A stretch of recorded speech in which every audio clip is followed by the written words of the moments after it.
I just want to preface this by saying all of the following actually happened. I've been lucky enough to have a couple of experiences with the paranormal in my life, and this happens to be one of those instances. When I graduated college, I moved back home, into that weird post-grad limbo, where I look for a real job and try and figure out what it is I want to do for the rest of my life. In the meantime, I wanted one last summer of procrastination before I jumped into the real world. So, I asked my friend to hook me up with a job at the local movie theatre. He had worked there for a couple of summers during school as a morning cleaner, running a shift from 4 AM to 10 AM every morning. It wasn't a great job, but it paid more than minimum wage, which was pretty hard to come by in a town oversaturated with college kids. I interviewed and got the job, where I was highly recommended by my friend. The guy who interviewed me would also be my manager, a scruffy guy named Jeff. He smoked like a chimney and made tank tops and cut-off jeans a solid part of wardrobe. He also looked like he hadn't had a good night's sleep in years, but that could also have been all the hard drinking he did every night. I remember he asked me the typical questions, if I was okay with working weird hours, cleaning up vomit, etc. I had worked in fast food as a teenager, so none of that stuff had bothered me. What struck me as odd was the last question he asked. "Do you scare easy?" I kinda laughed and said no. He shrugged and said, "Well, some new highs kinda get spooked by the big building at night. But you know how it is, big buildings make weird noises." It made sense to me. I have a very active imagination, but I had a hard time being scared in a movie theatre of all places. I was to start my new job the very next day. For the first few weeks, everything was pretty normal. The job was actually pretty easy, all things considered. Throw this away, mop that, scrub this, wipe that, take the garbage out. You're probably by yourself for a majority of the shift. So we were allowed to bring our iPods with us. The theatre was fairly large. Its layout was shaped like a T, with the lobby and bathrooms in the stem, the smaller theatres on the left, and the larger IMAX screens on the right. Running above the theatre hallway was the projection area, an equally long hallway with a couple of small offices and all the projector equipment. If you were the first to arrive in the morning, you had to go up a winding staircase to turn on the lights in all the theatres. It wasn't a big deal, except with all the lights off, the building can be, as Jeff once described it, a little creepy. The projector area was always full of promotional materials, including a sea of cardboard cutouts from all the movies that have played in the theatre. Sometimes the theatre manager would have giveaways and the staff would be able to take some of the things home. It was pretty cool, but when the lights were off, it looked like a sea of people in the hallway. Another part of our job was to meet with the day crew after our shift at 10 AM, and to go over any maintenance problems that we were dealing with, and they could highlight anything we needed to address on our next shift.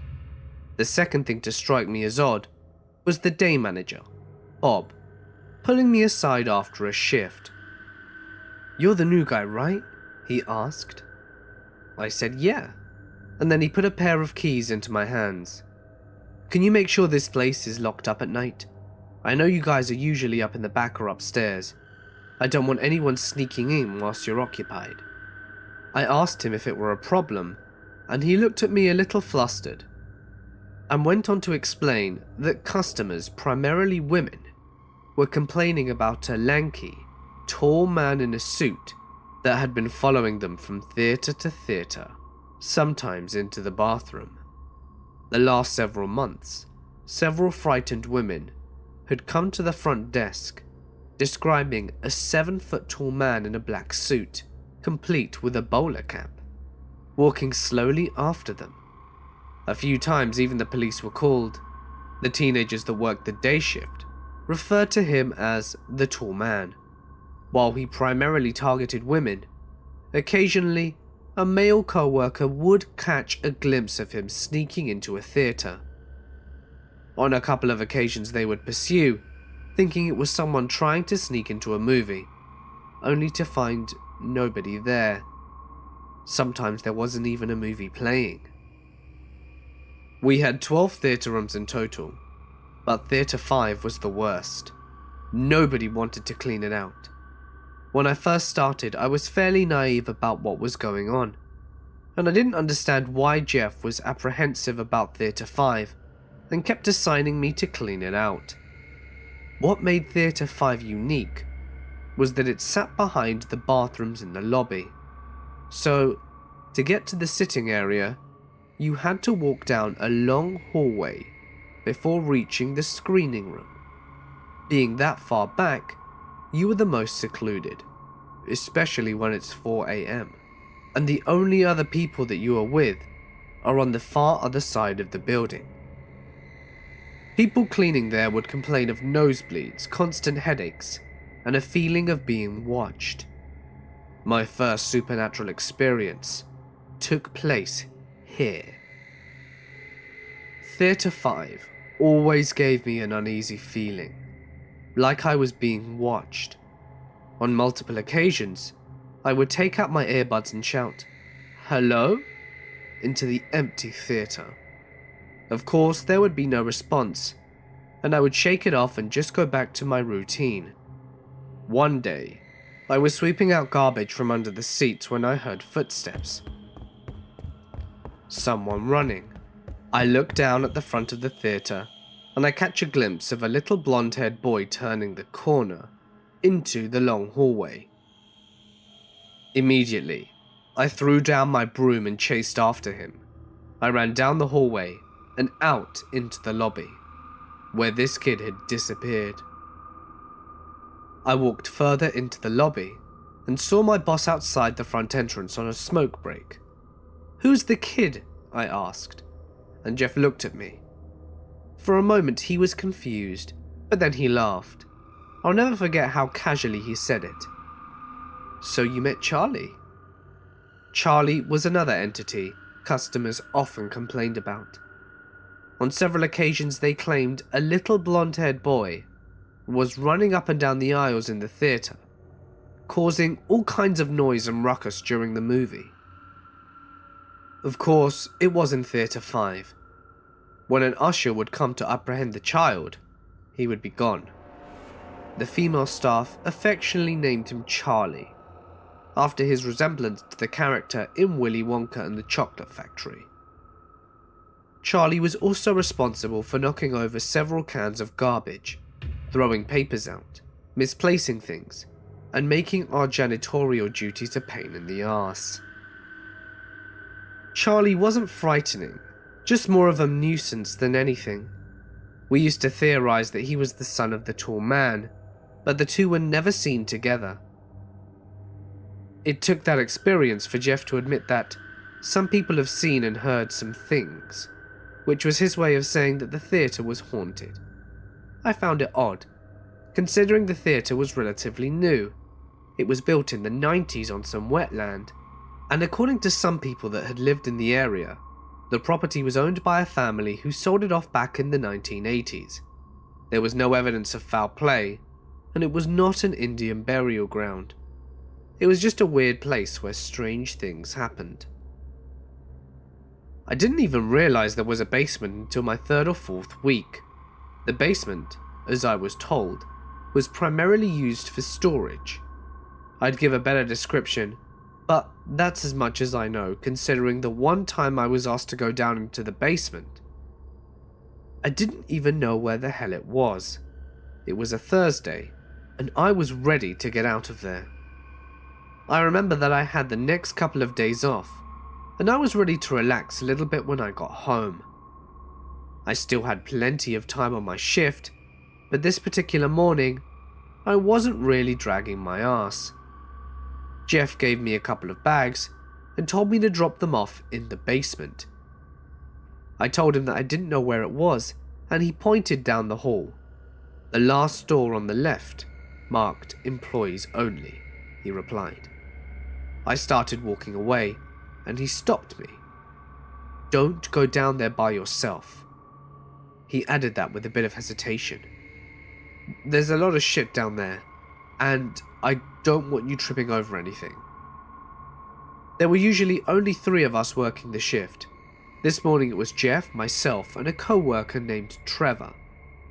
Trevor was on the other side of the building cleaning out the theatre.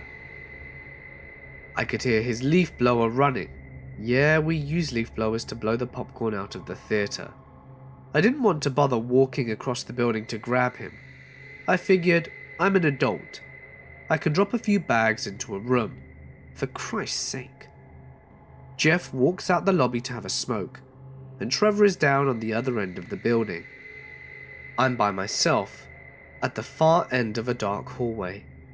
I open the door, and I'm looking at the long staircase that drops into the darkness. I flip the light switch onto my left, and there's a light at the bottom of the staircase. It's flickering. Of course it's flickering. Nobody ever went down there to fix it. I heard a door open from the lobby. Jeff hadn't returned. I'm just hearing things. I look back down the staircase, and I'm about to descend when I hear a voice from the bottom step. Hey. It's a low, raspy voice. And I pause. Hey. Come here. It says again. There's a shadow bleeding in from the bottom of the staircase. I can't tell what it is, but it is definitely a person. Hello? I called out. I don't know why I did.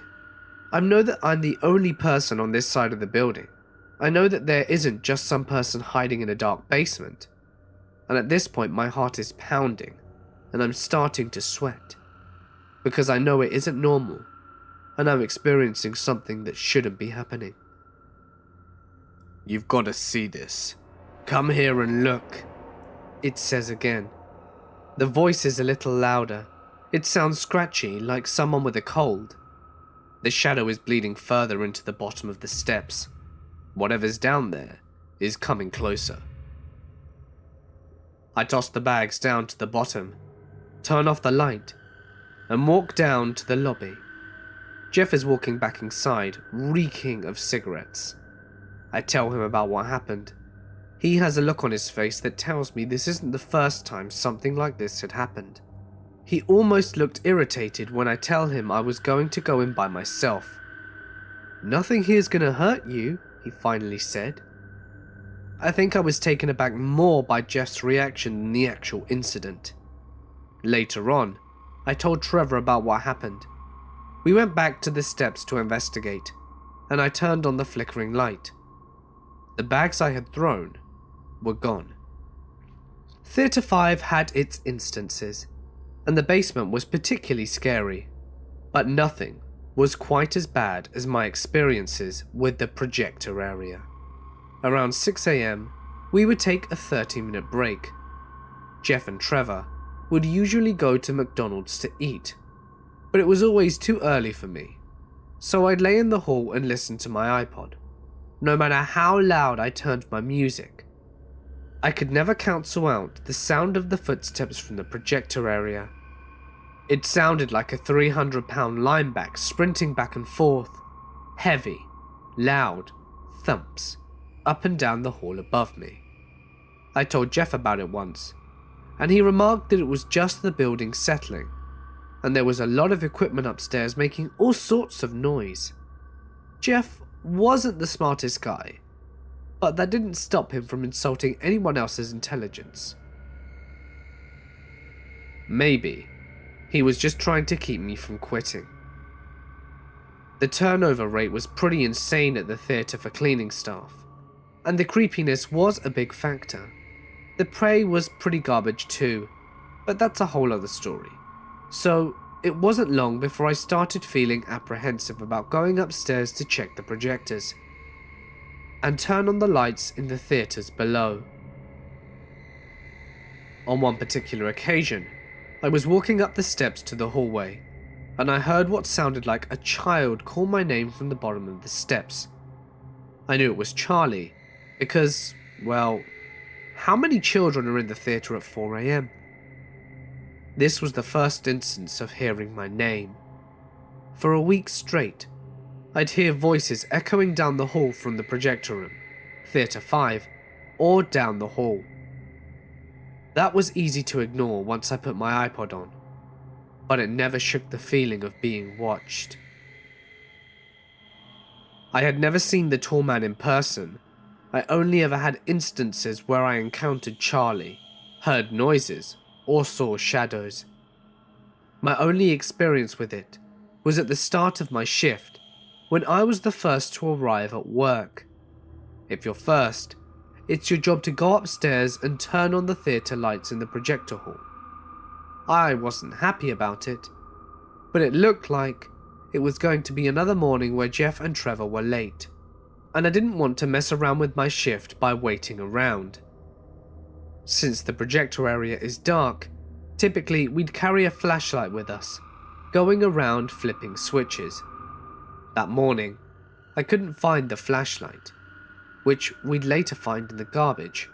Thanks, Charlie. So I walked through the dark hallway of projectors, flipping all the switches. I had stayed up all night prior, watching the Andy Griffith Show, which I remember because I was whistling the theme song to myself as I walked down the corridor.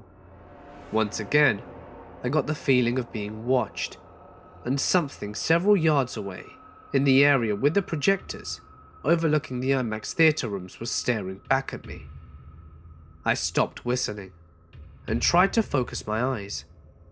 It was a cardboard cutout.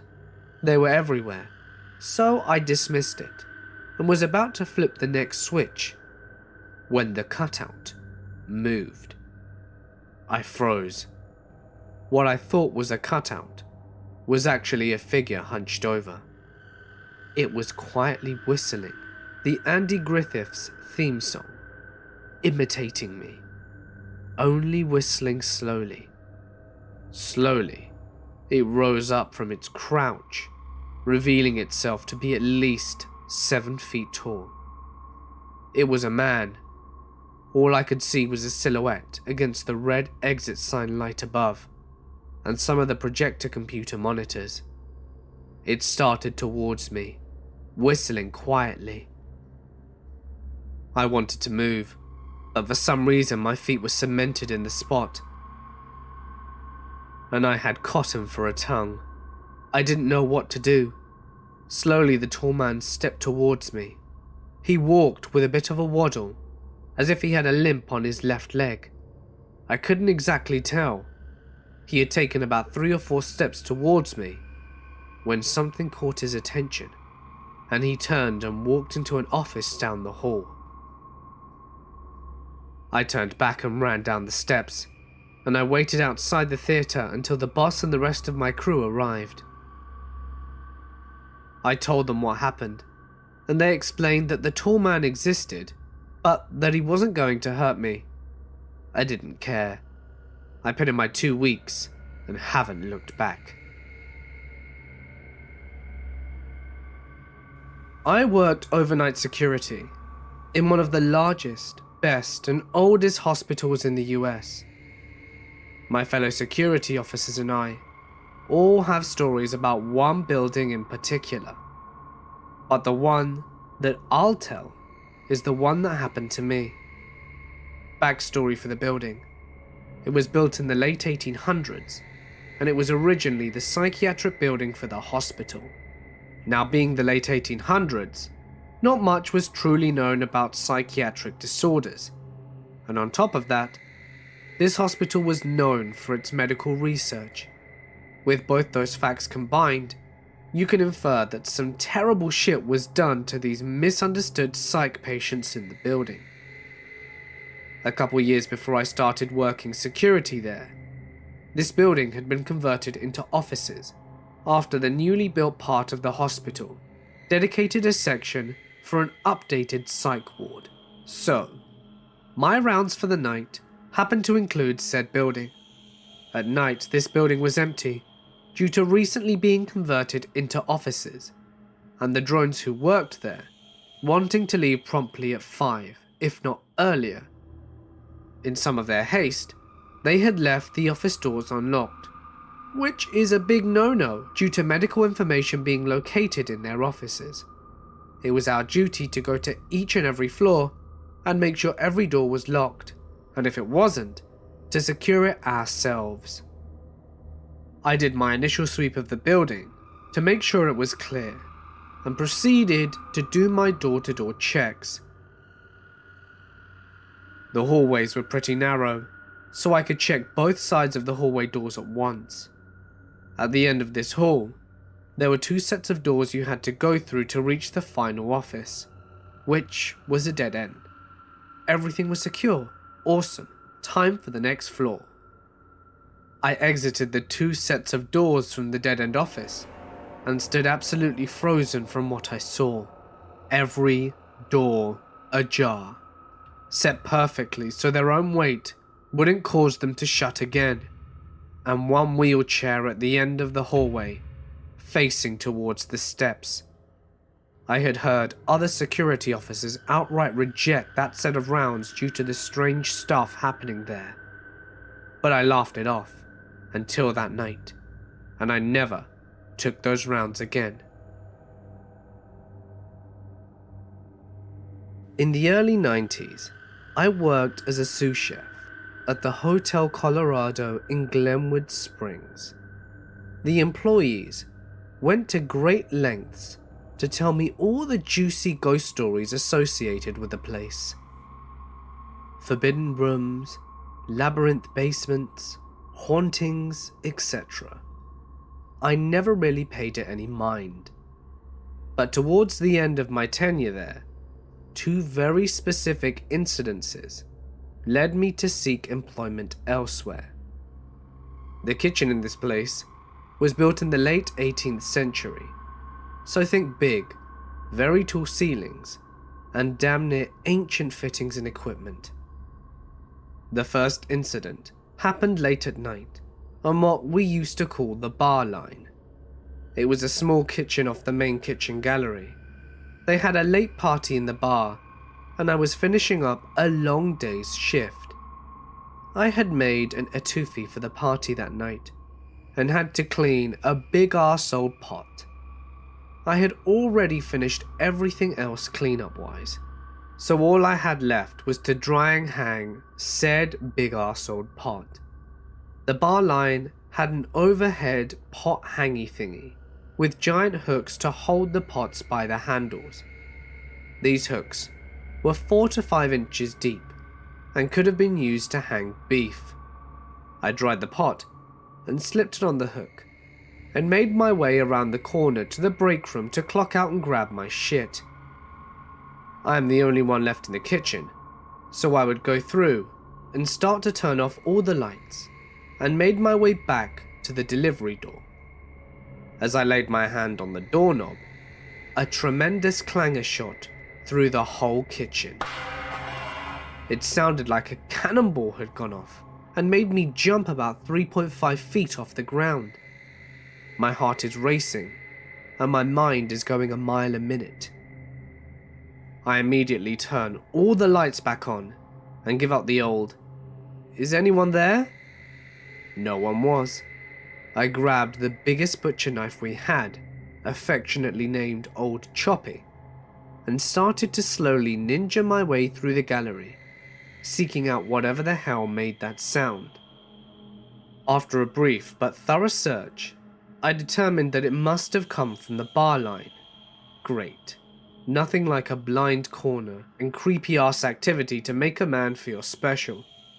I slowly, and I mean slowly, made my way around the corner, with the ever-faithful Choppy guiding the way. Lo and behold, the pot I had hung up was laying prostrate on the ground. I looked up at the hook, and all is well. How the hell did that thing jump off a 5-inch hook? I was really disturbed by this. I picked up the pot and hung it on the hook on the opposite side of the pot hanger, and quickly made my way out of there. And here's the kicker. As I locked the door from the outside, boom! The sound of a pot hitting the ground, but muffled through the locked door, rings across the dark and empty parking lot. Like any smart man, I immediately noped out of there and went home. It wasn't until I got to bed that I realized that I had the breakfast shift the next day. The next morning, I got in at around 6, and the kitchen had been opened by the kitchen manager, who was putting around getting ready for the banquet later that day. I asked her if anyone had been on the back of the bar line that morning, and she said no, so I decided to go check it out quickly, and then got on with my day. I rounded the corner, and the pot was still on the hook. This was deeply disturbing to me, and I made every effort from that moment to never be on the bar line alone again. The second incident was enough to make me quit. We had a crazy day of prep ahead of us, as we had multiple functions that weekend, including our famous Sunday brunch in the Colorado Room. The head chef asked me to come in super early that Sunday so that we could be ready for the 2 parties and the brunch. I arrived around 4:30 in the morning, with reinforcements scheduled at 5:30, so I immediately went into arsehole and elbows mode, as I had a mountain of shit to get done. I was working on the main line, which faces the Colorado Room's main serving doors. However, the line itself faces back into the kitchen galley, so that puts your back to the dining room whilst working the line. I am deep into work mode when weird sounds start to penetrate my veil of concentration. It sort of sounds like kids playing in the dining room. My subconscious mind immediately discounts this as not my problem, and I don't even break my stride on the line. After a few moments, a niggling thought is itching my brain that just doesn't go away. I distinctly remember a feeling of wrongness slowly descend upon me, and then it hit me. What the hell are kids doing, playing in the Colorado Room at 4:30 in the morning? I immediately had that cold, icy feeling shoot up my spine, and then just out of the corner of my vision, I see the door to the Colorado Room swing open just a bit, and I begin to hear the unmistakable sound of a rubber ball bouncing into the kitchen.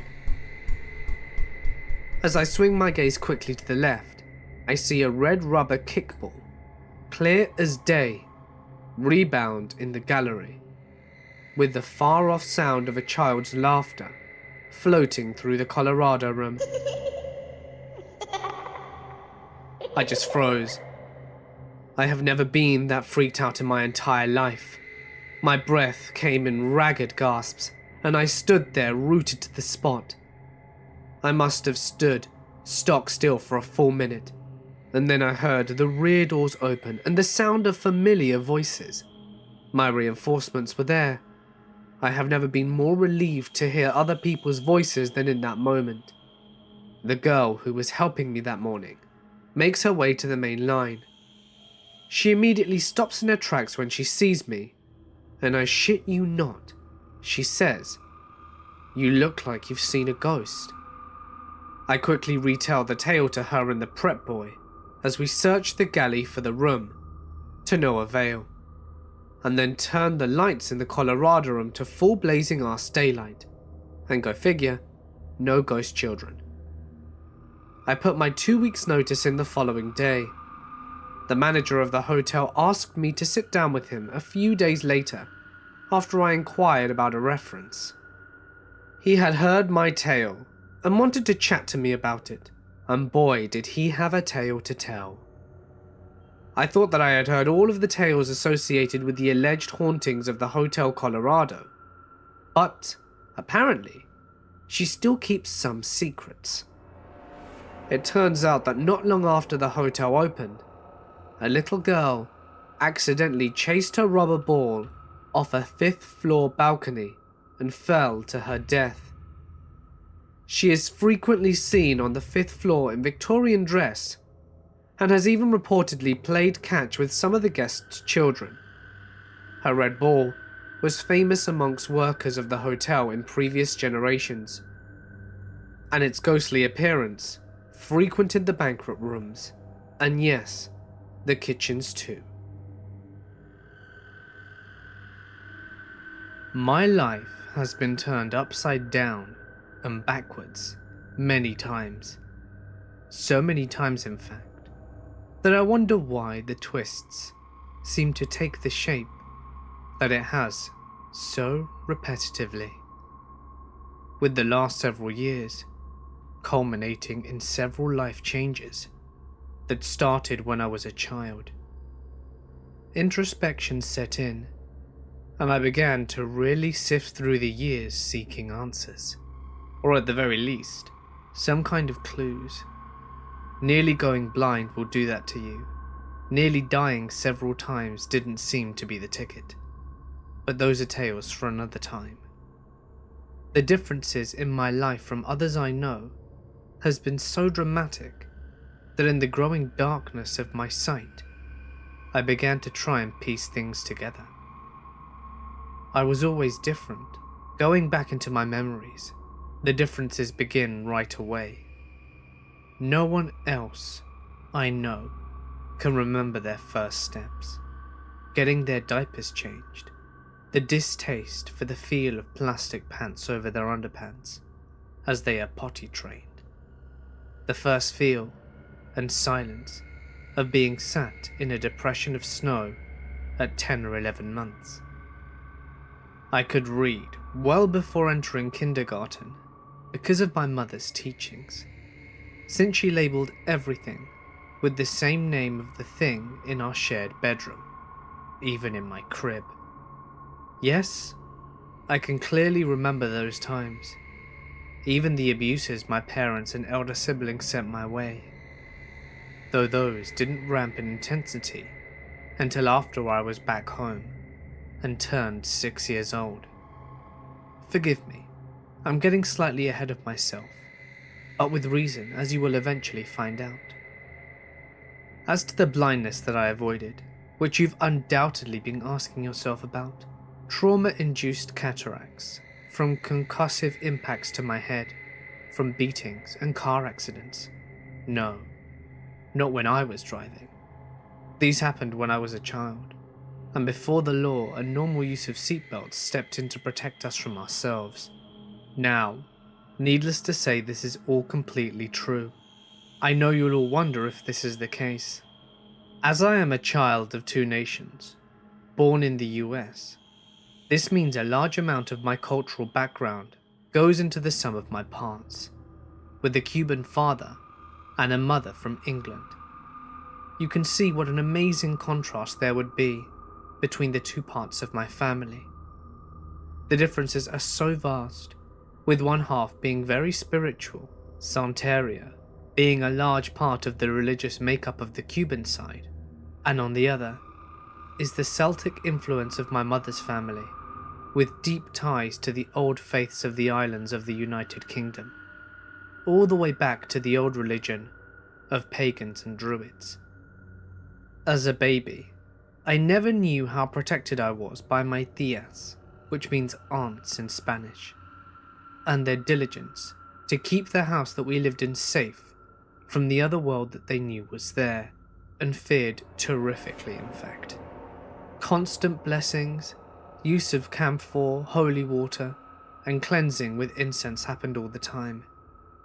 They kept my dreams untroubled, and I feared the dark only because I could not see.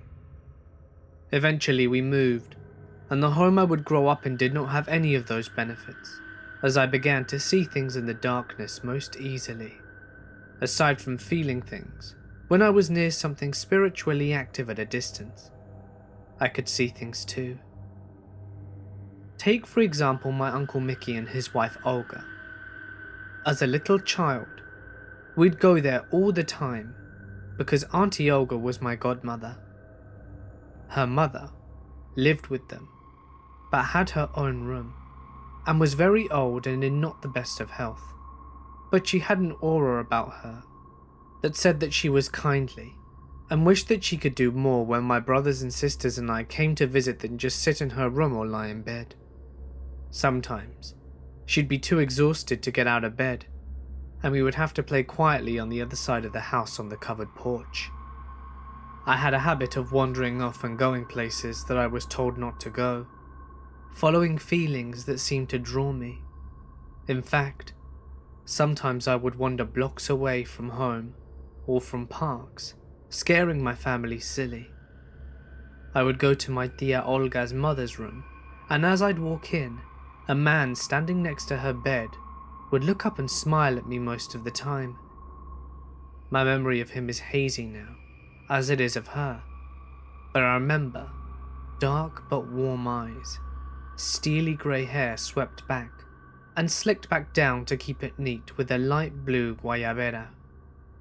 He was thick in the upper body, muscular, but not overly so. I couldn't see his lower body, since he was on the other side of the bed.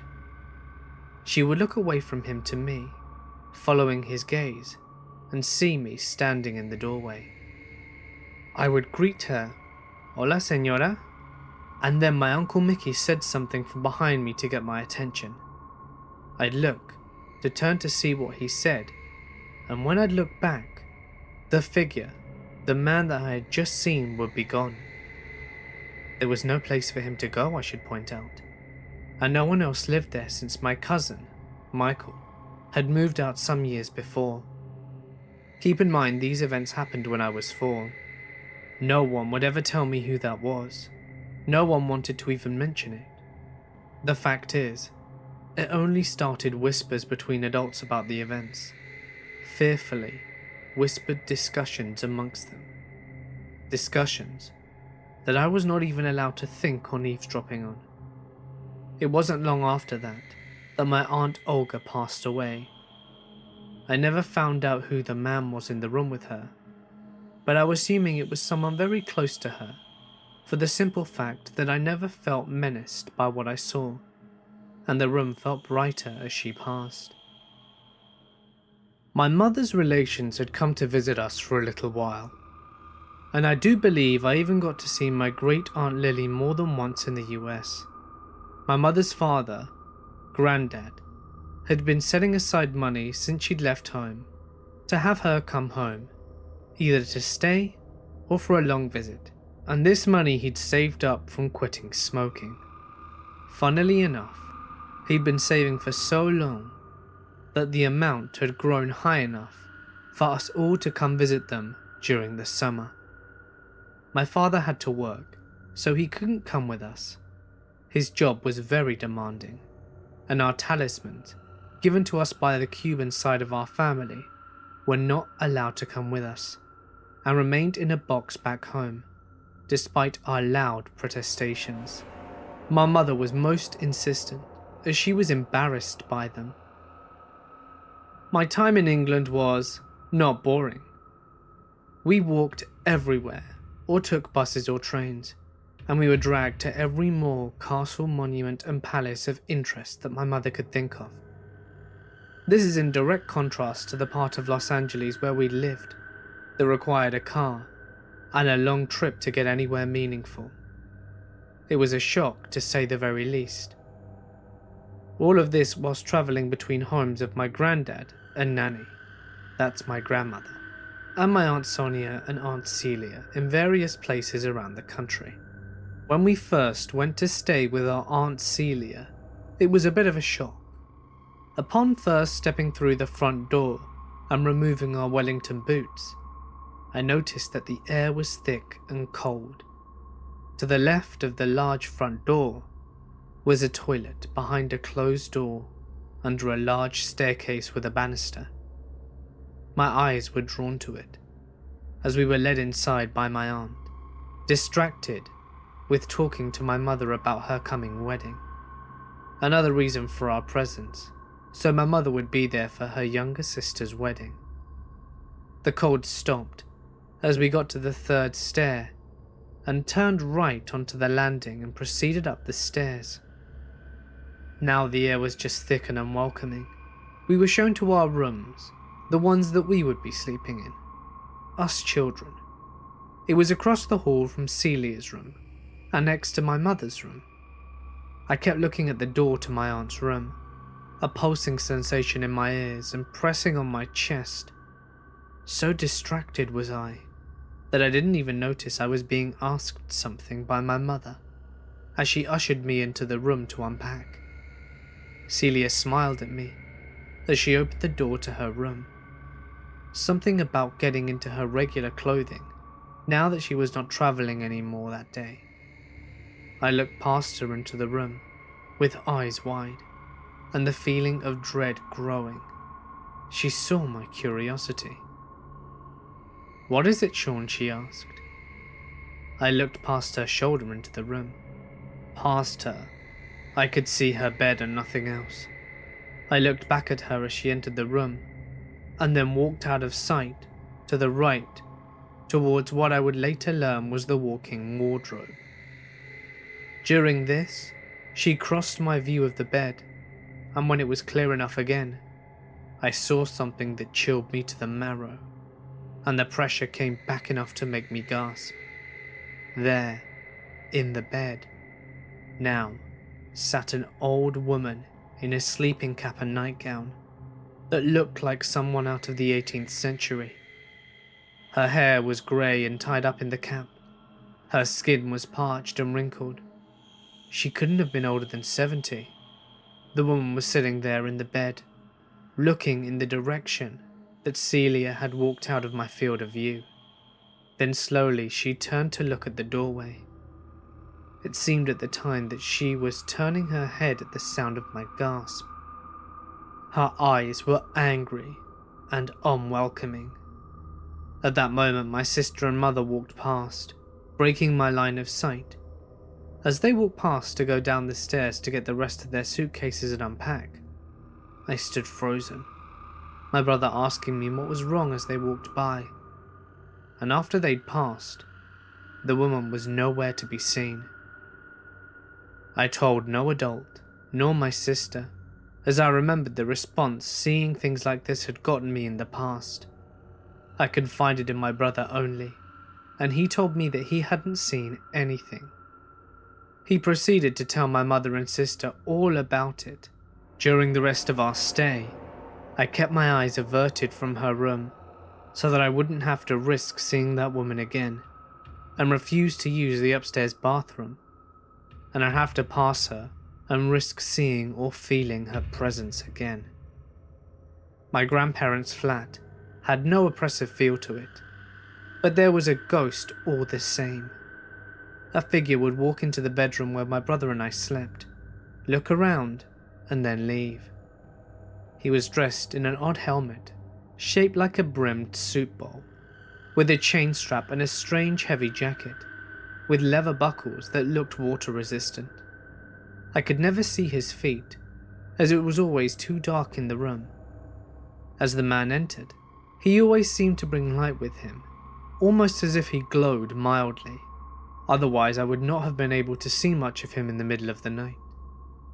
I have no idea if I woke each time he came, but when I did wake, it was usually prefaced by that feeling that I thought my mother had just walked up to check in on my brother and I, which she did now and again. It's important to note that my mother had a fear for graveyards.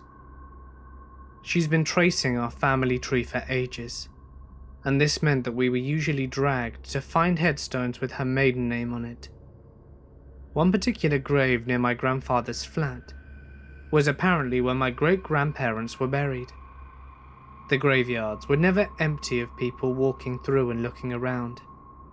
We'd be there many times, clearing the weeds and bracken from the shared grave of my great-grandparents and placing flowers there before I asked my mother why so many people were milling about. Her answer was, "I don't know, Sean, what people?" She asked as she looked around, finally paying attention to what I asked her. As the youngest in the family, I'm rarely listened to, and almost everything I say was dismissed outright or ignored.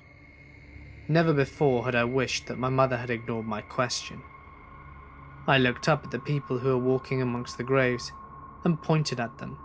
Specifically, I pointed to a girl with reddish hair tied up in a pink ribbon, that was wearing a light sweater and a dress that dropped to her knees.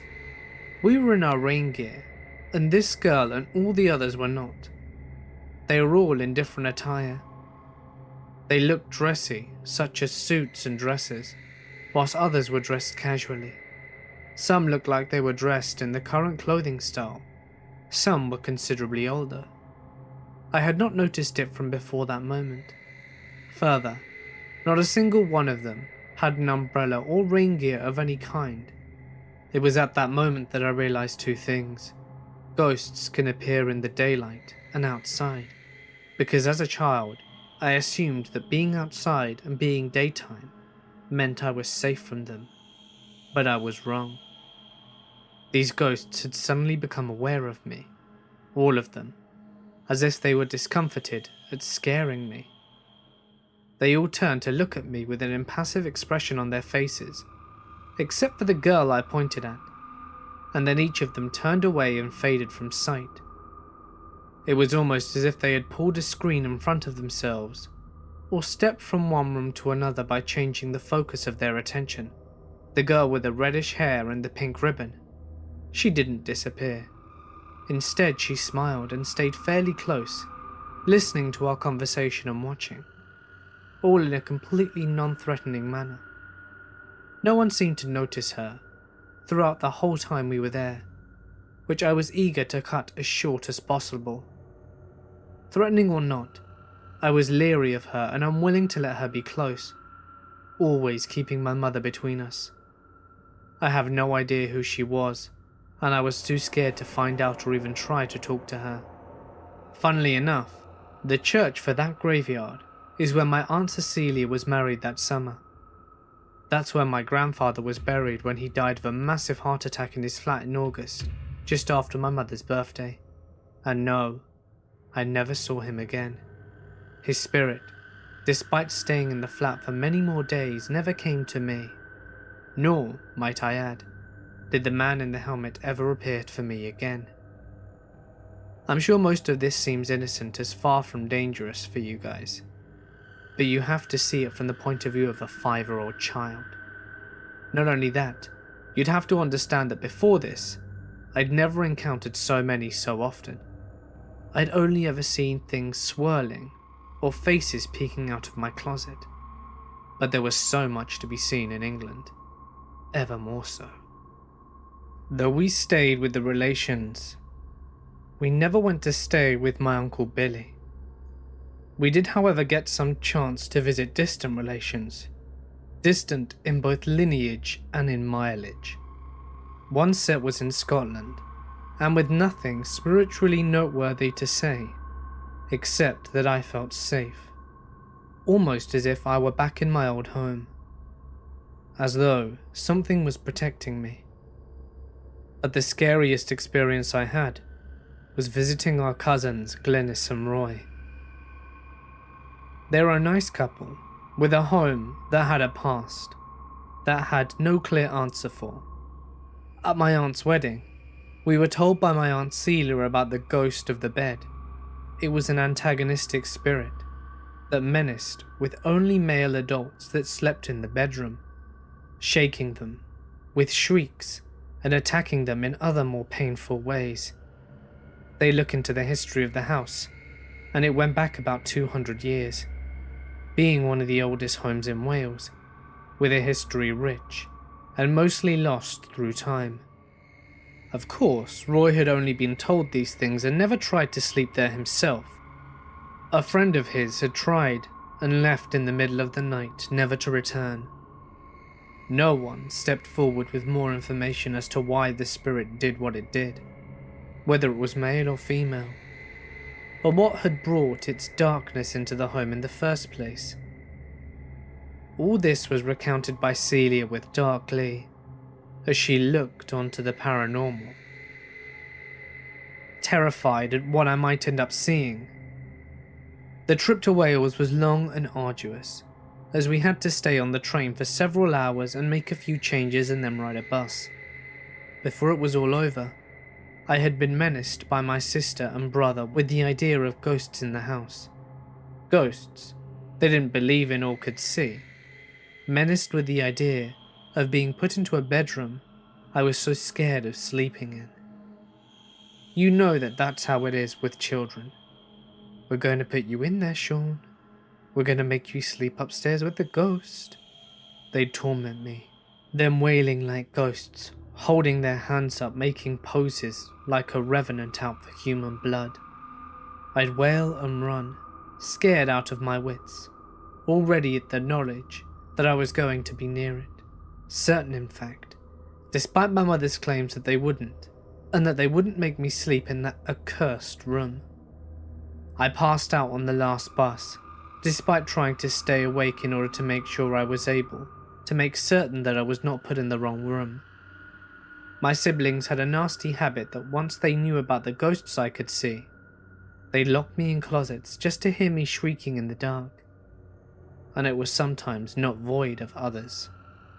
I was scared that they would force me into the room and make me face their threats. My fears were in vain, as they never did go through with it. I awoke slowly and softly to find myself in a bed already, despite the fact that I could tell by the ambient light that it was still daytime. It was also sunny outside. I was covered in a thick blanket that almost felt as heavy as one of those lead coats they throw on you when you get an X-ray at the dentist's office. It was warm and comfortable, and for several seconds I realized where I was.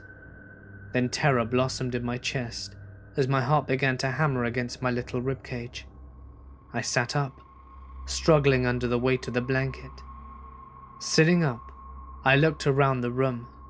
The bed was old, and I could hear the spring shafts as I did. The headboard was metal, rather like the kind that you see in old movies of hospitals, but it was much larger and wider. It seemed so large to me at the time, disproportionately big for a child of my small stature. To my right was a window within the pull-down, shade drawn from the lintel to within the inch of the sill. I could tell the window was open because of the way the shade moved slightly now and then from the air flowing around it, causing the sun that was coming in to vary in intensity. Under the window was a low chest of drawers made of dark stained wood. It looked antique and sturdy, and to my left was a tall dresser that was at least 4 feet high but with no mirror on it, also made of dark stained wood, that made me feel frightened for some reason by the lack of mirror. Directly beside the bed on the left was a nightstand made of lighter wood with a single drawer in it. I heard the sound of my family downstairs laughing loudly at something. It seemed to come up to me, as if to mock me, teasing me. Almost like I were put there on purpose or to test me, to torture me and to expose my fears. But after all, to them it was not real. It was explained away as imagination. How many times by my mother since coming to England? I'd lost count, and I could hear my brother and sister laughing at something. The low voice of Roy interjecting something now and again between the bursts of laughter. Well, I thought, I'll show them. I'll get away. I'll call them stupid and mean for trying to scare me and laugh about me, always picking on me, the smallest of the family, the butt of their insults and tortures. How many times had they locked me in a closet, with things reaching for me in the dark, or in a room with ghosts that could see me as well as I could see them, all in the name of helping me get over my fears.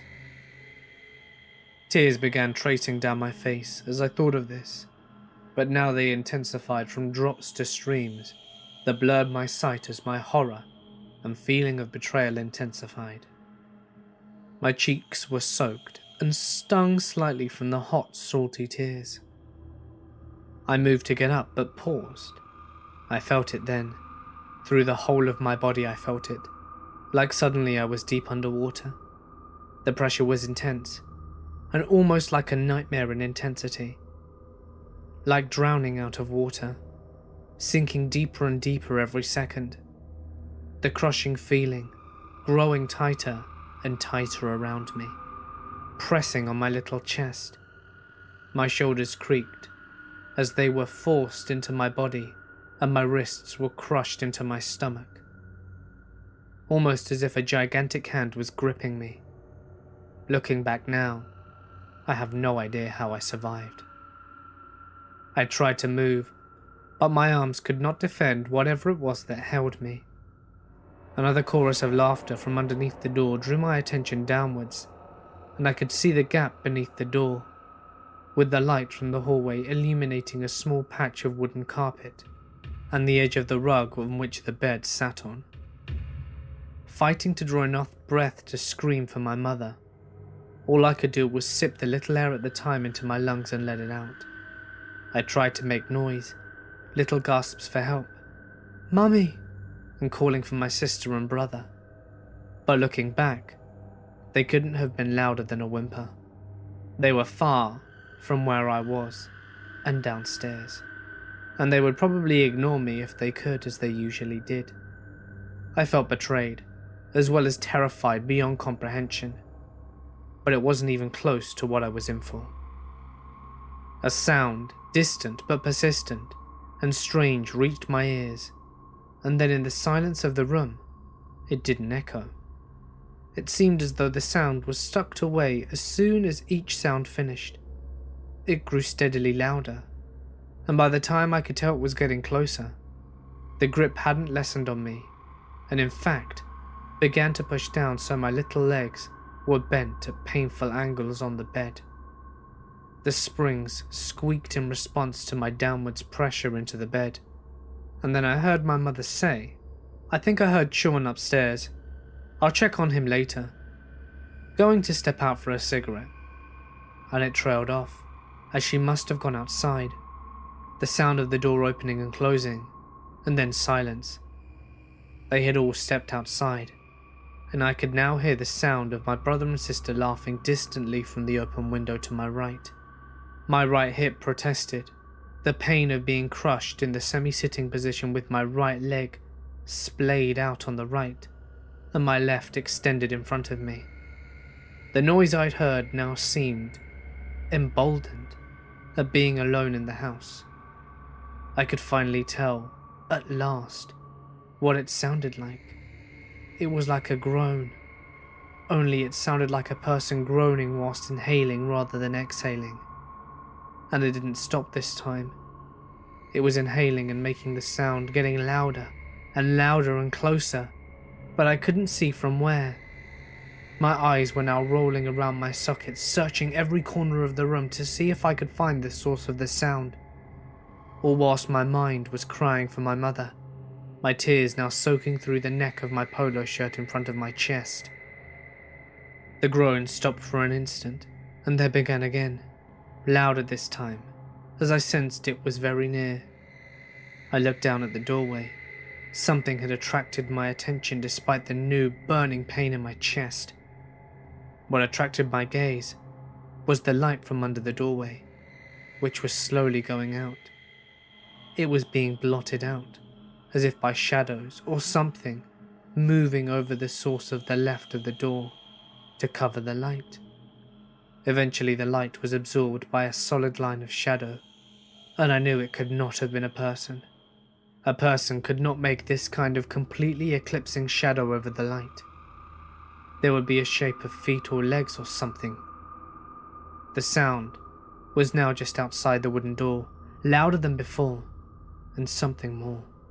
It was not a single groan. It was the sound of several people. No, a chorus of them. And it sounded now almost like a painful gasping into air-starved lungs. Only it never paused to finish, taking the perpetual inward breath.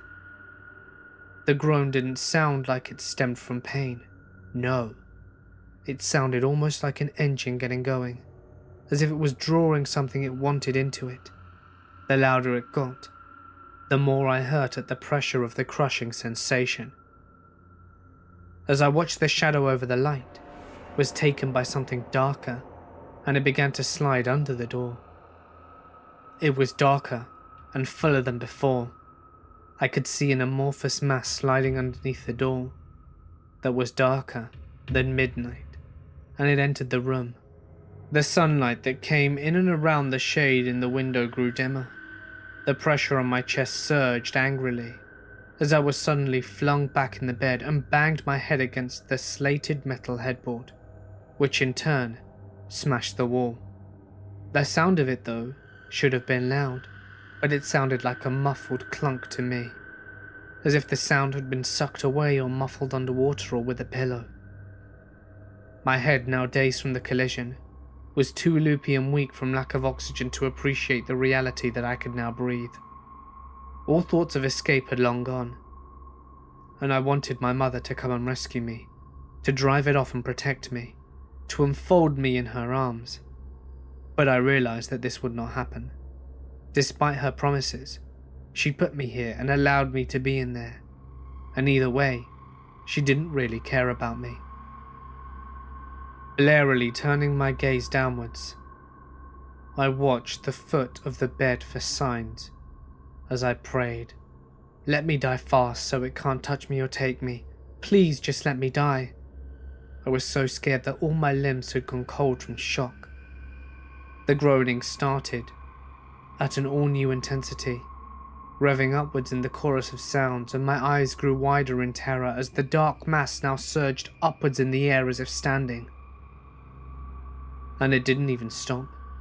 It stood all spread out as if oozing into the air, sucking the warmth and oxygen from the room, the light growing dimmer and darker as I laid there, numbly panting in ultimate terror. My thighs grew hot as my urine burst free into my jeans and ran out of my pants and onto the bedding. The groaning changed, as if almost overjoyed, a triumphant tone, and it spread to the right and left like bat wings, reaching around to engulf me in its wicked hungry embrace. Please, please, please, please. I realized I was panting, begging as my tears blurred my vision. The mass moved to the bed, and it slowly began to engulf me. All I heard was the groaning. It filled my ears, and then seemed to crawl into my head and echo there. A fresh weave of tears made it all, so I saw a blur and the cold feeling in all my limbs. My head propped at a strange angle against the headboard, forcing me to watch as it closed in.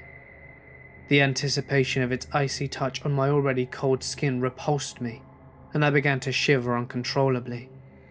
Then, just before I knew it was going to touch me, my vision cleared, and I could see that it was about to touch my shoulders and embrace me. The noise it made surged one last time, bestial sounds of the predator about to make a kill. But it was all suddenly blotted out of the intense, white-hot agony on the top of my head. A burning, watery feeling that was very intense happened at the top of my head. Wave upon wave of heat. An agony, like the top of my head had just been sawed open with a welding torch. But it didn't fade. And it was as if the room filled up with blinding white light, so bright that my eyes had automatically been drawn to slits to protect them. The whole room was filled with it, except for the Stygian patch of nightmare before me on the bed. It had halted in mid-reach and was now illuminated completely. I could somehow tell it was in pain. Now I could see it entirely, and I wished to heavens I never did. The thing was made up of the faces, images and bodies, all black against black but easily discernible, all caught mid-scream or wail or groan, in some position of pain or writhing, contorted in agony, moving slowly within the mass, undulating to the tone of their own trapped misfortune, all moulded together into a thin sheet of ultimate darkness, pressed into a fabric of utter damnation. This thing wanted me to be part of it. I just knew it. And though what it was may have once been human and had the potential for love and mercy, all that was left was the desire to add more to its flock of tortured souls. I have realized since then that the faces I saw, the darkness that it was It was all merely a covering for the real force behind it, the thing hiding behind the curtain of souls. The light in the room intensified, and the burn to my scalp lessened at last, allowing me to move slightly. The mass leapt off the bed and seemed to be sucked under the door, all while thrashing left and right. It passed into the hallway, and the groaning sound receded as sounds from the outside and the light returned to the room. I could hear my siblings playing and my mother talking to Glynis about something. The light was dimming finally, and I looked around the room to see where it was coming from, weakly swiveling my head to try and find the glimpse of the source. But it was against the wall. Nothing should have been able to be behind me, and that's exactly where it always seemed to be. My strength, what little the light had imparted, was flooding out of me rapidly. The thing was gone and I wanted to escape and get out of the room. Now, reaching my right arm to the left edge of the bed, I tried to grab onto it and pull myself out. I failed as the last of the light and the burning sensation fled me. I tumbled out of bed, heading onto the floor. I don't remember hitting the floor. In fact, I don't remember what happened for the next 3 days. My next memories were that, heading away from the train station in her town and on our way to her house. It took a long time to piece together the story, but here's what I know. They thought I'd fallen out of bed after peeing on it on the first day. I'd gotten up, cleaned myself off, and my mother found me half-clothed trying to change the sheets. They fed us supper.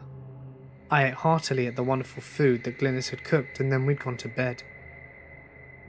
Throughout it all, I acted normally. That was that, but I remembered none of it. Perhaps it was the shock. What I do remember was eating the Welsh cakes that Glynis had made herself. Even made me a snack to eat. That my brother didn't like them, and that my sister was trying to stay in shape for gymnastics. You can say I'm delusional, or that I'm not sane. You can say anything you like. I was never more scared than I was that day. Because I was a little boy, but I know what I saw. In case you're wondering, did it stay in that house? No. In fact, Glynis and Roy said that after we were there, during a visit to the US before they moved to New Zealand, someone across the street had died, and they figured it had gone to follow the person. Roy slept in the room once to make sure nothing had happened. I had a different take on things, but never spoke to them of what I knew. Wasn't worthwhile telling them that the thing followed me and made my life hell. Guilt never solved anything. I don't know what it was, I didn't care to name it. Give it a name if you need one, I couldn't care less. What I do care about is from that day, my life went different. It couldn't get to me, so my family turned dark. I don't know if it was the thing that wouldn't let the people sleep, or the tale that we were told. What I care about is that my family went from being what it was, to cruel and vicious. After we came home, the darkness got to my father. I know this because he beat me until I was unable to control my body function, and even gave me a concussion. All on Christmas Day of 1977. Merry Christmas. And why? Because I accidentally opened the wrong present. Car accidents followed. My father began to drive angry, regularly. I nearly went through a windshield with a full backpack at age 9. The only thing stopping me was the fact that the window wasn't made to shatter. 1970s construction. Gotta love it. My mother began to regularly dish out damage to me because my siblings would blame me for things and wanted to see me get punished. My siblings began to use me as a whipping boy when they were upset. It made me feel worthless, and I withdrew from their presence as much as I could. This seemed to make them more antagonistic. My brother acted as if he were always being edged on to find anything that he could to get away with hitting me on the head with. This even included putting a metal nut on his finger and lashing out at my head when no one was looking, especially the top of my head. Complaining to my mother was useless. The only solace I had in this time came from my Cuban grandfather Papacito. He would protect me when I was near him. I was safest from all of them. Naturally, this dark thing made sure he was gone as soon as possible. My parents divorced suddenly, and my mother drove off my aunts and grandparents. Despite the fact that they lived next door to us, she found a way to make them move. After that point, cataracts started to form, and though I could see spiritual things somewhat as dim outlines, I could not see them as clearly as before. No longer did they look like normal people. Now I have ocular implants, and I can see as well as any of you can see. Mostly. A few more laser treatments and no more cataracts. And my ability to see ghosts is as it was when I was 5. I know this because I was shopping one day after my first surgery and left my eye unbandaged 2 days prior. A little girl ran past me, giggling, and knocked over produce as I watched, then ran through a cart loaded with produce as if it wasn't there. The person stocking the produce, a little dour-looking Hispanic lady, never looked up to follow her. She only humphed in annoyance and picked up the peppers, putting them back where they belonged. I asked if she saw the girl, and she gave me a puzzled look. You may be wondering, does misfortune follow me still? And are my steps dodged by this thing? No. Thankfully it's gone now, and with good reason I might add. But that, as they say, is another story.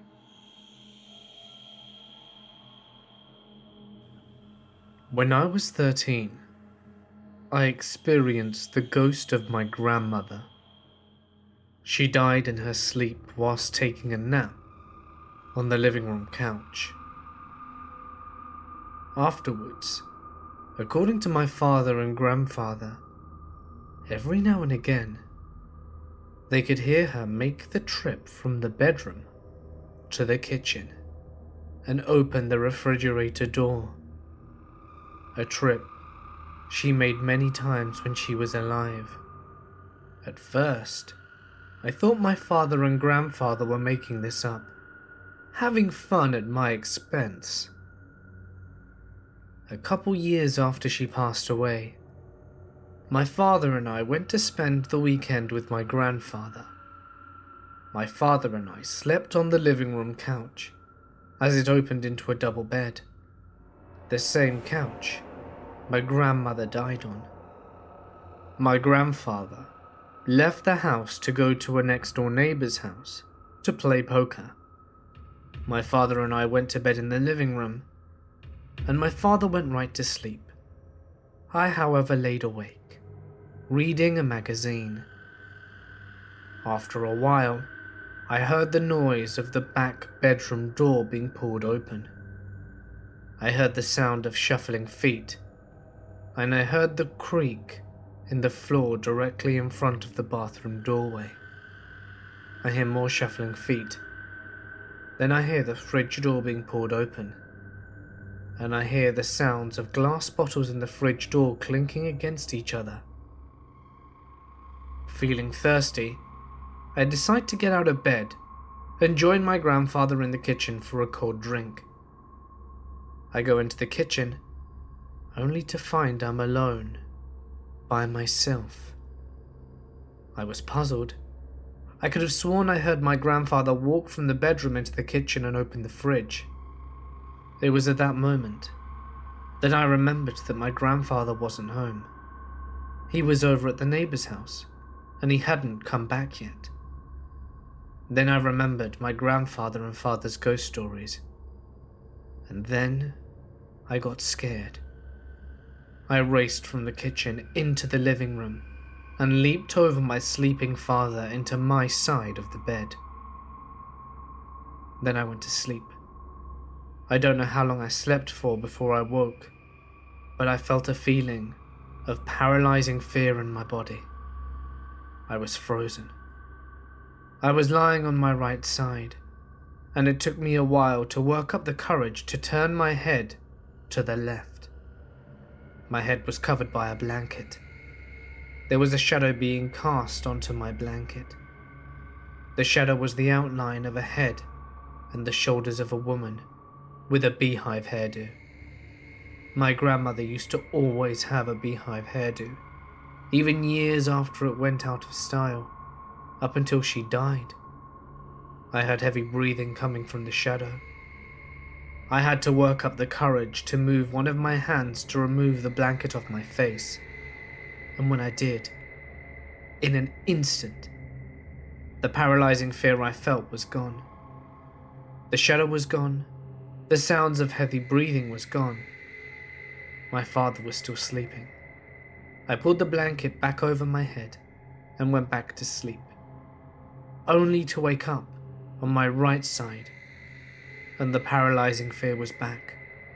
I forced my head to turn. The shadow was back. The heavy breathing was back, and again I summoned up all my courage to move my hand and take my blanket off my face, only to find that there is nothing there, and the feeling is again gone. I went through this same routine the entire night. I lost count of how many times it happened, maybe a dozen, maybe more, but it happened a lot. The next morning I told my father what happened to me throughout the entire night as he slept. The sound of the bedroom door opening, the shuffling of feet, the fridge door opening, nobody in the kitchen, being awakened with paralyzing fear, the shadow, the heavy breathing, and the repeat performances throughout the night. I kind of expected him to tell me that I was just seeing and hearing things, but instead, he just smiled and exclaimed, "That was Grandma."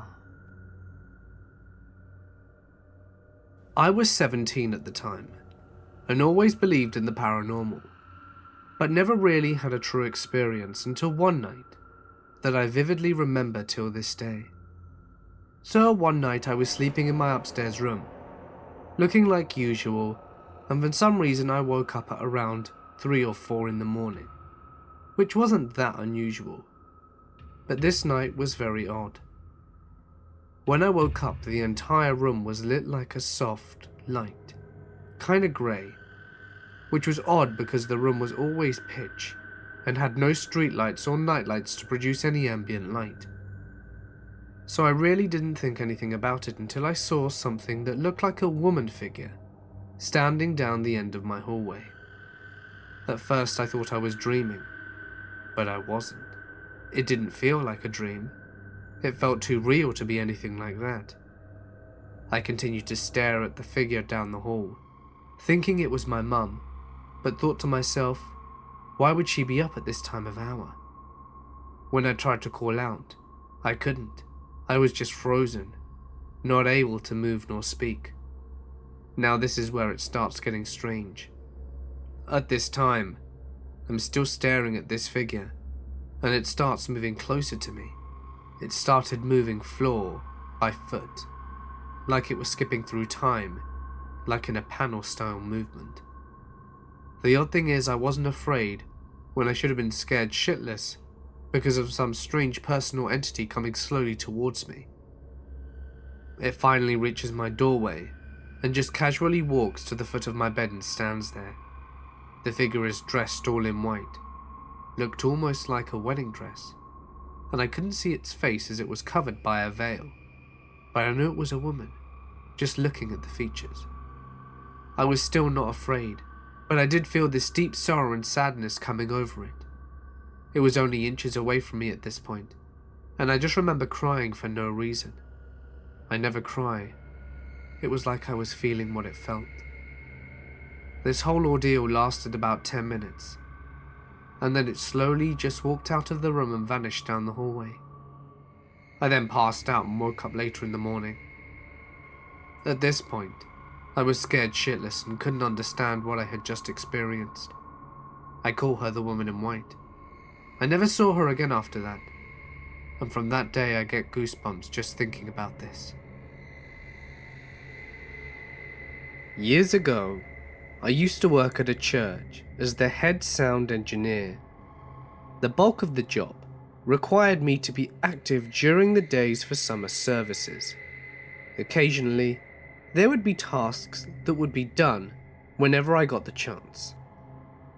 One of these tasks would be duplicating CDs of sermons for people who would like a copy to listen at home or in the car. I would get requests for various sermons, sometimes series spanning months, and I would have to make extra time to take care of these duplication requests in the middle of the night. It never bothered me, and I had a key to getting into the church whenever I needed to. One particular night, I headed into the church sometime around 1 or 2 in the morning. Since I know the building like the back of my hand, I rarely turned the lights on inside the building. The ambient light from the street lights would illuminate through the windows, just enough so that I could see where I was going. But beyond that, the building was pitch black. Now, the way the church was laid out, there was a foyer, which then had doors in the church sanctuary, where the services were held. The sanctuary had a balcony, and on this balcony was the sound booth, where the CD duplicator was located. There is only one door to the balcony, which would be locked from the inside, which was always located in the foyer, with the stairs leading up to it. The balcony is completely open, not separated by glass or anything, and provides a completely unobstructed view of the sanctuary below. The pews, the stage, all of it. Acoustically, the room is very good. If someone was on the stage talking, you would easily hear it from the back of the church and balcony. And if for some reason you couldn't see what you were listening to, you could easily make out which part of the room the sound was coming from. This comes into play later. When I reached the top of the stairs to the balcony in the sound booth, I turned on a light so that I could begin working. It's just a single bulb about 15 feet above my head, and I had no need to turn on anything more than that. This was the only light in the entire sanctuary. I know that might seem crazy to some, but this was a building that I had spent hundreds of hours in by myself at night. I felt completely comfortable at the time. I began duplicating CDs, lost in my thoughts at the peaceful silence of the enormous room. After around an hour of silence, a sound abruptly rang out that startled me, about 20 to 30 feet ahead and below of me, in the middle of the pews on the left-hand side. I heard a distinctive clink-clink sound. It was subtle but clear and absolutely unmistakable to me. Over and over, I knew exactly what the sound was. Allow me to explain. In another part of the church, we had a coffee house of sorts, where people would load up on coffee and donuts every Sunday morning. The coffee was always dispensed in ceramic coffee mugs. Literally, the most basic common mug you can imagine. Your kitchen cupboards are likely most full of them. Anyway, due to the high volume of these mugs that circulated through the church, there were always baristas from the coffee house picking them up from around the church to be washed. Oftentimes they would be missed, and they would lay hidden around the church, as multiple mugs were usually connected in one hand. By the handle, mugs themselves would hit and make that distinctive ceramic clink sound. It became regular background noise before, during, and after services. After about 10 years of working at this church, it's a sound I knew and recognized very well, but I would be lying if I said I ever consciously thought about that particular sound. So I find myself trying to process why I'm hearing coffee mugs clinking in the middle of the night, in the middle of our church sanctuary, in the pitch dark. I stood there, peering from the balcony into the darkness below, trying to make sense of it for several minutes before curiosity got the better of me. I had to figure out what was making the sound. I descended the stairs and into the foyer, where the light switches were, and flipped them all on. I immediately felt better and entered the sanctuary on the ground level. I had pinpointed where the ceramic sound was coming from when I was on the balcony, but unfortunately, now that I was at the source with the lights on, there was nothing to be heard. It was midweek, and the sanctuary had not been cleaned from the previous Sunday, so I knew that there were probably a few coffee mugs still inside. People frequently left them on top of pews, underneath them, and everywhere in between. I walked down each row of pews, carefully scanning for mugs. Nothing. Knowing there would be likely some on the floor, I go down on my hands and knees in the very front of the sanctuary to take a peek. From this perspective, I could see underneath every pew on each retrospective side at once. Sure enough, there were a few mugs scattered throughout the floor, underneath certain pews. I got up and moved to those specific pews and examined where the mug was. In hindsight, I probably should have picked them up. I didn't, because technically it wasn't my job. I did take note of the most important fact at the time. There were no coffee mugs in close proximity to each other. The closest was 3 or 4 feet from another mug, not even remotely close enough to clink together. Whilst I couldn't explain the sound I heard, there was no logical way those mugs could have made those clinks. I had no answers, but I was satisfied enough to just brush it off. I left the sanctuary, turned off the lights at the light switch in the foyer, and returned back up the stairs to the balcony, illuminated by just a single light bulb above me, and consoled by the silence I found myself in once again. I resumed my tasks, and about 15 minutes of productivity had passed when it happened again. Clink, clink. In the same place as before. Clink. My heart stopped, and the hairs on my neck stood up again. Clink, clink, clink. Okay, I had verified this myself. There were no mugs in enough proximity that they could somehow, for the sake of argument, be clinking on their own. They were not clinking on their own. I rushed down the stairs into the foyer and flipped on the lights again. Entering the sanctuary, I dropped to my knees and once again peered underneath the pews. Nothing. I knew this sound. It was unmistakable. I pinpointed where it was coming from, but there was nothing. No sound, nothing in disarray. No mugs that could have been in contact with any other. Spooked but frustrated at the same time, I returned to the foyer. Instead of turning off all the lights, I left one on in the sanctuary. This made 2 lights now, one in the balcony and one in the sanctuary.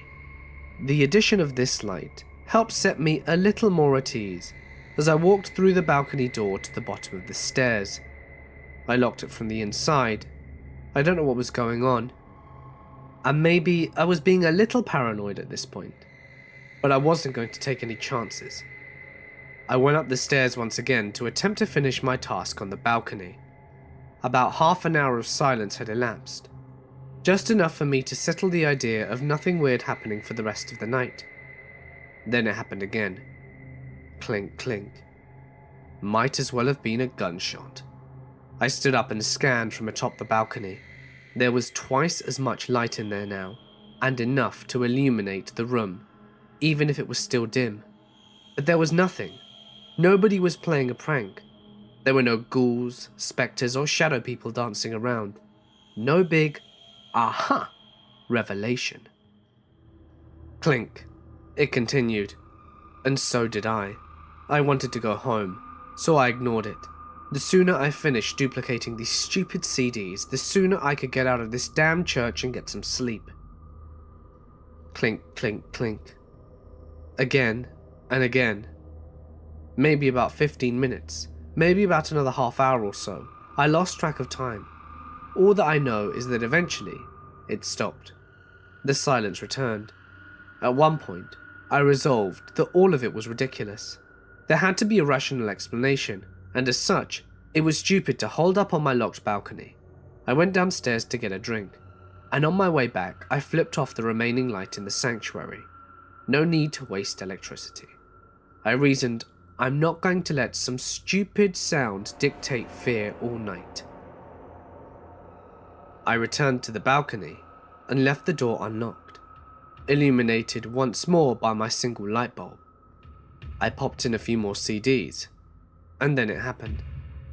I don't even know how to effectively describe it, at least in a way that captures the immediacy and sheer terror of it. All at once, the entire room began to shake violently, with a deep, bassy rumble. There are no earthquakes in this part of the country, so that was immediately ruled out. Time seemed to stop as I scanned around trying to figure out what was going on. I looked at the soundboard. You know those LEDs they have going from green to yellow to red? The thing was maxed out red, indicating it was being overloaded by some sort of input. But there were no mics plugged in, no amps turned on, and no sound coming out of the speakers. I don't even think the speakers were plugged in, and if they were muted.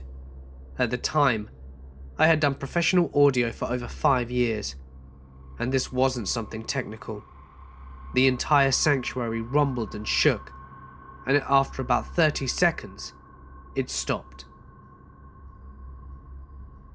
There was complete silence. I was completely shaken, and I bolted out of the church and went home. I don't have any explanation for what happened, since there were no ghostly things to show themselves or anything super paranormal. I have tried to explain it with logic, but alas. At the end of last year, I had to move back in with my mum due to the breakdown of my marriage. My mum lives in a house which was built in the late 1900s, and a lot of surrounding houses have been rebuilt over the years due to bomb damage in World War II. It was probably the hardest time of my life, as I was adjusting to being newly single, a recovering alcoholic, and a single mum, and keeping my full-time job as a funeral director.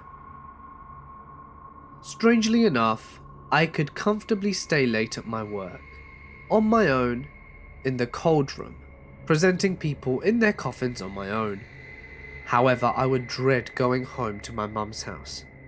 The atmosphere was just off. My mum had often spoken of her house being haunted by a lady who she called Mary, and had claimed that she woke up one Christmas Eve with the lady, in a 40s style tea room dress, standing in her room, looking out of her window. We had been there that night, when my ex-husband and I were still together, and filmed our little boy wandering around upstairs, with inexplicable lights following him around. The stairs led to 2 rooms, the one on the left, which was my mother's, and the one on the right, which was the spare bedroom. The bathroom was downstairs, attached to the kitchen. My mother has always been a bit of a drama queen, so we brushed it off. However, once I moved in with her, she went to work. She worked night shifts as a nurse, leaving me alone in the house. And that's when I started to notice things. I would wake up at 3 AM, with my bedroom door slamming open, hear people walking around downstairs, and the cupboard under the stairs would open its doors randomly, and I could hear my son's toys going off.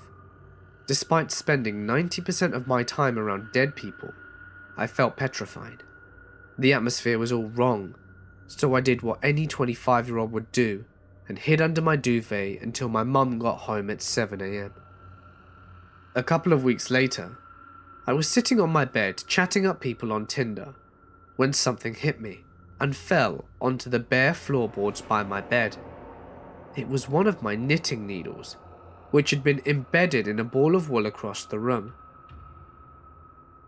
I haven't really got a rational explanation as to how it could have got there.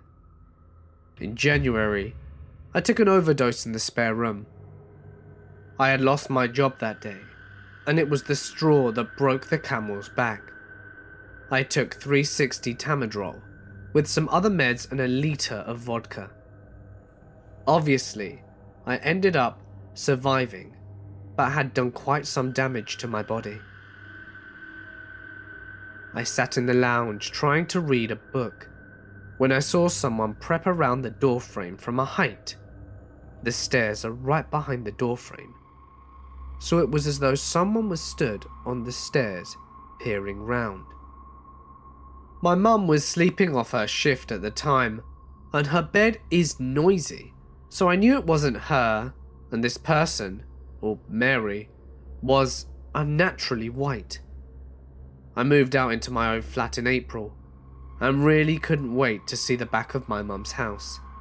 Just too many horrible memories, and the overwhelming feeling that I wasn't wanted there. My nana had bought me some pots and pans so that I could cook at mine, and she'd left them in my mum's dining room on the table. I picked them up on my way through town, and discovered that my mum had moved in the grandfather clock which her grandfather had made, as my nana gave it to her with the promise that she'd fix the mechanism, which made a bong sound every 15 minutes. As I picked up my pans, the clock bonged really loudly, and I scuttled out. I told Mum later that the clock looked great, although it was a bit creepy in her house with all the noise it made.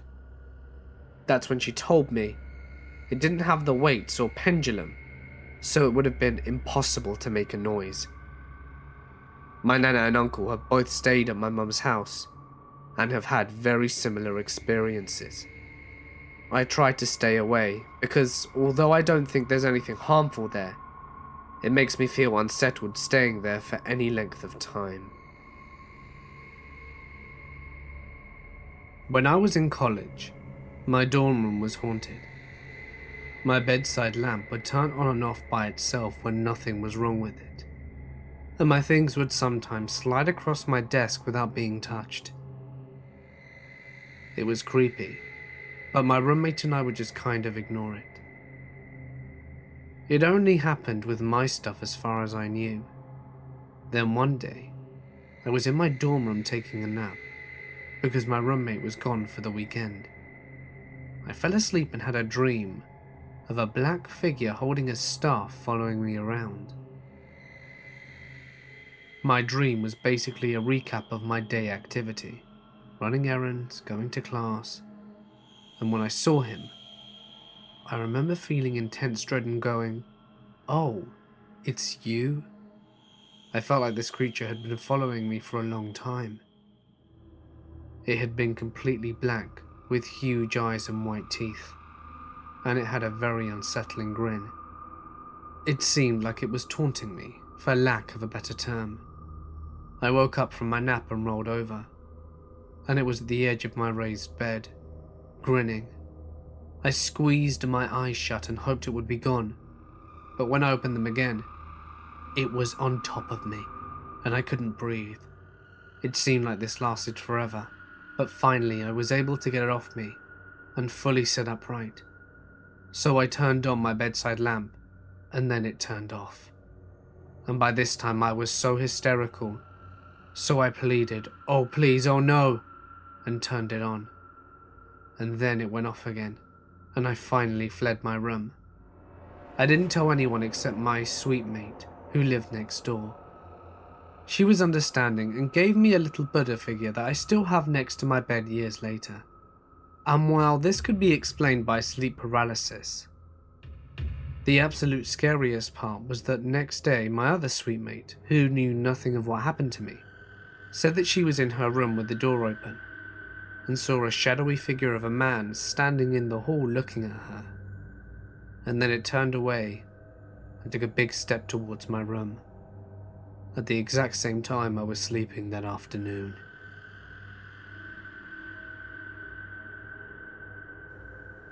I live in a haunted house, and have done for around 7 years. The house was 2 stories, the ground level, then the basement level of equal size. In the basement, we had mine and my brother's room, as well as the furnace room and the living room. It started simple. When you would be downstairs, you would hear people running up and down the stairs and walking on the wood floors, and vice versa. After a while in my room and the furnace room, there began to be these tiny black creatures, around 2 feet tall with wide eyes and white teeth, that would move things and play with my toys. In the furnace room, they would rearrange the stacked junk. We used it as a garage, as we couldn't even walk into it very far.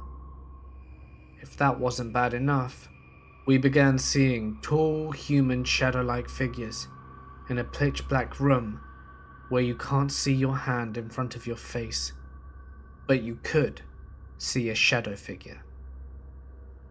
They started showing up in the yard and trees and didn't really come into the house. Eventually our lives took a turn for the worse, with legal issues regarding my great-grandfather, and he came to live with us. He was never a good man. He beat his wife and kids and stole from everyone he could, but we took care of him all the same. He had his own demon that followed him. But anyway, when he showed up, he slept in the basement living room and regularly prayed for God to kill us because he believed that we were bad people. When he showed up, the shadow figures followed him into the house. They began standing in my doorway at night and watching me, so I would close and lock my door. Unlike the small imp creatures, the shadow people gave off a harmful vibe. Pretty soon, the shadow figure began coming into my room, as well as my brother's room, being their favorite. They never went upstairs or crossed my room doorway. I think it was my cat. However, they did love my brother's room, and they would stand at the end of his bed and watch him sleep. One night, things got much worse than they ever had. My great-grandfather was asleep in his bed, and I decided to put saran wrap over my brother's door to play a trick on him. I spent a bit of time taping up, and when I went to look at my handiwork, there were 3 huge cuts down the middle. So I took it down and tried again, and there they were once more. I decided to give it one more shot, and as I wrapped it up, it began tearing in front of me. And I mean really slowly, like someone was purposefully cutting into it. I decided to wake my brother and show him, and as he walked out of his room, we turned the corner and stood face to face with one of the shadow figures. It was standing in the room with all the lights around it, just turned around to look at us. They had no eyes or face, but you could still feel them looking at you. So we ran into my brother's room to hide. We lay there for a good long while we could hear the other room being thrown around.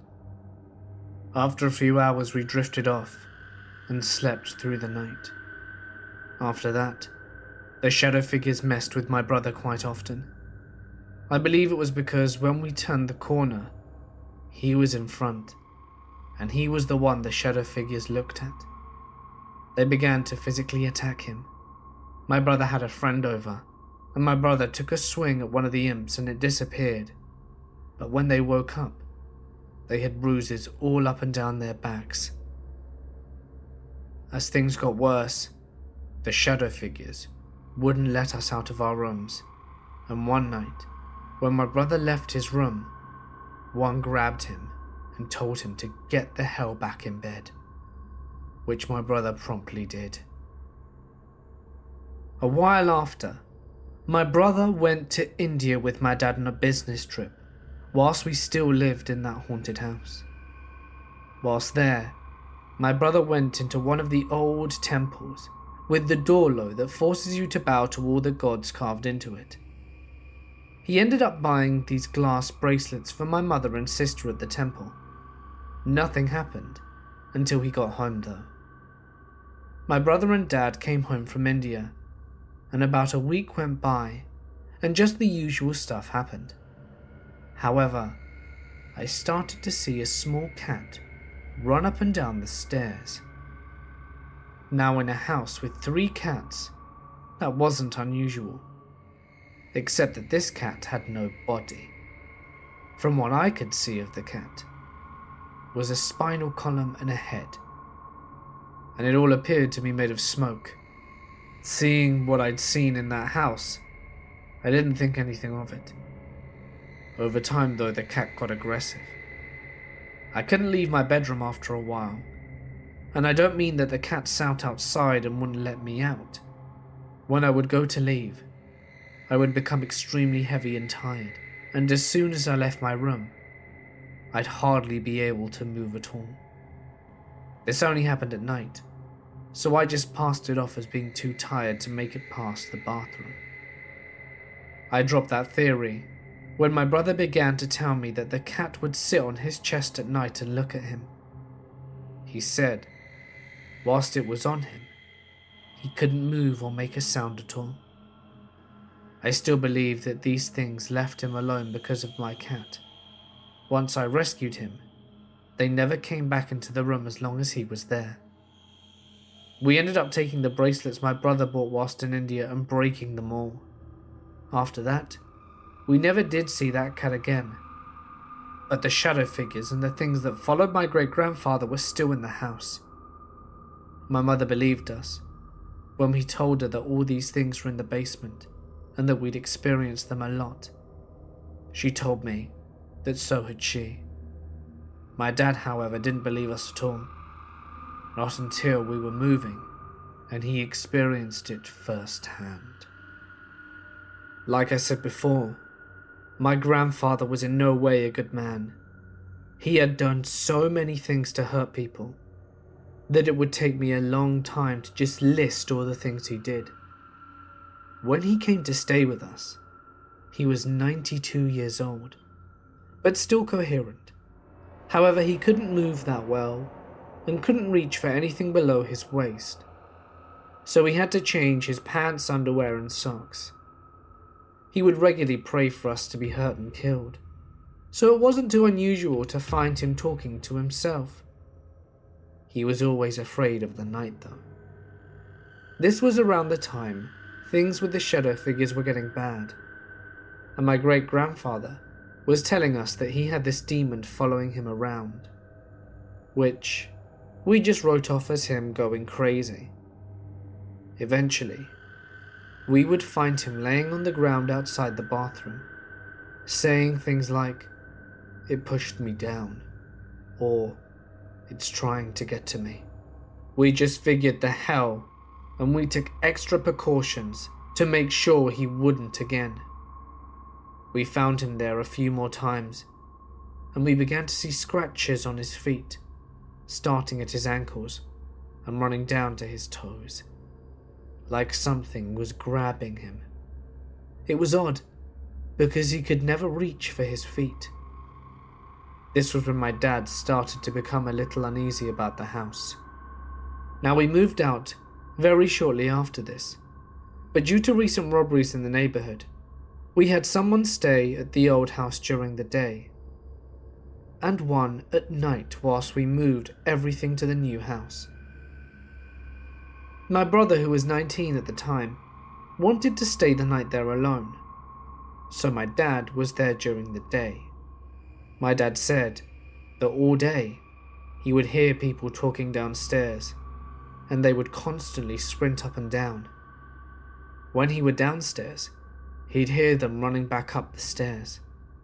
Despite that and what happened to my brother, he insisted on staying the night.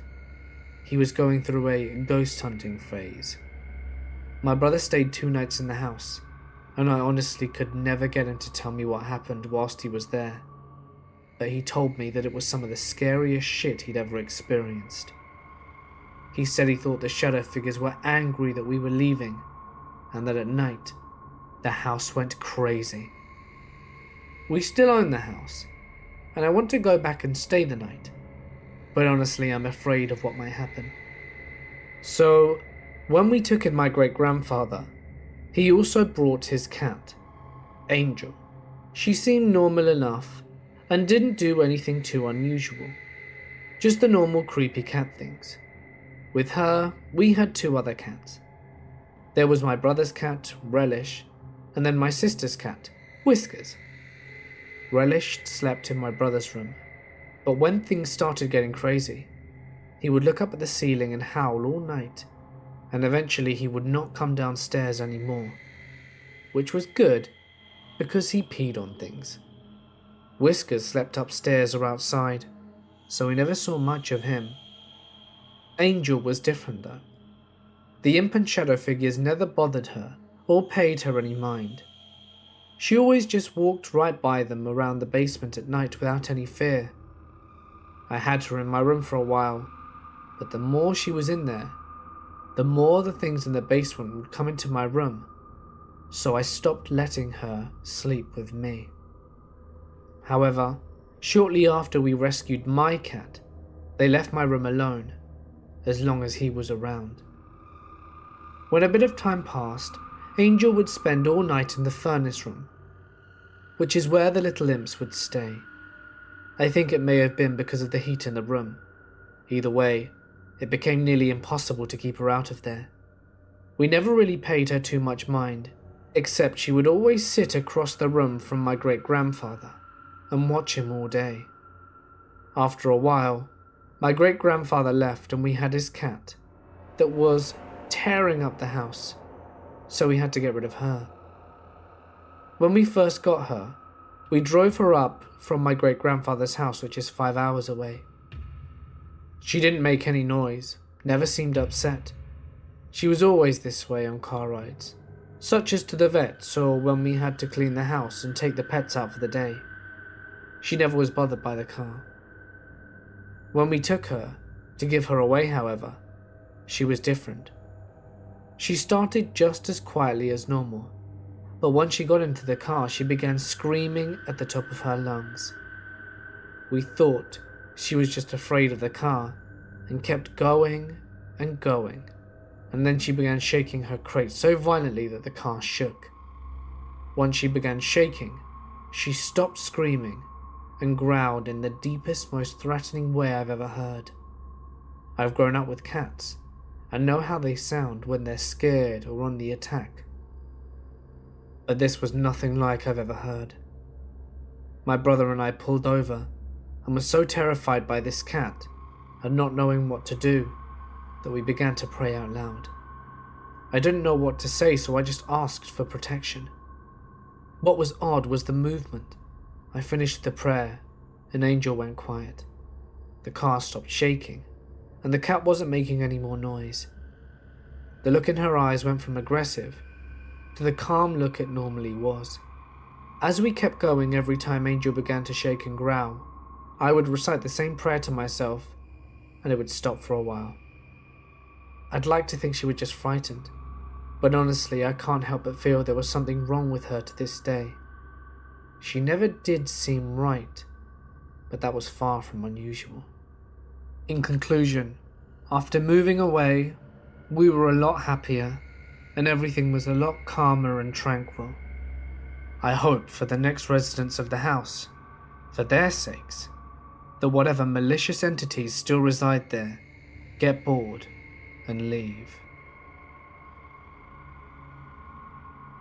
When I was younger, around 10 or so, my cat had to be put down as he was extremely diabetic, and my mother couldn't afford to keep paying the ongoing medicine he would need to survive. He was 12 years old at the time. Big, fat, black cat, and loving as the sky is blue.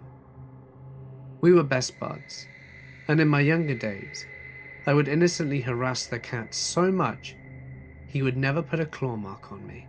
And in my younger days, I would innocently harass the cat so much, and he never put a claw mark on me. Always slept on my bed, and cried when he couldn't get into my room, rubbed up against me, purred, all the hallmarks of a best bud kitty. Needless to say, when the time came to put him down, I cried for a long time. I never said my goodbyes. I was too afraid and I regretted it. That cat was as important to me as any of my family. Fast forward to some time later. This is where shit gets downright paranormal. I happened to have one of those laser pointer things sitting on my computer desk at the foot of my bed. and it was relatively new. I was lying on my bed at the time, probably watching TV or playing video games or something. It was late afternoon/early evening, and I most definitely was not asleep or tired. So, the thing starts flickering on and off on its own. Weird, right? Not quite creepy yet. So, it stops flickering the moment I sit up and look at it. I was slightly spooked, not sure why it would be doing that. So I stare at it for a minute. It flickers again, same exact pattern as before. In my young mind, I'm certain it's trying somehow to communicate with me. I initially asked it if it was trying to talk to me, and to blink once for yes and twice for no. It blinked once. I asked it if it was a ghost, another single blink, and I asked it if it was going to hurt me, 2 blinks. At that point, I wondered if it was my cat who had recently passed, so I asked. 1 blink. The remainder of this conversation lasted over the course of half an hour. I forget the rest of the sort of things I asked and whatnot, but basically ascertained that it was my cat's ghost come to look after me for a bit, and that I wasn't blamed. I remember crying about it. Afterwards, I gathered the courage to check out the laser pointer, and the batteries were dead. Through the length of the conversation, there was no way it was sheer coincidence. I am an atheist and a skeptic, a firm believer in the scientific process. To this day, I have no rational explanation for what happened, other than it was my cat talking to me after he passed. Since then, I have never experienced anything loopy or that I cannot explain. And that day is the only one from my childhood that I even remotely strongly recollect. Sabbath, if you're somehow hearing this, I miss you, bud. I figured I'd share with you some strange and what I believe to be paranormal experiences happening at my place of employment. I work at an old restaurant in a city in Oregon. I will not say which restaurant for obvious reasons. I work as the bread baker during the night hours. My shift is usually from 8:30 p.m. till around 3 a.m., depending on which products need to be made. My co-workers tend to leave at 10 o'clock. Sometimes the dishwasher is there a little later, though I got lucky moving here and landing this job right away at $13 an hour. But now, I don't feel so lucky. My first experience was the second month of working here. I had just put some hamburger buns in the proofer and had some time to kill, so I walked into the dining area and made myself some espresso. Halfway there, I noticed a faint whistling coming from the dining area. I shrugged it off, as it stopped once I entered. As soon as the espresso was done, the whistling started again, but louder. I couldn't make out if it was a song or not. But it went on for about a minute and then stopped. My whole body shivered, as I was definitely creeped out.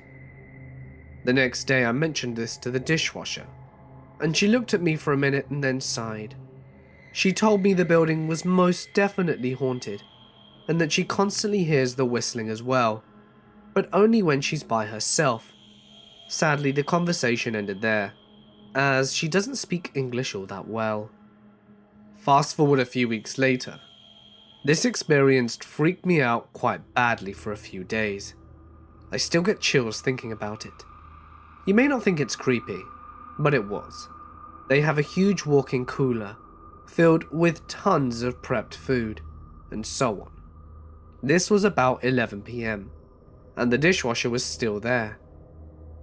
I walked into the cooler to grab some butter. The door is huge and heavy, and there is no way wind could shut the door, especially because there was no wind to shut it. As I was reaching for the butter, I hear the door slam behind me.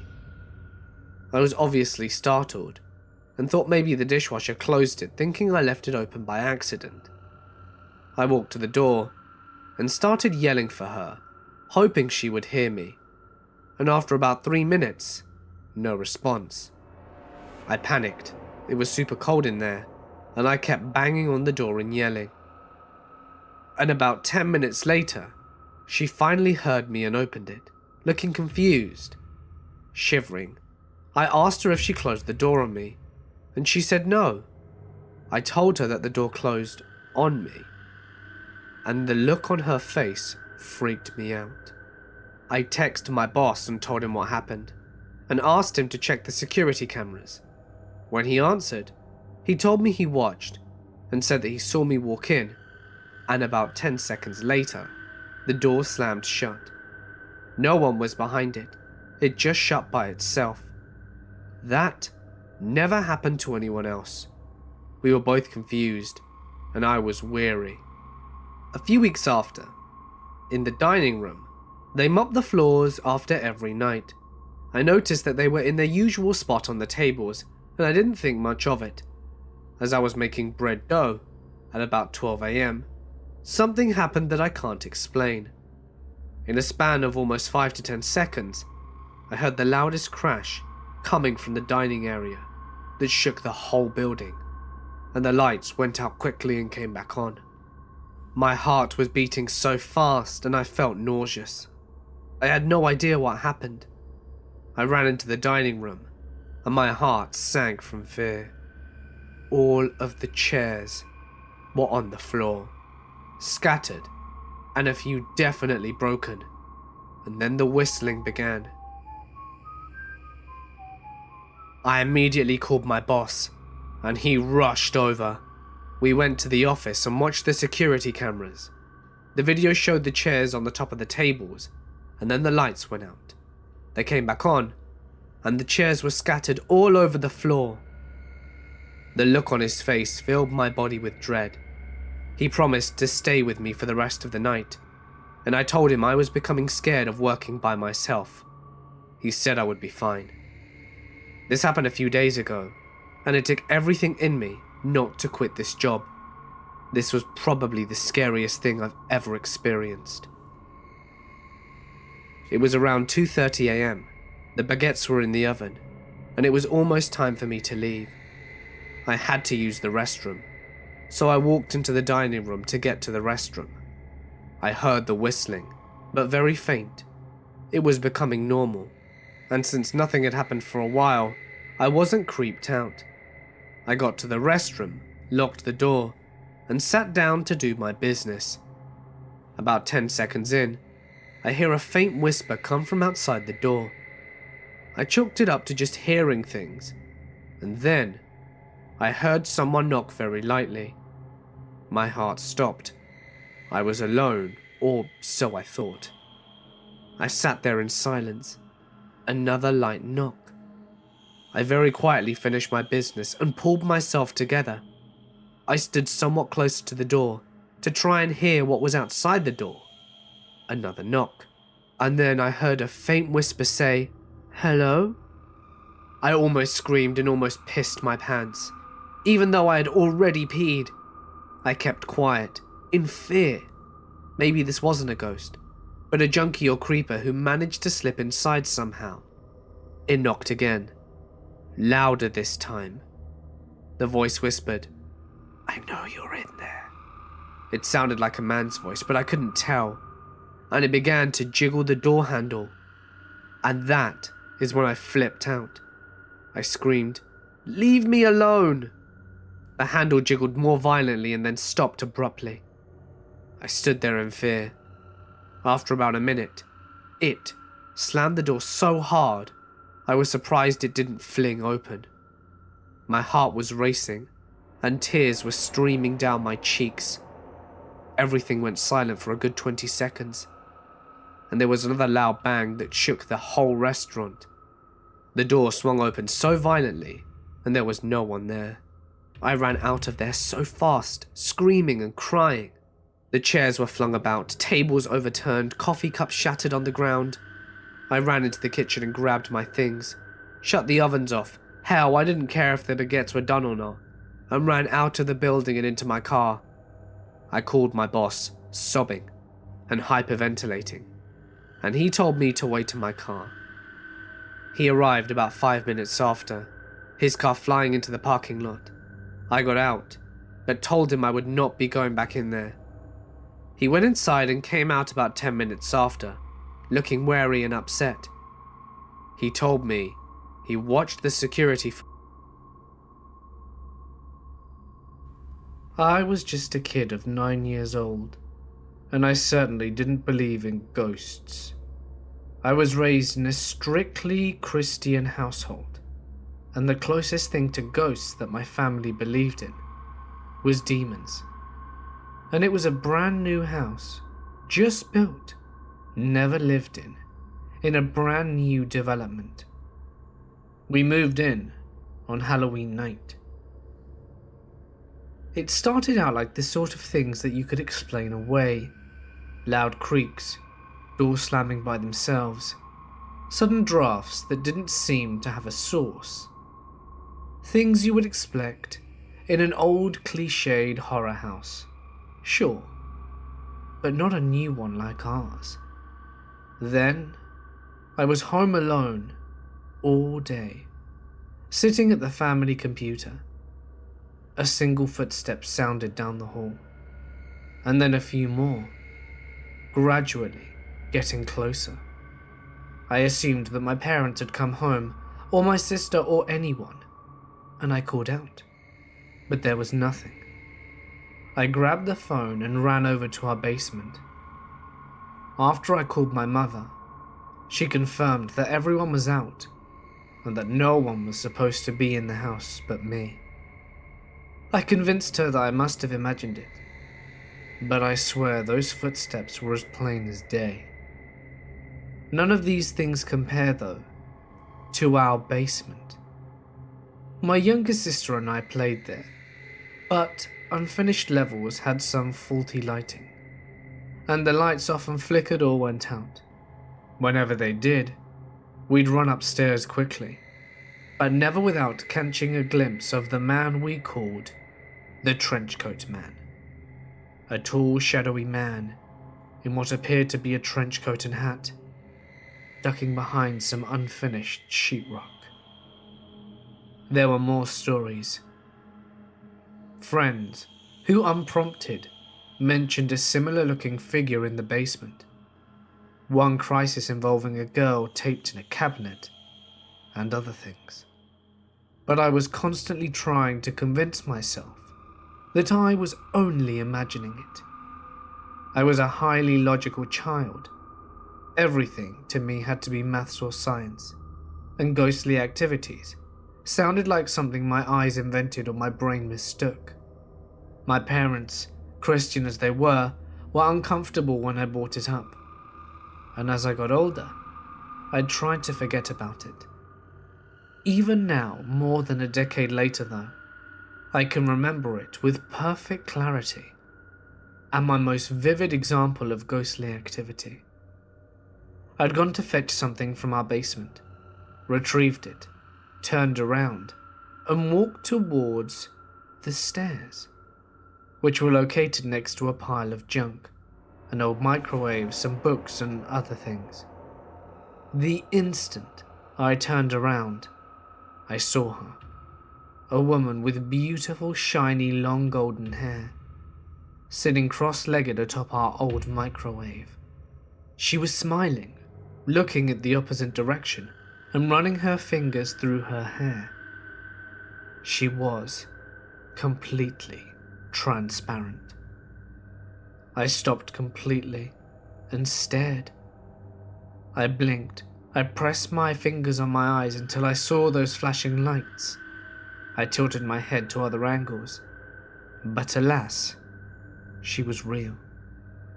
She was still there looking out our basement window, near the ceiling and flipping her hair. I could even read, through her, the piece of construction paper I'd taped up on the wall on the other side of her body. Whenever I look back on those memories and I think that I just must have been an imaginative kid, I remember that woman, and I realize that there absolutely had to be something I just couldn't explain.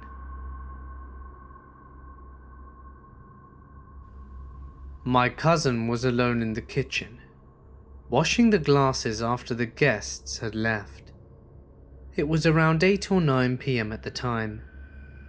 While she was washing, she heard some odd noises coming from outside. They sounded like a shriek. Since her family lives in a house by the mountains, with nothing but forests covering every inch of it, she shrugged it off as the sound of animals in the forest.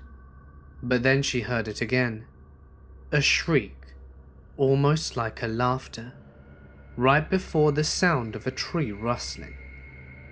Not long after, there was the sound of a firecracker exploding a couple of times. Just as soon as she heard the firecracker, she heard the sound of another awful shriek, followed by trees rustling again. She thought that it could be kids playing outside, so she just ignored it. A few minutes passed, and there was a knock on the door. The neighbors came over and told them to pray for protection that night.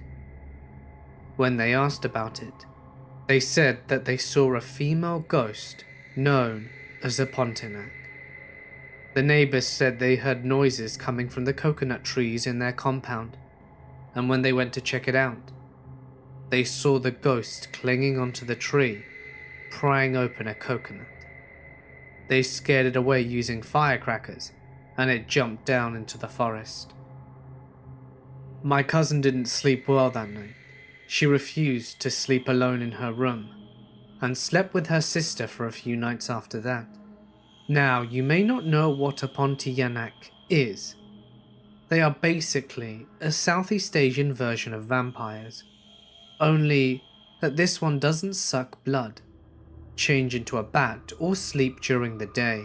Instead, they would sometimes take the form of beautiful young women, and would always carry a single flower that would have a powerful and good smell. The reason why is because they themselves smelt like rotten meat. Their true forms are long black tangly hair with a large white cloth that drags on the ground as they walk. They are also extremely pale with red blood eyes and are said to laugh in a very high-pitched tone.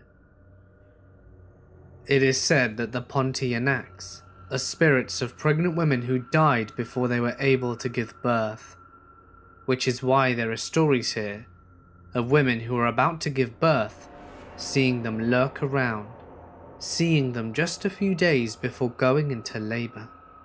So, if you're going to give birth, be careful if you see a beautiful woman in old traditional clothing with a single flower in their hair. You may never know what they'll do to your baby. For what it's worth, I stayed the night with a friend during high school. Me, him, and another dude were drinking some beers in this house, and the house was getting ready to be demolished. The only items left in the house were OJ's whole bedroom. He grew up in the house and hated to leave, and wanted to make it to the last second. So we're all here drinking and bullshitting in his room. The TV was on, but we weren't paying it much attention. Anywho, we all decided to go to the living room and put a couple of sledgehammers through the walls for shits and giggles. We all walked out of the room, and the TV immediately turned off. I noticed it immediately and it spooked me, so I asked OJ about it. And he, without missing a beat, goes, "Oh yeah, that's just George." I look at him deadpan as hell. He didn't even try to explain. I asked him who in the ever-loving hell was George. Naturally, George is the man who built the original house and was driving his kids in his dump truck, and had the back end raised in such a fashion that they could stand really high in it.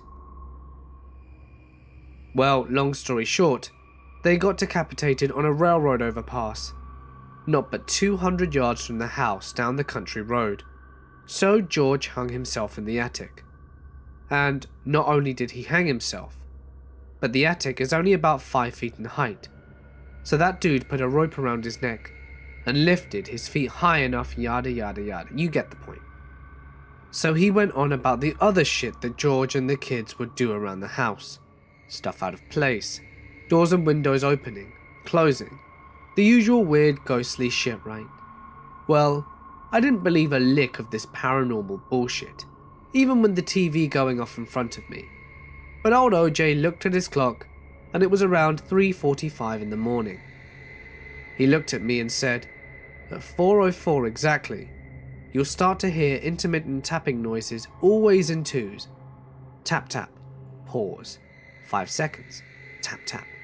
Yeah, whatever, OJ. Anyway, when the clocks hit 4:04, tap tap, tap tap.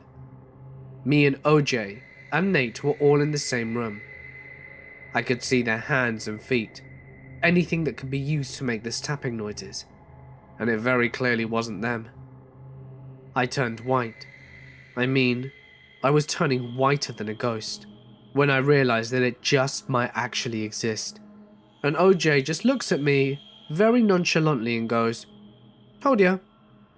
The most bizarre thing about it though, you couldn't pinpoint the noise. It was everywhere and nowhere at the same time. The sound wasn't directional. It was like it was off in the distance, but you couldn't move closer or further away from it. It was just there. Tap tap. Tap tap. Needless to say, I refused putting a hole in any of those walls with a sledgehammer. I also did not sleep, and I also got very, very, very drunk after that happened. Still don't know what to think, to be honest, but that's some serious shit, I tell you. I'd just like to add, I went into the attic where George hung himself. I like to think myself as a very stable person when it comes to dark, cold, confined spaces. I don't get phobias or nervous really, but to this day, I have never experienced such a dark, cold feeling down to my bones. You could feel the energy in the room. It felt as though it was sucking the life out of you. It took me 10 seconds before I came sprinting down the stairs in sheer terror, and decided not to go back up there for the rest of the night. Here's something else that happened. My friend Lighty and I would go to his parents' farm property all the time with a gator and just explore the 140-acre property pretty regularly a few summers back. As we would come and go, we'd chat with the few farmers that sharecropped the land, that was about 4 or 5, and we'd bullshit with stories and whatnot. Now these guys certainly have a sense of humour, but weren't joking one bit when they were telling us about the old lady. So Lighty's grandparents had purchased the land from the bank after an older lady had passed away whilst living in the tiny 1920s Depression-style shack on the property. 1 room, 4 windows, and it was falling apart. Scary as shit. The typical old farmhouse, right? Well, we noticed a trend in the farmers' stories, or at least one in particular. They all spoke of seeing a woman, an old woman, staring at them through the windows at times. Now, I live my life as the devil's advocate. Each farmer I ask the same question to. Which window? My thought is that they're all bullshitting. They'll name separate windows, right? Makes sense. Nope. Each had the same response. All of them. I was baffled. I should note that all of these farmers also don't know each other, all from different local neighbouring towns, but still were not in contact with each other. No corroboration. No slick, clever, let's try and scare the shit out of these kids type of scenario. No possibility of it being a lamp in the damn window. Can't be that easy. Still never stopped us from going out onto the damn property. I guess Sue never minded either. That's what we named her. Sue, the window ghost. When Lighty and I were driving on that same property, 2 blue orbs rose out from a water tank in a small creek and just floated down the creek. It was about the size of a baseball. Apparently Lighty's grandfather told stories of the same 2 blue orbs, as well as multiple people in that county. It was like some urban legend we'd not heard of until we were told by Lighty's father, who eventually filled us in. It apparently happens all over the place, but only in this county and in this creek. So bizarre. I lost my mind watching those orbs float into the air, traveling at the same speed as the water. I'll never forget it, and we never said another word during the incident. I am a 34-year-old male living in Finland, and these events I'm going to tell you took place in 1987. I was only 5 years old at the time. I lived in a row house in a municipality called Numijärvi, near Helsinki. This house had 2 floors. The bedroom was located upstairs and the living room downstairs. Sometimes, in fact, quite often, I happened to wake up at night and I could see the radiator of the room on the wall as a white cow. A cow of pure white, which sometimes looked like it would have moved towards me, and which varied the position from standing to a recovering and so on. The cow radiator seemed to kind of have a spruce forest in its background. Once, when someone for some reason turned the lights on in the room, I saw the radiator again, just as a normal home appliance. But as soon as the lights went out, it would show itself again as a cow, which was very strange. In the living room, there was a Lundia shelf level, with a Solora television set, and a Fisherman Betaman VCR on the right-hand side, and then a sharp turntable. At times I used to sleep with my mother in the living room.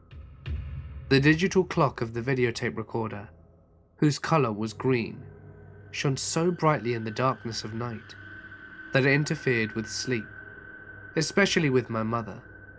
So she came up with an idea to put a tabloid newspaper on the VCR to cover the clock. When I happened to wake during the night there, in the living room, I could see how the tabloid was moving. Sometimes it moved as if airstream would have come and swung over it, and other times it would move horizontally.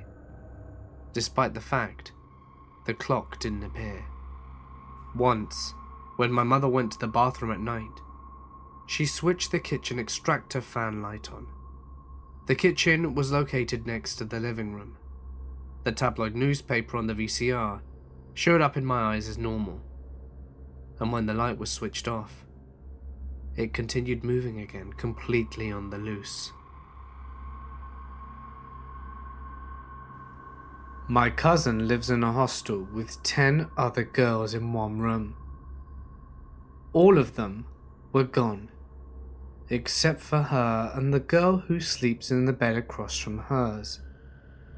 I understand my cousin's hostel is near a forest. You must understand that Malaysia is 62% forest, so this is not uncommon.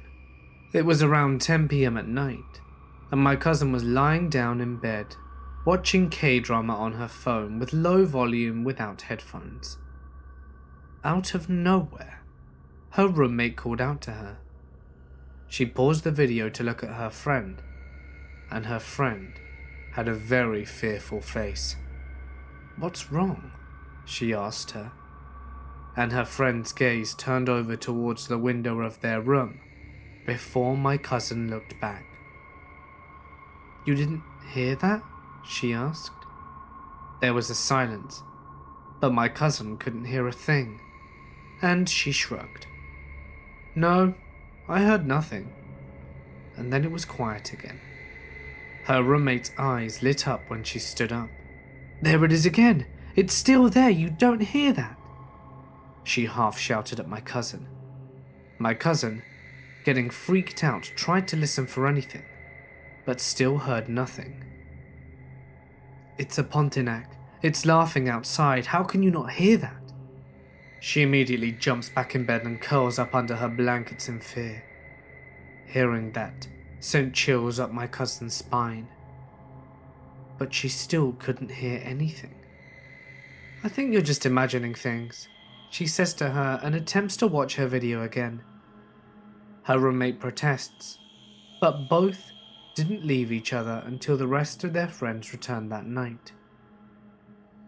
Although they didn't see the Pontiac that night, something else happened a few days later.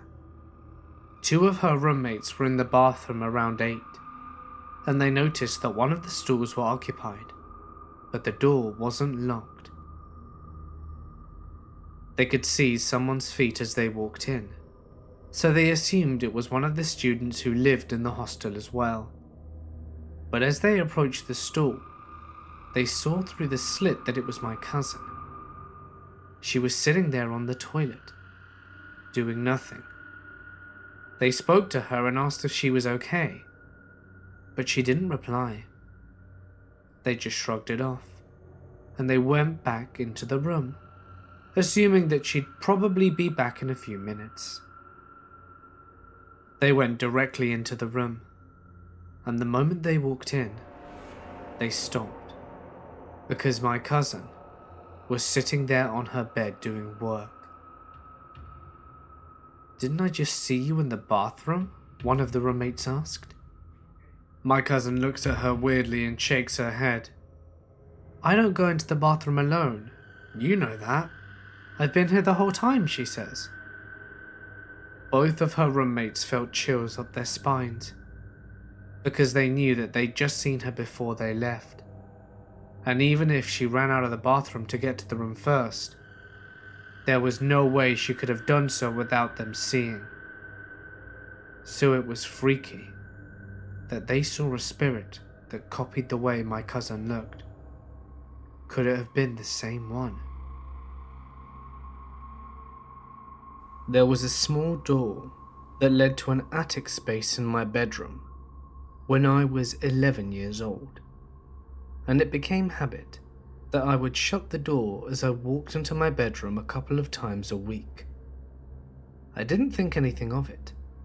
I just assumed my mother didn't close it all the way and that she left it. After a while, I made the mistake of joking with her when she made a comment about me not picking up after myself. I said something like, "Every night, I have to close the attic door behind you. How about you shut it all the way when you're done?" She then informed me that she hadn't been in the attic in months. I asked my brother, and his response was the same, as well as my father. So then I started to pay really close attention to it, making sure it was closed in the morning, checking it after school, checking after dinner, as well as when I was heading up to bed. And without fail, at some point, it would be open.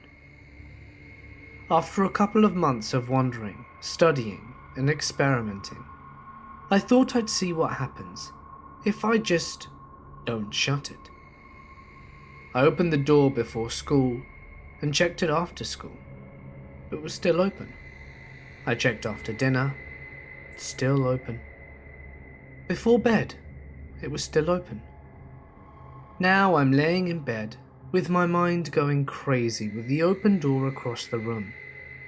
So I decide to check it out. So I roll over and focus on the black space in the attic, only to see a face staring back at me. I bolt downstairs, wake my parents, and get ridiculed by my brother. We switch bedrooms. We ended up moving into a new house 6 months later, due to an expanding household, and my new physics teacher and his wife bought our house. I could have forgotten all about that event, and chalked it up to me having an overactive imagination. But then my senior year, I discovered how awesome our physics teacher was. It became my favourite class by far, and he was my favourite teacher. At the end of my senior year, my friend and I took our VHS camcorder around town, doing mostly silly things, but then took it to my old house to see what they'd done with the place. We got a very fun tour, and I got to tell stories about all the projects my dad did that were still part of the house. Then the wife leads us upstairs to show us the sewing room, I ask jokingly. Notice anything strange in this room? And I kid you not, her face goes blank. On camera, she asks what I mean, and I try to shrug it off, but end up saying something about the attic door. She confirmed that every time she comes up to sew, the attic door is open. She then tells us that the second day of being in the house, her dog, a German Shepherd, had gone into the room but would not go back downstairs.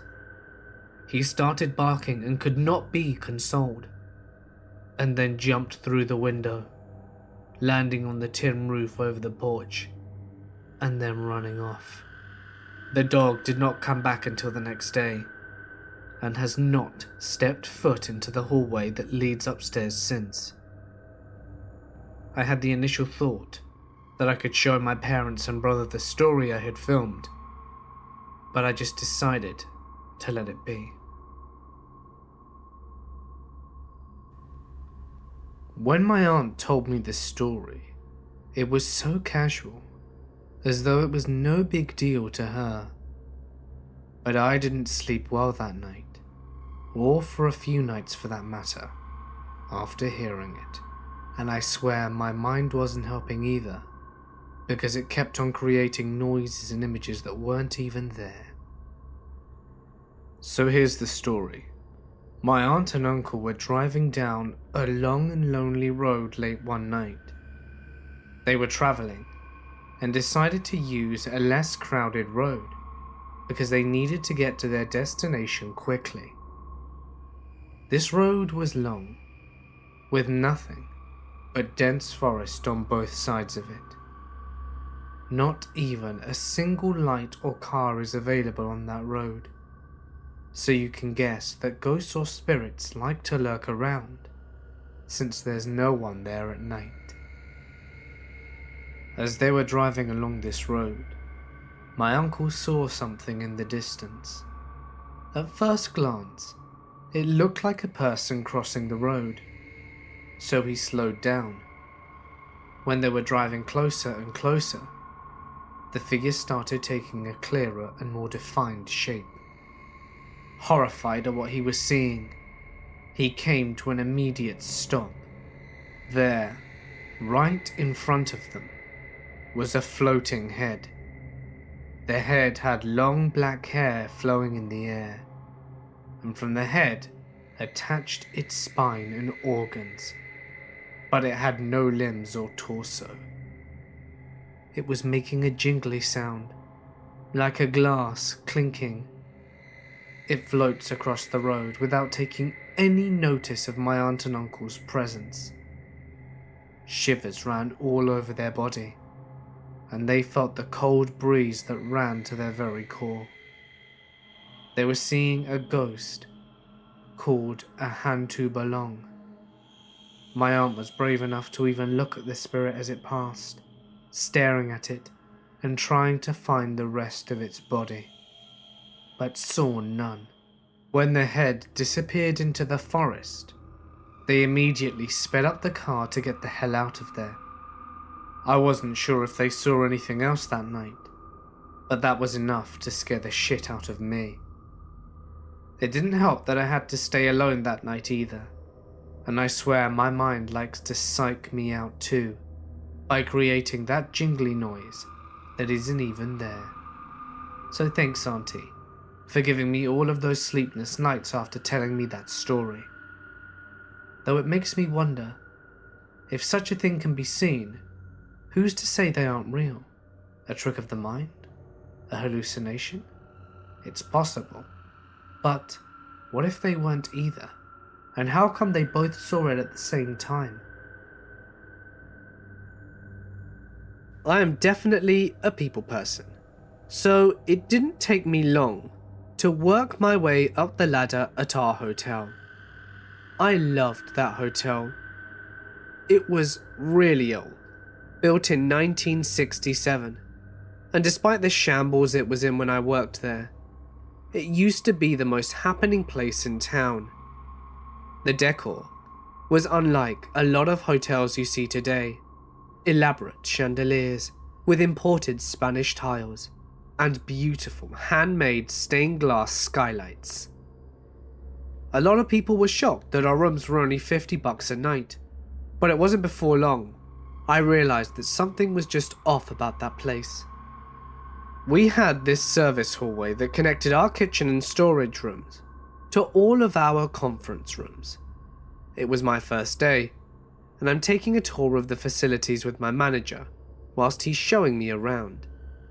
I noticed how it smelt like a nursing home, like mothballs and death.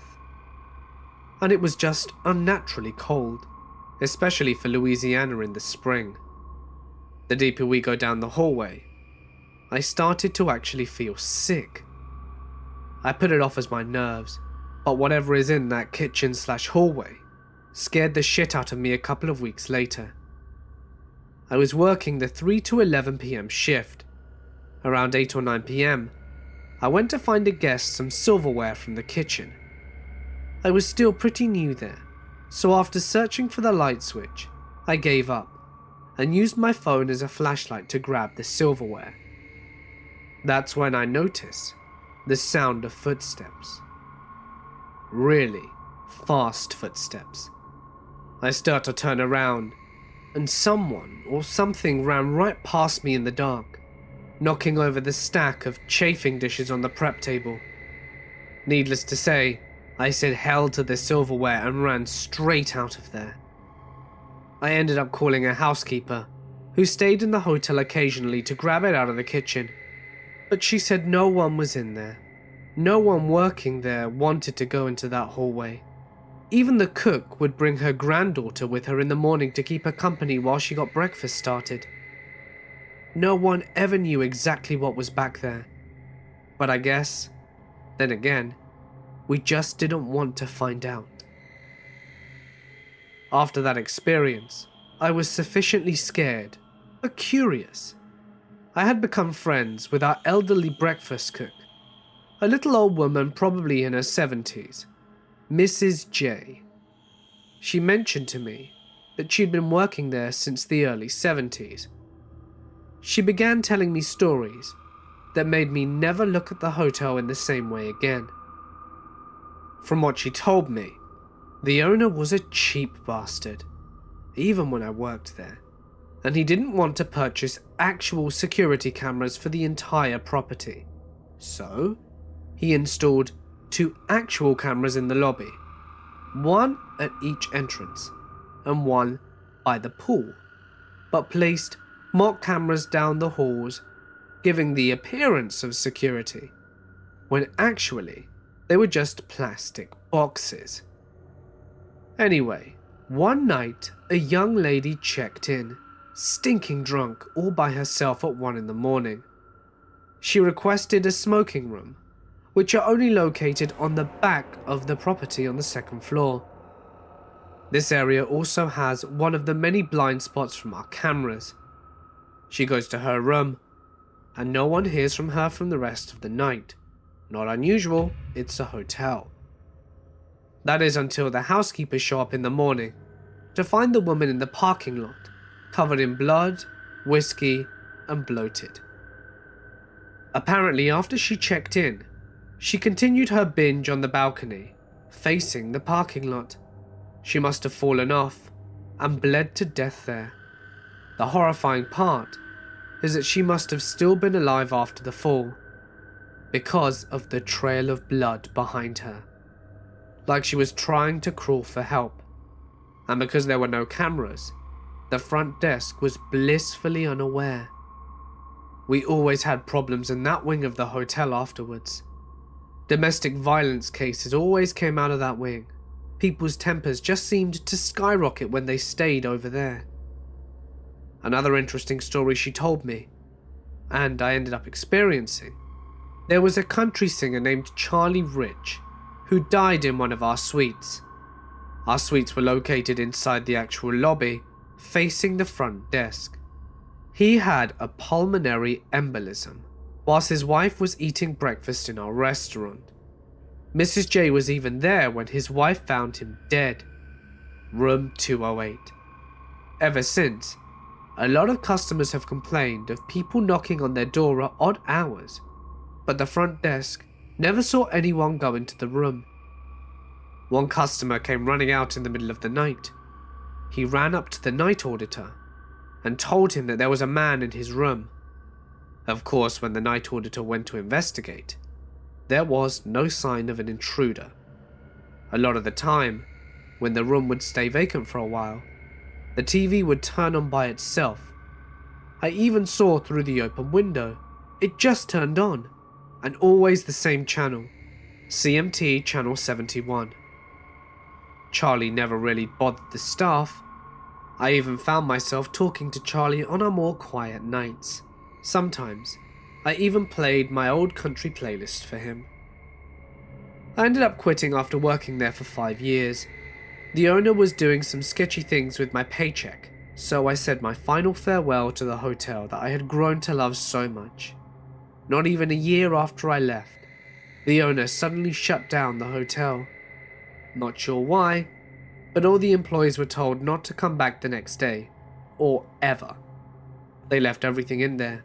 All the papers, computers, furniture, food, all left inside the massively vacant blood-red building.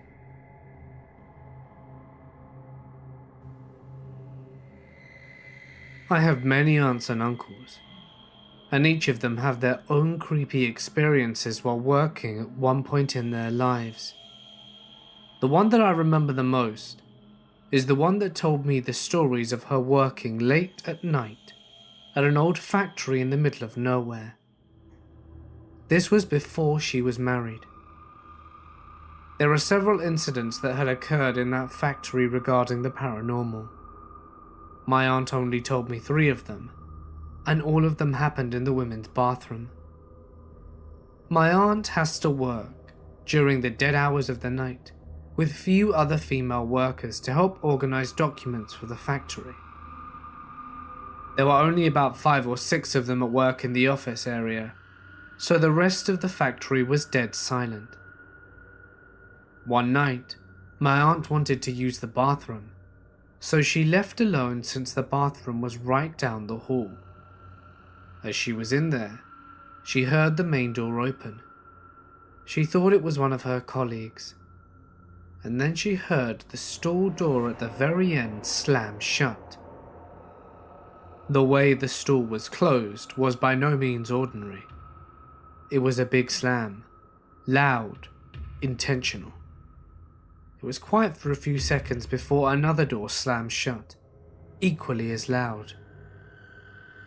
She immediately felt a chill up her spine when she heard the third door being slammed, and when the stall door next to her slammed shut, she bolted out of there. She didn't look back or anything, and just immediately ran back to the office with her pants halfway down her legs.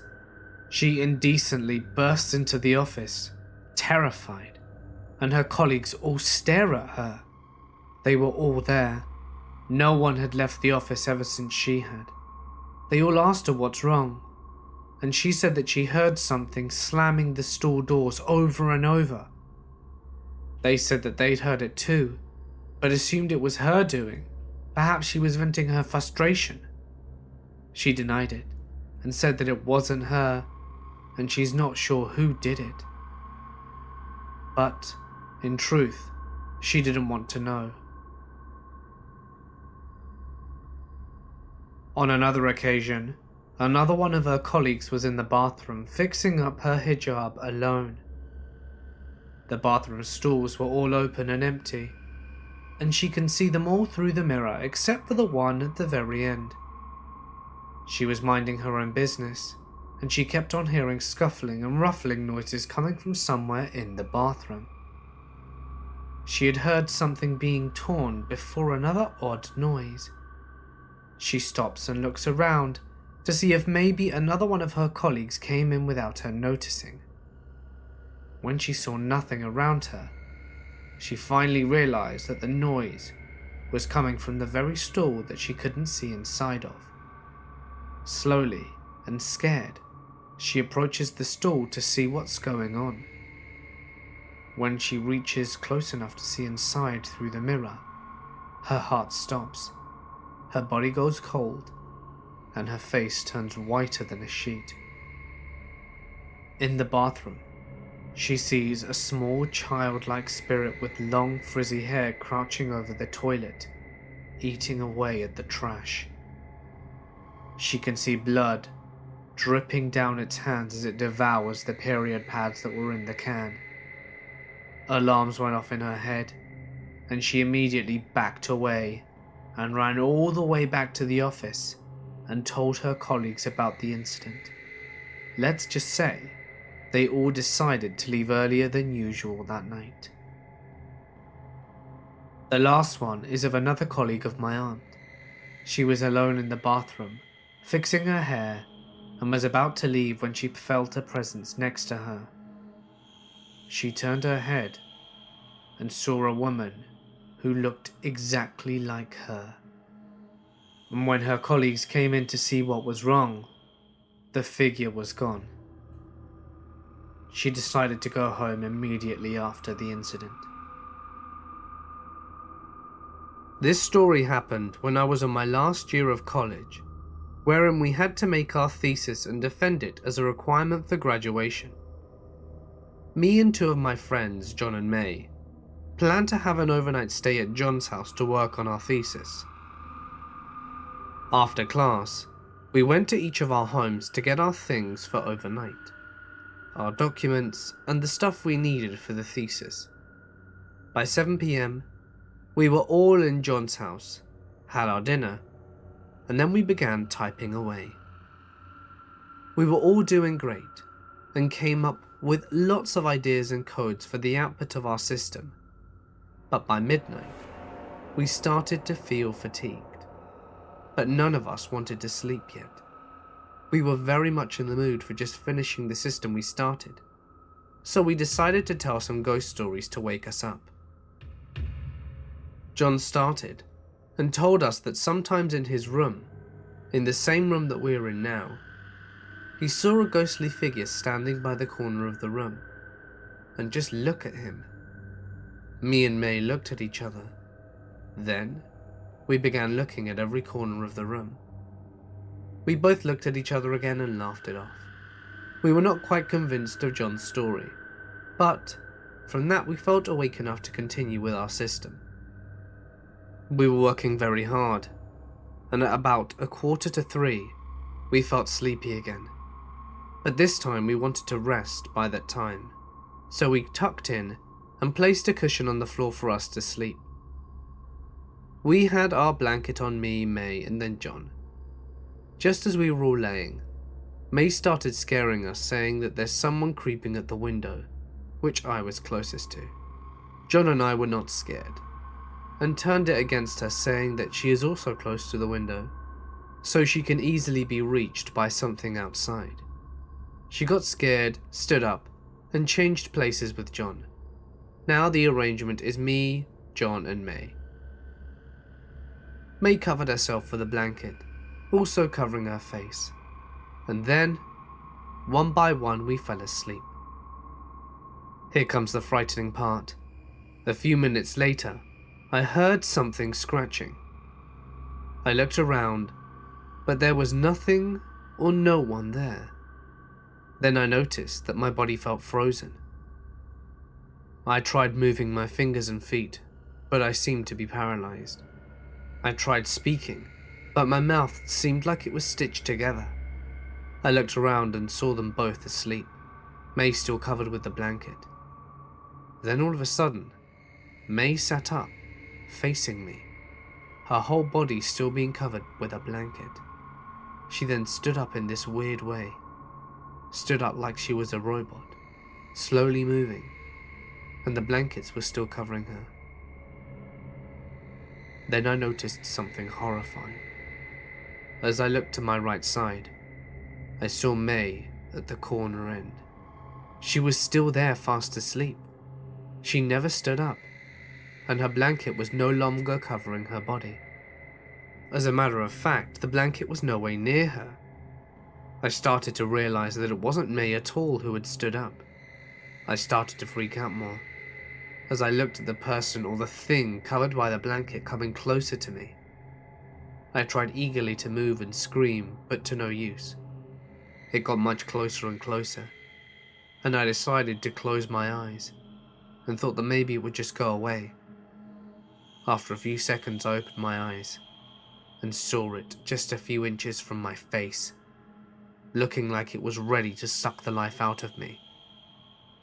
I tried to move and scream as powerfully as I could, and then I finally managed it. John woke up from my scream and tried to calm me down. I was not able to sleep again until the morning came. I told them that nightmare after we finished our thesis, for I didn't want to frighten them and get distracted by the supernatural thing that happened. I just said that I was never staying up that late again in that room. I was so tired when I got home from work. I had been working long shifts all week, and I decided that I would just fall into bed and sleep, even if it meant getting up too early in the morning. So after taking a shower and then getting dressed for bed, I stumbled into the bathroom. I just flopped down on my bed, and I was out so fast that I didn't recall anything after me touching the bed. I didn't even close my window, and this is significant because there was an outside light directly outside my window. It basically made it half light in my room, but it didn't matter. I was tired and passed out. I don't even know what woke me. I was laying in a very awkward position, and that may have been why. I was on my side with one of my legs almost touching me on the chest. My other arm was beneath me. I felt awful, and I turned around and laid down on my back. I closed my eyes for a moment, and I thought I fell asleep. But I opened my eyes for some reason. I don't know why, but when I did, I saw a teenage boy standing at the foot of my bed. He was shaking his head for some reason and looking down at the foot of my bed. I turned and looked at the foot of my bed, and there I saw a much younger boy crouched down holding the bedpost. He had a knife in his other hand, and the evilest look on his face I had ever seen. It wasn't a smile. It was angry. Very angry. Freaked out, I screamed and got up and ran to the light switch, turning it on, looking back, and both of the boys were gone. I didn't care. I ran out of the apartment and sat in the hallway until I was able to calm down quite a bit. I didn't have anywhere else to go, and eventually went back in. I searched it and made sure no one was there. They weren't. And I slept with the lights on. I worked at a hospital, doing transport for a couple of years. The transport home base was in the basement of the hospital, where all the laundry is done, and supplies are also stored there. I hated working late nights after this incident. On this particular night, I was the only one in the basement when I heard whistling at the end of the hallway by the elevator. I poked my head around the corner, expecting to see my only co-worker on duty that night, but there was absolutely no one there. I shrugged it off. I'm not easily spooked. Nights are slow, so I ate some snacks and hung out in the break room for a bit. Next thing I know, I hear a loud bang. I walked into the hallway, and a bed is rolling down the halls, bumping into the sides. At this point, I think my co-worker is bullshitting me, so I radio him, and he says he's upstairs in the cafeteria. I still don't believe him, and think I'll catch him in the act.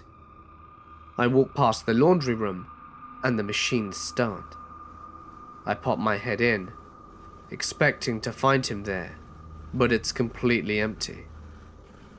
Okay, starting to get a little nervous, I walked into the laundry room, and the machines completely stopped. I freeze, then run out and head towards the elevator, and I hear the whistling again.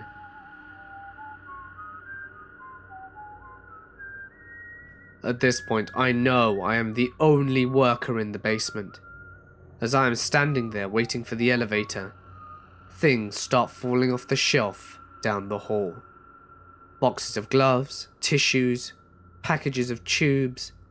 I am literally standing there, watching them fall off one by one at the opposite end of the hallway. I shit you not.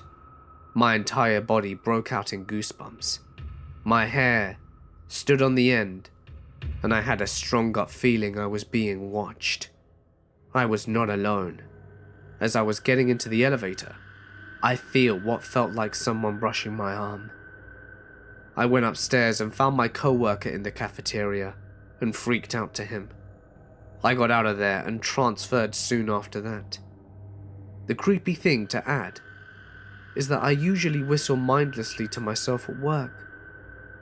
It's almost as if the spirit was mimicking me. Creepiest feeling ever. When I was 15, my mother bought her dream house, a large Victorian on a hill, with 7 bedrooms, and much larger than the tiny 1-bedroom that we'd been living in. During the buying period, we were there several times, and I was excited to get my own room, finally. Before we could move in though, a lot of cleaning needed to be done. The previous tenants had left it feet deep in crap, clothing, and loads of other stuff we had to clear out. We hadn't lived there for very long, and then the nightmares started. They were always about ghosts. I told my mother that I thought there were ghosts in the house. She scoffed and said, "All right, I'll have my sister come." Her sister was a sensitive who could feel when spirits were present. She went through and declared it clear, but I insisted. Finally, just after New Year, we moved in. Soon after, it became apparent that I was right. Things started getting moved. You'd see things out of the corner of your eye, odd noises and smells. I'd smell whiskey in my bedroom, or chocolate cake in the kitchen. Turned out, there had been an older couple who lived there. She loved to bake, and he loved to drink. And when he had too much, his wife would make him sleep in another room. My room. Then there was the black cloud. It would follow me up the stairs at night, and stop as I went into my bedroom. As soon as the door would shut, it would come through the wall and drift in back and forth. At about this time, my depression deepened, and I began considering suicide. The old man seemed to be more attached to my sister, who will deny anything to this day, but she would suddenly begin sleeping in the living room. I finally saw him one night. I was going from my bedroom to the bathroom, and looked through the front bedroom towards her room. In the front of the door, facing it, was this pale figure of an old man, but his face was turned towards me. The black eye sockets were staring right at me. All of a sudden, I didn't need the bathroom anymore. I sat in my room trying to figure out what I had just seen. The main one, though, we called Victoria. We saw and experienced her the most. She was a tall woman, wearing a Victorian gown, hence the name. I was up early one morning. My mother had gotten up for work and looked up the stairs and saw my sister coming down. "Both of you up before dawn? What's going on?" She waited for my sister to come down into the kitchen, in her robe and hair up in a towel. She waited and waited. She finally started calling up the stairs. My sister finally answered, and my mother asked, "Weren't you just coming down the stairs?" "No, I was sleeping," she replied. Victoria would suddenly appear in the middle of a room, drifting through it and then disappear. I would hear my mother speaking in the kitchen. "What?" I'd ask, and there would be no reply. I was just talking to the ghost. One night, I was up late writing, and I went downstairs for a cup of tea. I came up the stairs and turned to go into my room, and just as I was doing so, I glanced into my sister's room, and that's when I saw him. The old man was just there, standing in the doorway. I stopped dead in my tracks, staring as he slowly faded from view. The Victorian ghost liked to take things as well, usually jewellery or underwear, but one day I had important papers from my car insurance laid out on a table in my room. I went to deal with them, and they were gone. There was no one else in the house. At first I thought a breeze may have swept them onto the floor, but they were nowhere to be seen. Things would often be returned, either the third time you looked where the item was left, or around the third day you lost them. Sure enough, 3 days later, the insurance papers were right back on the table where I put them, except they had been folded into quarters. Many years later, my neighbour's father passed away. I went with her to the funeral and the reception at the church. Relatives gathered afterwards at the house, where we were out on the back porch jabbering away. I'm listening to my family's stories, and one of her cousins pipes up, "Who the hell are you?" My neighbour explains who I am, and which house I live in, and she goes, "Oh, do you still have that tall lady ghost who stands by the window in the library?" I felt my blood turn cold. I didn't know anyone else who knew about her, let alone anyone else who called the room the library. It's actually a large walk-in closet with a window at the end, which faces the front of the house. There's a bookcase along one of the walls full of books, so our family just called it that. Little did we know, so did everyone else. I had a medicine man bless and clear the place, and those spirits are no more, but allegedly, there is a portal in the house, so things will come and go. Unfortunately, 11 years to the day of moving in, my mother lost her battle with cancer at 4:45 a.m. I was suddenly awakened, sat straight upright, and I smelt roses and felt someone standing in the doorway. "Mum, is that you?" Then I fell back asleep, my head hitting the pillow, out like a light. At 7:30 a.m, I was awoken from my sleep by a phone call from the nursing home, telling me that she had passed at night. I still live here. Though she visits me occasionally, she's never made good on her threat to haunt this place. My grandfather died last year, sometime when my son was maybe a year old. We had dinner with the whole family every Friday, so my son had seen him several times. My grandfather was very quiet and a proud man, but when he thought he was alone or unseen, he would make silly faces at my son to get a laugh. A couple of nights after his funeral, my son, who likes to crawl into bed with us in the middle of the night, started laughing uncontrollably at 2 a.m. So I get out of the bed to go see what's going on, and find my son sitting in the middle of the living room, in the dark, laughing. Remember, it's 2 a.m. So I say, "Hey buddy, what are you doing?" He just replies, "Papa, funny." I got a little nervous for some reason and went to pick him up, and bring him up to our room for the rest of the night. And as I'm hauling him away, he says, "Bye, Papa," and blows a kiss at absolutely nothing I can see.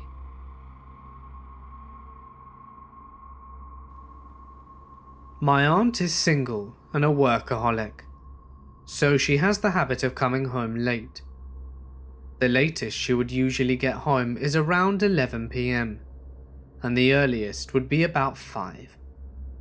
She would alternate days in which she would come home early, because it wasn't exactly safe to drive home at night, especially since she lives with my grandparents, who live deep within a village, with the only roads leading into it are very long and lonely. Not to mention that she would have to drive by 2 very large lakes, as well as 2 large palm estates just to reach home. Keep in mind that hijackers nor thieves are her only concern whilst driving alone at night. Here in Malaysia, it is believed that evil spirits dwell in places with water, like lakes, oceans and rivers. So, if we pass by one at night, we are supposed to throw out a piece of small trash out of our car window, just a few meters away from our home. This is to make sure that an evil spirit does not follow us home and will only stop by that piece of trash. Don't ask me why I believe this, but I do. But my aunt doesn't do this, so of course something did end up following her home.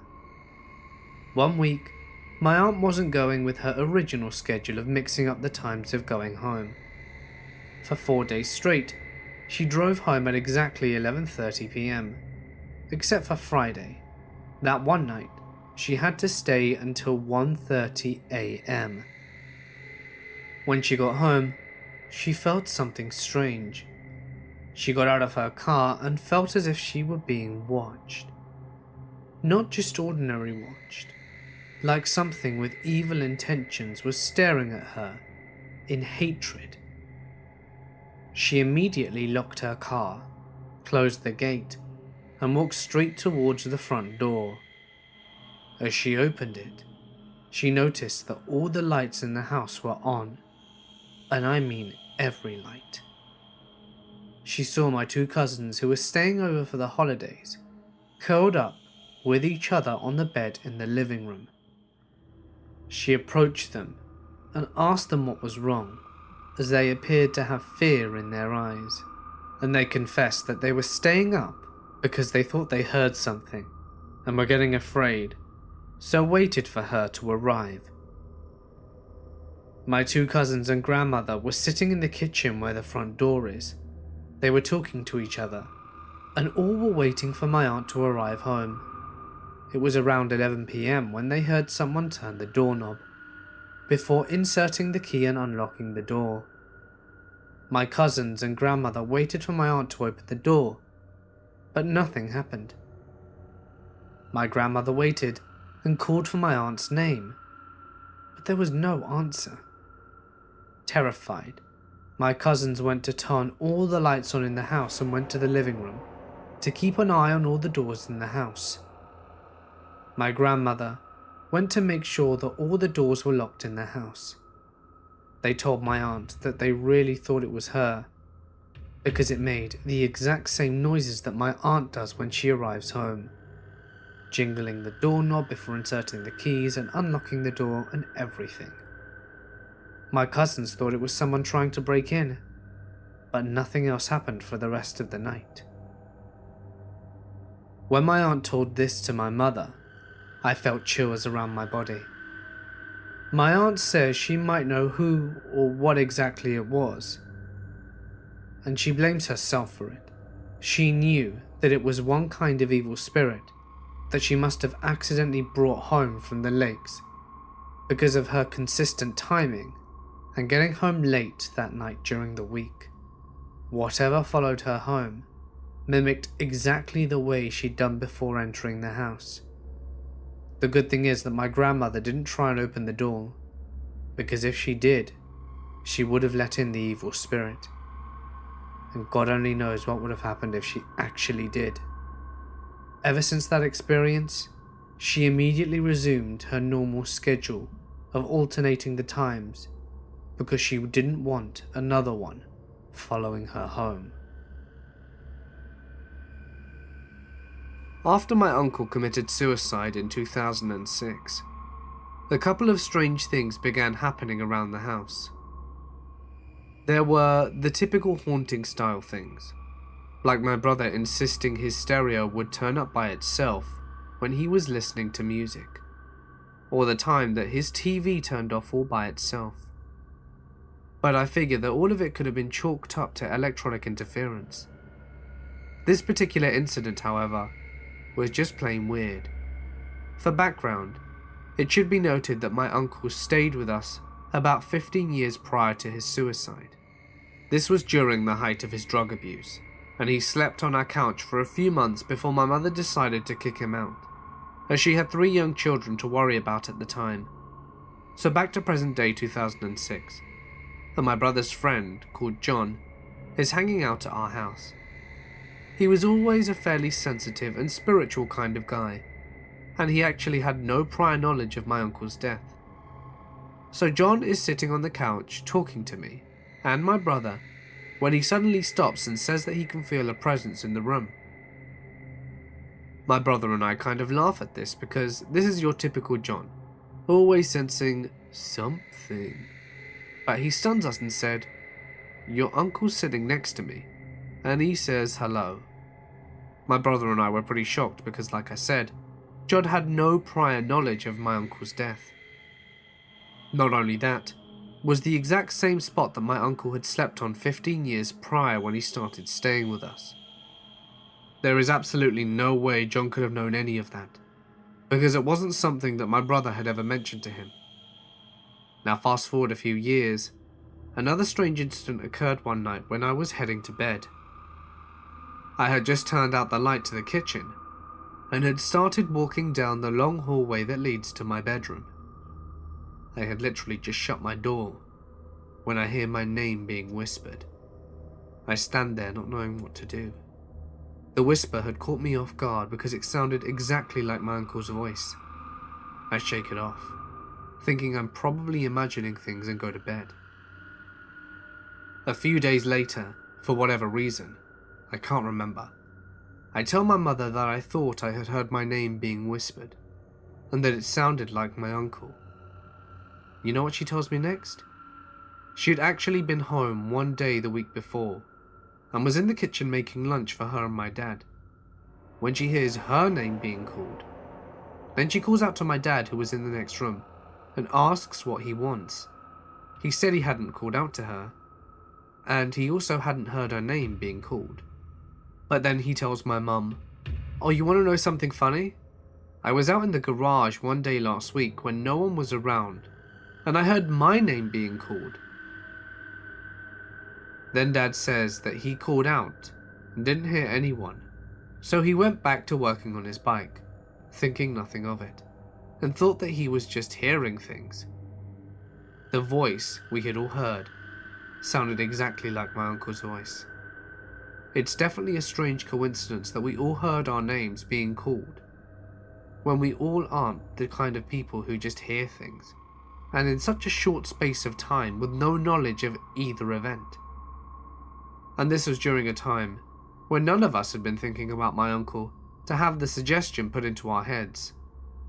It was a little creepy at the time, but thinking back on it now, it's kind of nice to think that my uncle might still be around watching over us, and that it may have been his way of playing a prank on us, since he definitely had that kind of weird sense of humour when he was alive. I always felt there was something weird going on in my bedroom when I was a teenager. I thought the place was haunted.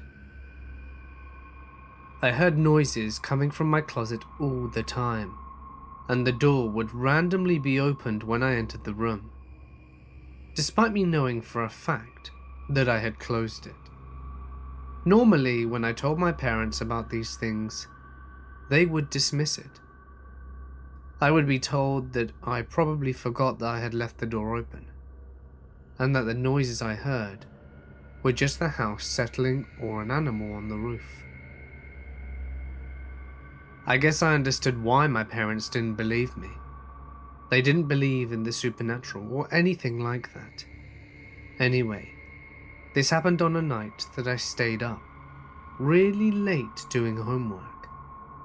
I was at my desk and working on some pretty complicated maths homework. I was up so late that I ended up falling asleep at my desk. It wasn't something that I ever did that much. I woke up, feeling disoriented at first. I was woozy, and it took a few minutes to realize that I had fallen asleep whilst doing homework. I thought I'd just get up and roll into bed and sleep for a bit. I raised up and pushed my chair out from my desk. As I moved to stand up, I was shocked when I saw a little girl crouched under my desk. She was disheveled and had a really nasty wound on her forehead. In shock, I fell backwards, knocking my chair back too, and it fell over. I never took my eyes off the girl, and she stared straight at me.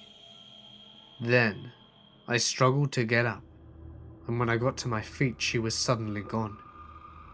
I was freaked out, but I wasn't sure what to do. I was an only child, and both of my parents worked the third shift. They wouldn't be home all night. I took the blanket off my bed, and then I went into the living room and laid down. I left a light on, covered up and tried to go to sleep. It was hard though. I kept expecting to see her again. After a long time, I finally fell asleep without seeing her. I decided not to tell my parents about it. They would just tell me that I was dreaming or something like that. But for a long time, it was hard sleeping in my room. I kept looking at my desk every night expecting to see her underneath it, watching me.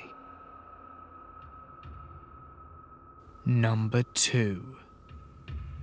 I was helping another nurse with a patient that had lived a very hard life.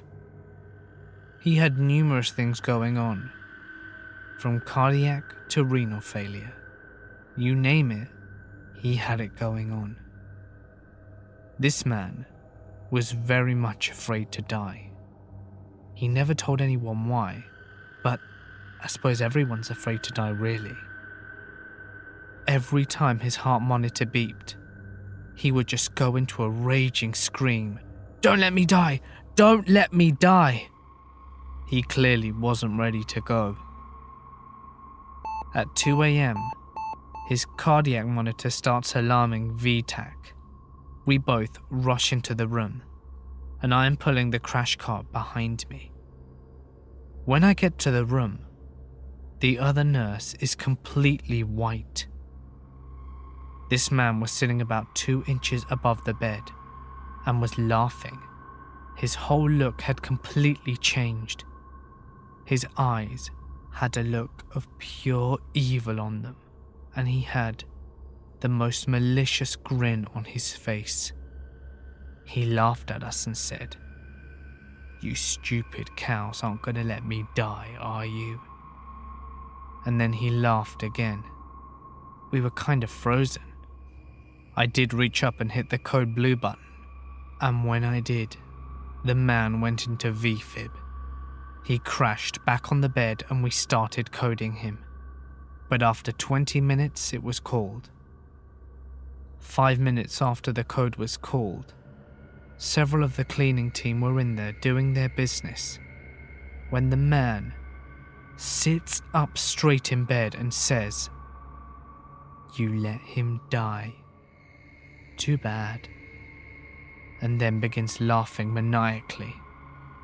The man collapsed back into the bed, and then we heard the most horrible, agonizing scream resonate through the hallways. You could hear "Don't let me die" be whispered throughout the whole unit. Every one of the nurses that night was pale and scared. Nobody went anywhere by themselves. By morning, though, the whispering had subsided. The night shift nurses had a prayer service in the break room before we left for home.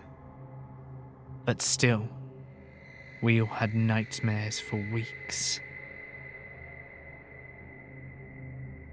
Allow me to introduce myself. I'm a 22-year-old guy from Switzerland. I live in a small city called Brigg-Gills. The special thing about this city is that I have pretty much all stores and restaurants I need at my doorstep. And at the same time, I only live 10 minutes away from the blissful tranquility of nature, which is something that I love. Just to the south of the city are mountains, as well as the very famous Simplon Pass, a place I enjoy going to often. Anyway, my aunt has a cabin up there, not too far from Simplon Pass, in an area just called Simplon. As a kid, I would love going there. The way the house was built was beautiful, and it was great for chilling. I remember the first day I went there, my aunt told me that we couldn't be at the house on a Wednesday, and yes, she meant Wednesdays in general. Because as the story goes, apparently, every Wednesday, the house gets visited by the ghost family that built this house in the 1850s. Our neighbours would see lights turning on and off by themselves, seeing silhouettes and hearing crying sounds when no one was in. But it only happened on Wednesdays, so my aunt decided to just never use it on a Wednesday. I didn't believe her, even as a kid. I mean, I'd never had a paranormal experience in my life. Why would I? That was, of course, until now. So the years passed and I was getting older. I turned 22 last week and asked my auntie to lend me the cabin in order to celebrate my birthday with my friends. I didn't want a regular birthday party. I wanted something special. So we went up to the mountains to be amongst nature, with clean air and beautiful views. It was divine. It was Tuesday evening now. We were just sitting outside, chilling and chatting. But it started to get cold. So we went inside to watch a few movies. It was late, and most of us drifted off to sleep on the sofa. But when I woke up, it was around midnight, and me and my friend got up and went to bed. I woke up suddenly. I heard people whispering, and apparently my friends were stirring in their sleep. I looked down and picked up my phone to check the time. 2:33 AM or so, and it was Wednesday. One of my friends was laying on the air mattress on the floor, and the other two friends were sleeping in a separate room. I looked down at him, and he was already looking at me with big eyes. "You heard it too, right?" I replied, "I didn't actually hear anything, but it is probably what woke me up." At that moment, we could see a faint light coming out through under the door. I got up and opened the door just to see which one of my other friends was still up. But as soon as I opened the door, the lights went off, just like that. I walked around the house and searched for someone. Finally, I went to the room with my other friends. I opened the door, and they were both asleep. I was wondering what was going on. I still didn't think about the whole Wednesday thing. It didn't come to mind at all. Then I heard footsteps behind me. I thought my friend came out of his room to see where I was. But as I turned to talk to him, there was no one else there. I was getting freaked out at this point, so I decided to go back to my room where my friend was. He was on his phone. I got in. He put his phone away and asked me which one of the two friends was making the noise. I replied, "They're both sleeping, dude." He looked at me confused and asked, So who was it then, turning on the light? I shrugged and went back to bed. But not 10 minutes later, we heard talking in front of our door. It was a female voice, so it couldn't be our friend. My friend and I, both still awake, were just looking at each other whilst listening. After about 2 minutes it stopped. We didn't hear anything for the rest of the night. The next day came and we drove home. I thought about how funny it was the thing happened at night, and when it came to mind, the story that my uncle told me, I was just sitting in my house and thinking about it. Did it really happen? Like I said, I never had any paranormal experiences before. I searched for an explanation. My friends didn't know about the story, so why would they prank me like this? And even if they did, how did they manage to do it without lights? So there was no way for one of those friends to turn the lights on and off, whilst going back to bed without walking into me. And the footsteps? I turned so fast that there was no time to get away from them. So what was that? I will never go back to this house again. Don't even care which day of the week it is.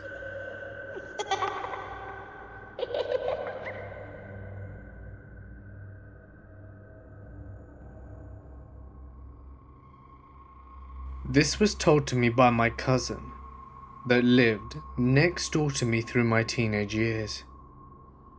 She was in high school at the time, and I was in middle school.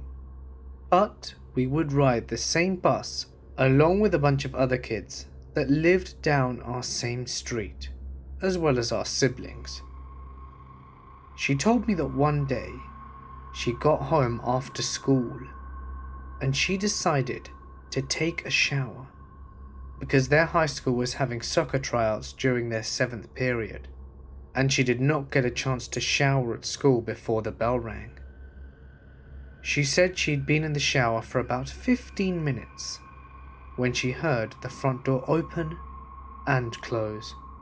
She figured that it was her older sister, so she called out, "Anna, is that you?" Anna replied, "Yeah, it's me." My cousin continued to shower for a while longer before getting out and getting dressed. As she was walking out of the bathroom, she asked out loud, "So how was your day?" There was no reply. "Anna?" Nothing. That's odd, she thought. She peered into every bedroom as well as the living room and kitchen. There was no one home, and the front door was still locked with her key in it, exactly the way she'd left it before getting in the shower. So there was no way Anna could have actually come into the house. Perplexed, she called Anna on her mobile phone and asked her where she'd gone. "What do you mean?" Anna asked. "I stayed after school," my cousin told her. "But I heard you come in a while ago whilst I was in the shower. I even asked if it was you and you replied yes." Anna had no idea what she was talking about. She was a little freaked out, so she searched the entire house to guarantee that she was alone. And she was. They never did find out who replied that day. I'm female. I lived in Aurora, Illinois until I was 11 years old. Ever since the age of 6, I could see ghosts and spirits, as well as feel and hear things that most people cannot. After leaving a terrible marriage, I found and moved in with my then boyfriend. I was 19, and we were expecting our first child together. One day after coming home from work, while serving him dinner, I kept seeing a shadow person standing in the corner behind the door. At first, I thought it was just a friend acting weird, but when I asked him who else was in the house, he told me that it was just us. I immediately got very uncomfortable. The dark shadow just stayed there, looking at me. I went to the bathroom to splash some water on my face. I honestly thought I was just tired and seeing things. But when I came out, he was still there. I asked him again if he was sure, and he replied that no one was here and asked why. I told him it was because I could see someone. He went over and stood exactly where I told him the shadow person was. The shadow proceeded to move. He checked the house as I felt the shadow stare me down. By this time I was terrified. I started to hate being home alone with my daughter from my first marriage. She'd have random meltdowns, which I'd always chopped up to being her imagination. We eventually moved into a trailer park community. By this time our daughter was born, and I was pregnant again with twins. After moving in, I started seeing a tall man, dressed like an Orthodox Jew. Dressed like an Orthodox Jewish man in the black suit, hat, with the big curls. I got that same creepy feeling I had when we lived in the apartment. I knew it had to be the same shadow person I'd experienced before. I started hearing things, voices, as well as feel someone touch me. I was afraid to be in the trailer by myself. I would feel cold spots. I heard one day someone whisper in my ear, "The trailer is on fire." But it was in my sister's voice. She didn't live with me and wasn't visiting. I felt the breath on my skin as they said it. I turned around so quickly, and no one was there. I then called my sister up in a panic and asked her where she was. She told me that she was at work, and at that point I was starting to get seriously spooked. She told me that I might be tired, but I reassured her that I had just woken up from an hour-long nap. I was wide awake. Things would move from place to place after you left them in a specific spot. You would start to hear people walking around when there'd be no one there. One day, as I was potty training my 2-year-old to go to the bathroom at night, I was filled with so much fear.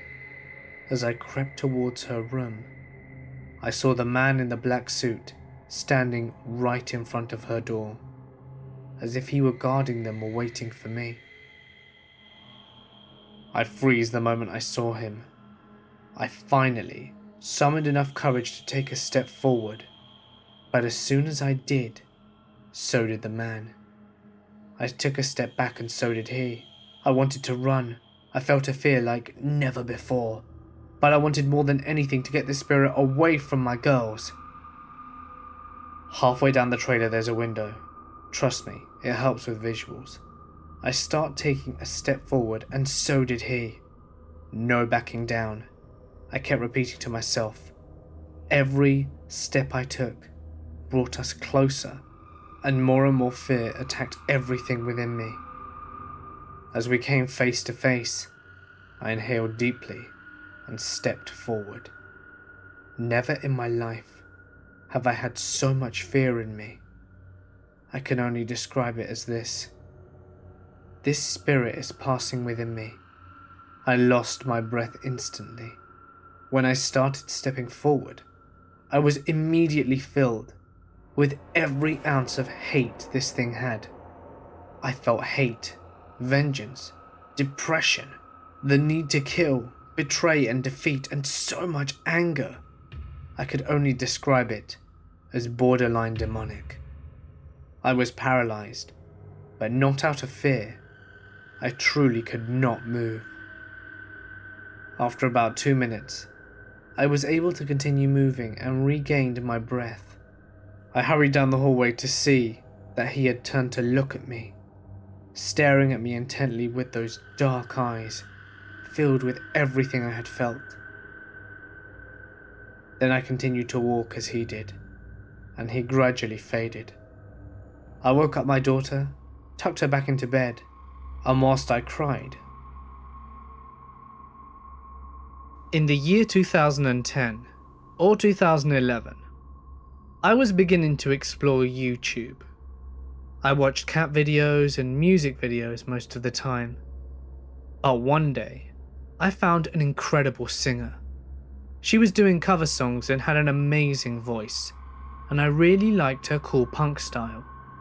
I liked her but didn't have a YouTube account, so I couldn't subscribe to her, and that's why I lost her again, after a couple of days. Jump to the year 2015, where I found my all-time favourite YouTuber, Ryan Higger. I love this guy and his content so much. I can't even begin to tell you. I got addicted to him, and I followed him on every social media platform possible. So this brings us to the year 2016. I was graduating in that summer, and I was studying non-stop. One day in June, I think it was Friday the 10th, I was studying for a really long time. It was around 12:30 or 1 when I finally said, okay, that's it. I want to stop now. But I was awake too much. So I had to distract myself in order to get tired enough to go back to sleep. So I watched some YouTube videos and looked at the clock again. It was around 4 AM. Then I thought I was tired enough now to go to sleep. But suddenly a thought came through my mind. I wonder what that YouTuber's doing who I watched back in the day. Is she still singing?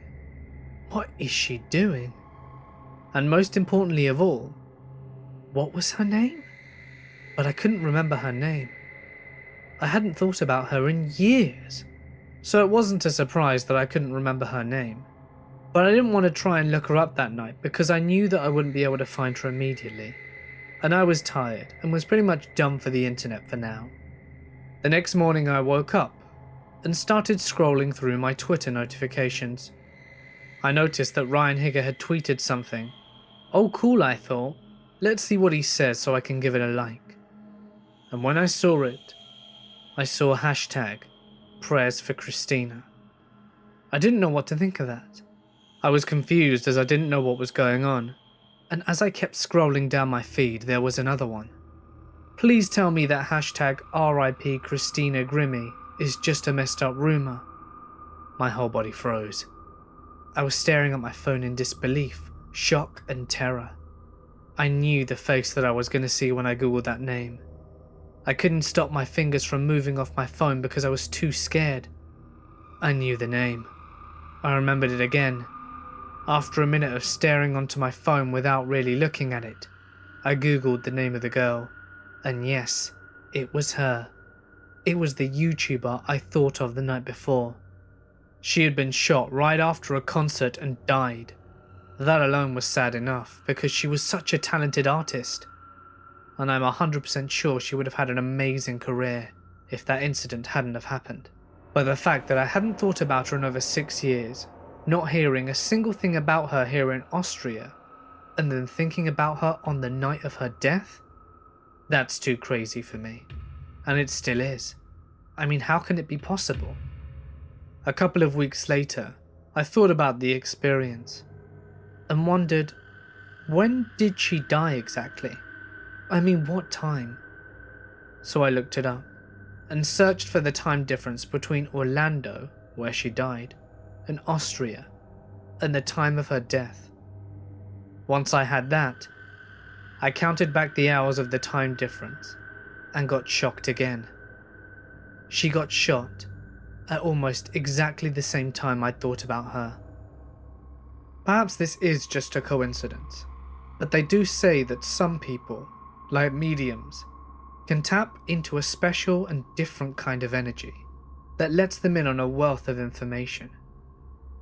I'm not really sure what I believe, but I know for sure this is one of the creepiest things that has ever happened to me. Rest in peace, Christina. My mum and dad were having a house party.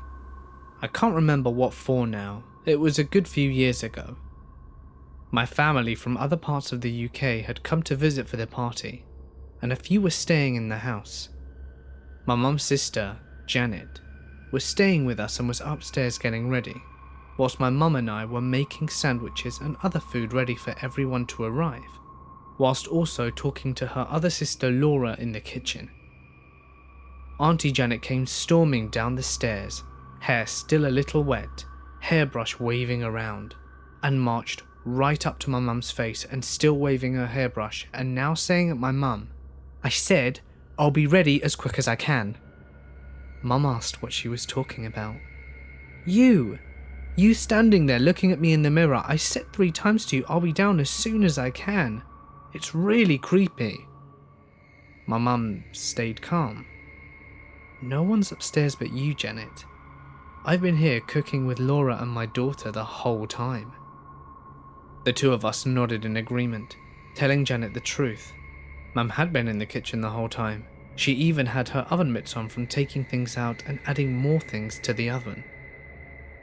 Now looking as white as a sheet and shaking, my auntie told us how a lady, looking almost exactly like my mum, was staring at her, standing behind her, looking at her through the mirror.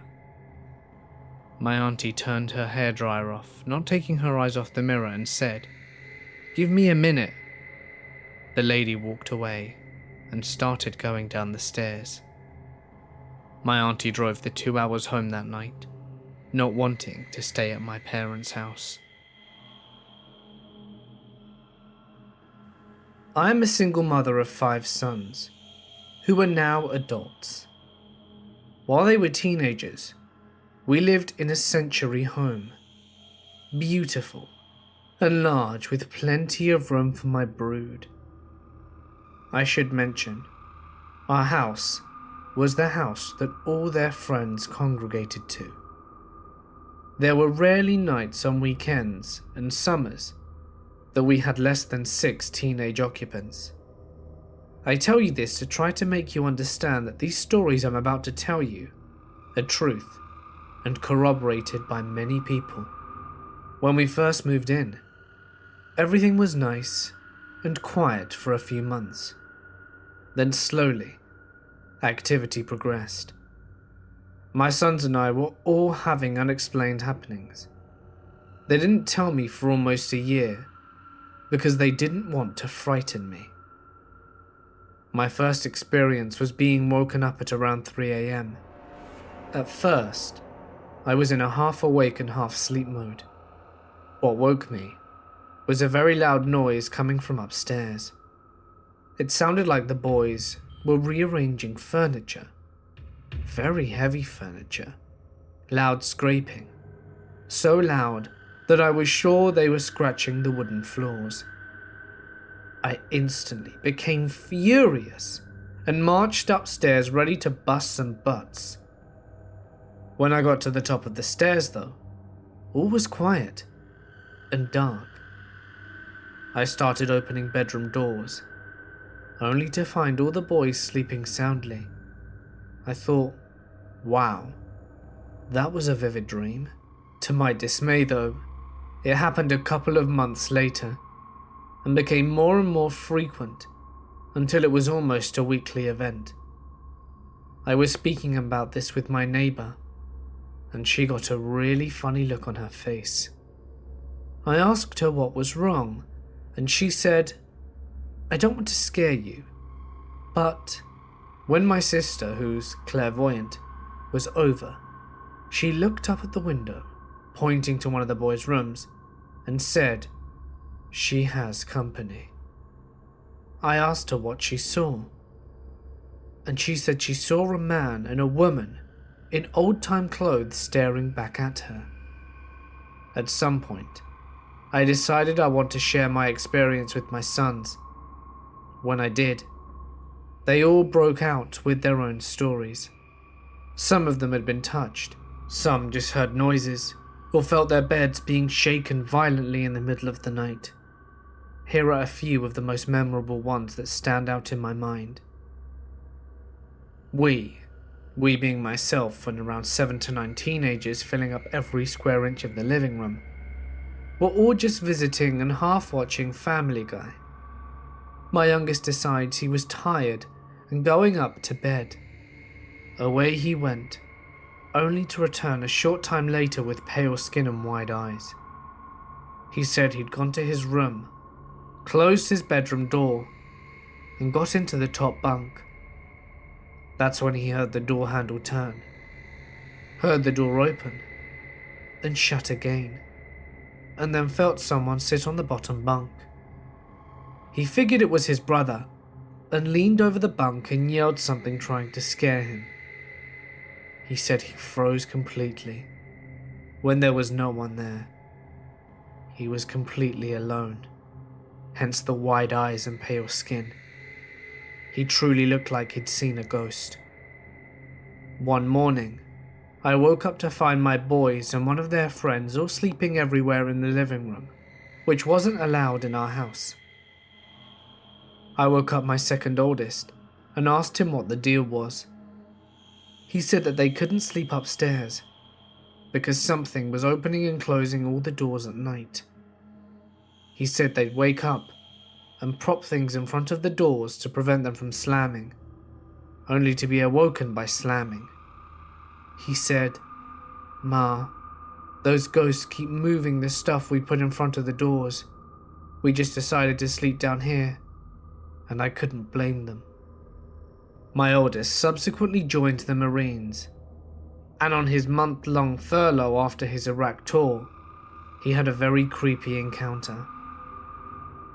He said he was lying on his stomach and reading from his laptop when he felt something sit on his bed. He said he looked over and saw an indent of a person sitting there and loudly screamed and ran out the room. He said he looked over and saw an indent of a person sitting there and said out loud, "I hate ghosts," and not a second later, he said he was being pushed into the bed. He spoke the name of Jesus and it quickly got off him. My final straw was on Halloween night of all times. I was at the computer in the dining room home alone, and I felt something behind me. I turned and heard my name being said in an awful low and sinister growly voice, and then the sound of something large falling down the staircase. It was so loud, I thought I'd find a broken dresser at the bottom, and there was nothing. Nowhere. I searched upstairs and outside for the cause of the crash, but nothing. I finally had my pastors and the elders of the church come and bless my property and my house. There have been no strange activities since then. I no longer live in that house, but one of my sons had bought it, and according to him, the house is still clean. My one ghost story might not be as interesting as most other ones, and not as long, but it was probably scarier at least. My family always thought that my house was haunted growing up. They heard noises or something that sounded like something was walking around in the attic. Lights would come on, supposedly without anyone remembering turning them on. Things like that. I never believed in any of it, so I didn't care. But one night, I was up late doing homework, and by the time I was in bed, the rest of my house was long asleep. I went and got ready for bed. I heard some of those noises in the attic. You know, the one my family always thought were ghosts or something like that, and I paid them no mind. I got into bed and laid down. I was beginning to drift off when I heard a voice whisper in my ear, "Hey, Tim." My eyes immediately opened, and I looked down to see who it was. There was no one there, and I assumed I was dreaming. But then I looked down and saw a hand reaching from under my bed, and it was resting right near my ankle. I yelled and recoiled in the bed, moving up against the wall. The arm remained for a moment before retracting. My parents ran into the room to find out why I was yelling. I told them what I had just seen under the bed. They checked, and there was nothing. They were bemused, happy that the skeptic had finally experienced the ghost. I maintained that it was probably my imagination, but everyone felt I was just covering. Maybe I was. Who knows for real? This may sound crazy, but here it goes. In college, my then boyfriend and I lived in an old house near campus. The house always kind of gave off a little bit of a creepy vibe, but nothing ominous. After living there for about a year, I started seeing things out of the corner of my eye. Things I couldn't explain, but would convince myself weren't there at all. One day, I was walking through the living room, and I could have sworn I saw a youngish guy with long hair, wearing jeans and a bandana, sitting on my couch. When I looked again, he was gone. Shortly thereafter, the boyfriend's things started getting messed with. He left a stack of magazines on the bed whilst he went for a shower, and when he came back, they were spread out all across the bed. Not like the stack had just fallen over, but arranged in a grid. Another time in the shower, the water turned suddenly cold. He reached down to turn on the hot water, only to find that the hot water was completely turned off. He started to feel creeped out, but I never got a bad feeling, despite the things I'd seen. I joked that we had a ghost, the bandana hippie guy I saw on the couch, and that he had a crush on me. One night, my boyfriend and I were cooking dinner together. He came up behind me at the stove and started kissing my neck. I joked, "Be careful. Jed," as in the ghost guy, "isn't going to like you doing that." He laughed and says out loud, "Sorry, Jed, you can't have her. She's mine." No sooner had the words left his mouth, there was a huge crash in the room next to us. We go to the living room shocked to inspect and find that the glass door to our entertainment center had been completely shattered. Pieces of glass were flung all over the room, as if the glass had been hit by something hard. After that, no more weird things happened, and no more creepy feelings nor odd occurrences. I truly wonder, did we break a ghost's heart? I know exactly what people are going to say when they hear this story. They're going to assume that this was an episode of sleep paralysis. However, I'll have to tell them that when this happened, I was completely capable of moving. This was not sleep paralysis in any way. It couldn't be, because I was awake and I could move. Plus, I've never had sleep paralysis before. But the one thing I know about it is that your body has to be paralyzed. So this certainly wasn't the case. So it was a long day at work, and I was just plain exhausted by the time I got home. I pretty much sleptwalked through the rest of my time in the house. So I came through the door, threw my keys onto the coffee table by the side of the door, and plopped down in front of the TV, and tried my best to stay awake for a few hours. But when I decided that there was no way I would be able to accomplish this, I got up and decided to go to bed. I was so exhausted that I honestly have no memory of even going into the bedroom. I have no memory. I do have memory, though, of the blackness that I slept through. The dreamless blackness. And I slept for so long that when I woke up to look at the clock, I knew that it was at least a full 5 hours that had passed since my head hit the pillow. When I woke up, I was still tired, but I also had to go to the bathroom quite badly. So after a few moments of doing that thing, you know, that thing when you try to decide if you really don't have to pee, or if you can just fall asleep again, so that you won't feel like you have to pee. Well, after deciding that there was no way, I threw the covers off me and I scooted to the side of the bed and got up. When I turned towards the door though, I froze. And I froze because there was something standing in the doorway. It was weird, whatever it was. I wasn't even sure what it was because it was so dark, but I could tell that whatever it was formless. But it did have 3 dimensions, and its shape was moving, almost flowing. However, it did have a mouth, and the mouth was not moving nor flowing. It was simply open. And it also had these eyes that were just staring at me.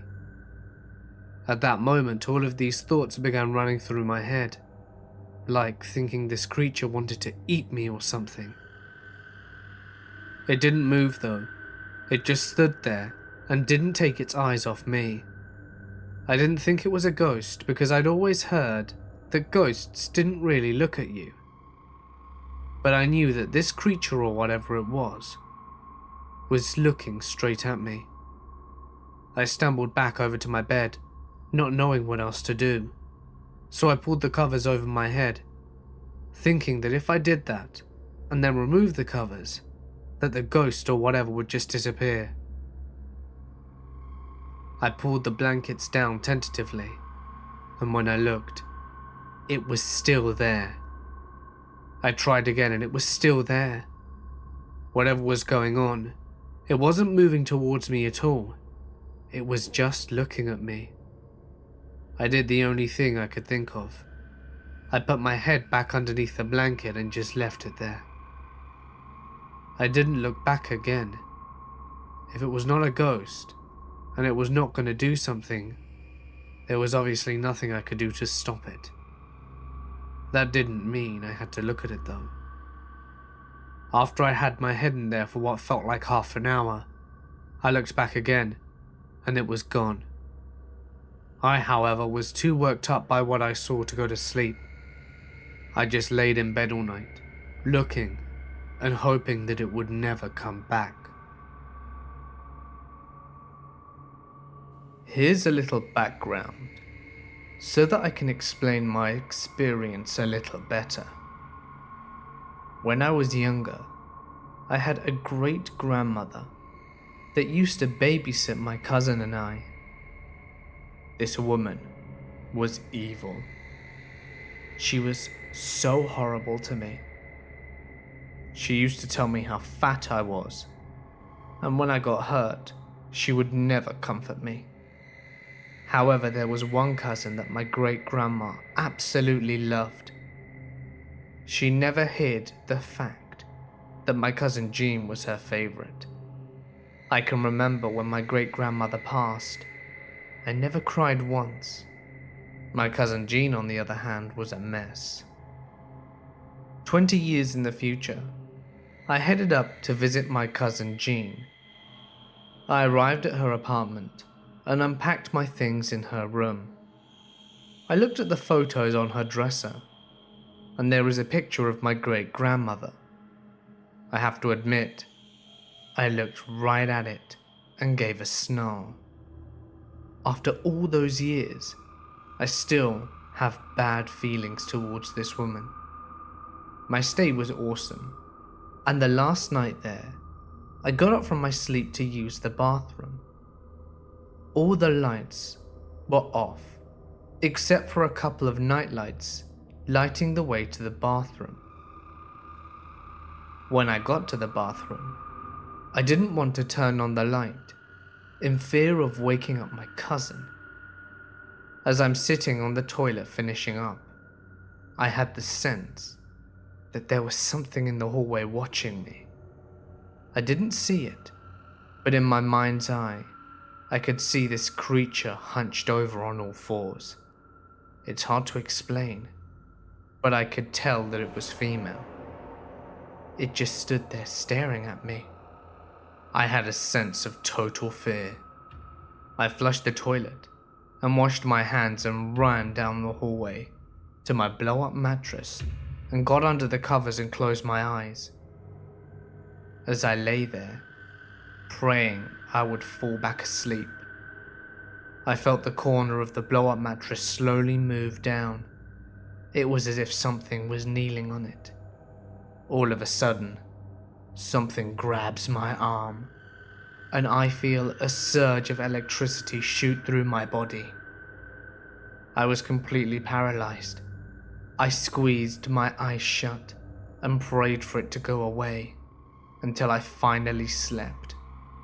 I woke up super early that morning and decided to head home. I was so traumatized by the experience. I just wanted to get away from the apartment. I finally got home and called my cousin to let her know that I'd made it safe, and asked her if she ever had any paranormal activity in the house. And she told me that she'd never experienced anything, that she's always felt quite at peace in her home. I feel in my heart it was my great-grandmother making a special guest appearance. It was payback for snarling at her picture.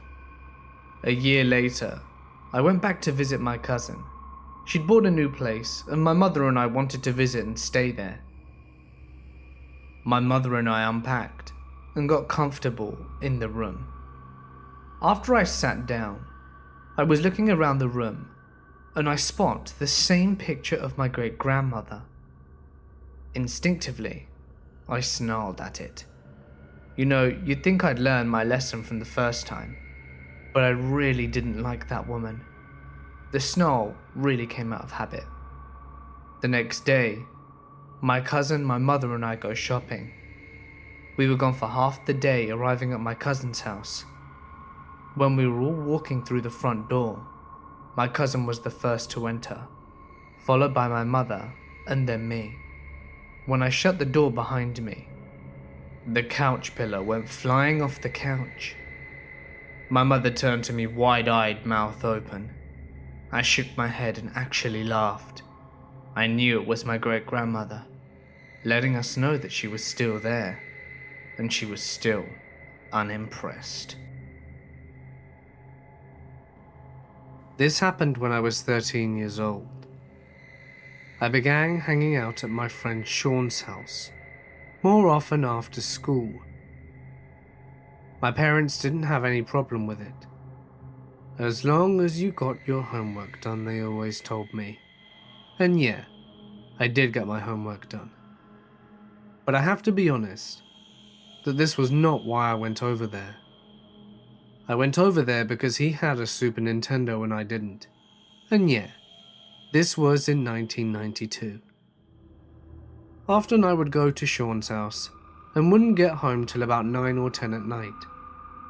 I didn't tell my parents. I'd tell my parents I was then going to bed, and instead, I would go and do my homework really quickly before finally going to sleep. Sean's house was on the other side of town from my parents' house. We also lived in a really small town. It was really well known for being a retirement town. There were lots of really old people there, but there were also lots of families too. Our town also had a covered bridge in it, and that bridge had a story about it. Apparently there was a ghost or a troll or something that was underneath it. Some people called it a troll, but most people said it was a ghost, since you only see it every now and then. Supposedly, it was first seen by a teenage couple who had been making out underneath it back in the 1950s. And it had then been spotted pretty frequently since then. In fact, you always heard a new story about it, sometime around Halloween. I crossed over that bridge every night, and I was coming home from Sean's house, and it didn't usually bother me. Not too much anyway.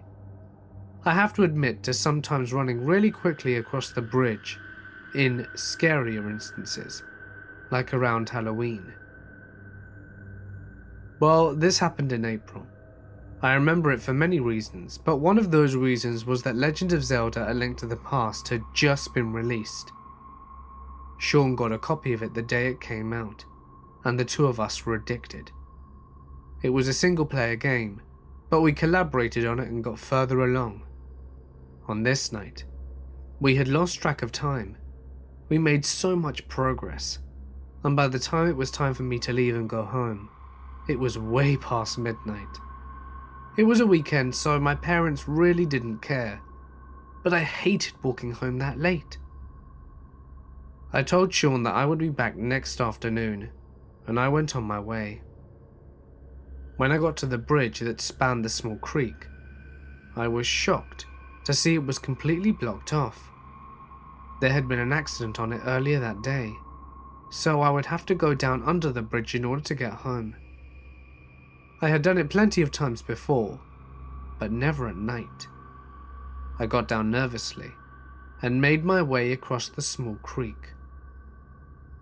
There were rocks, so I didn't really get my feet wet. I was creeped out the entire time.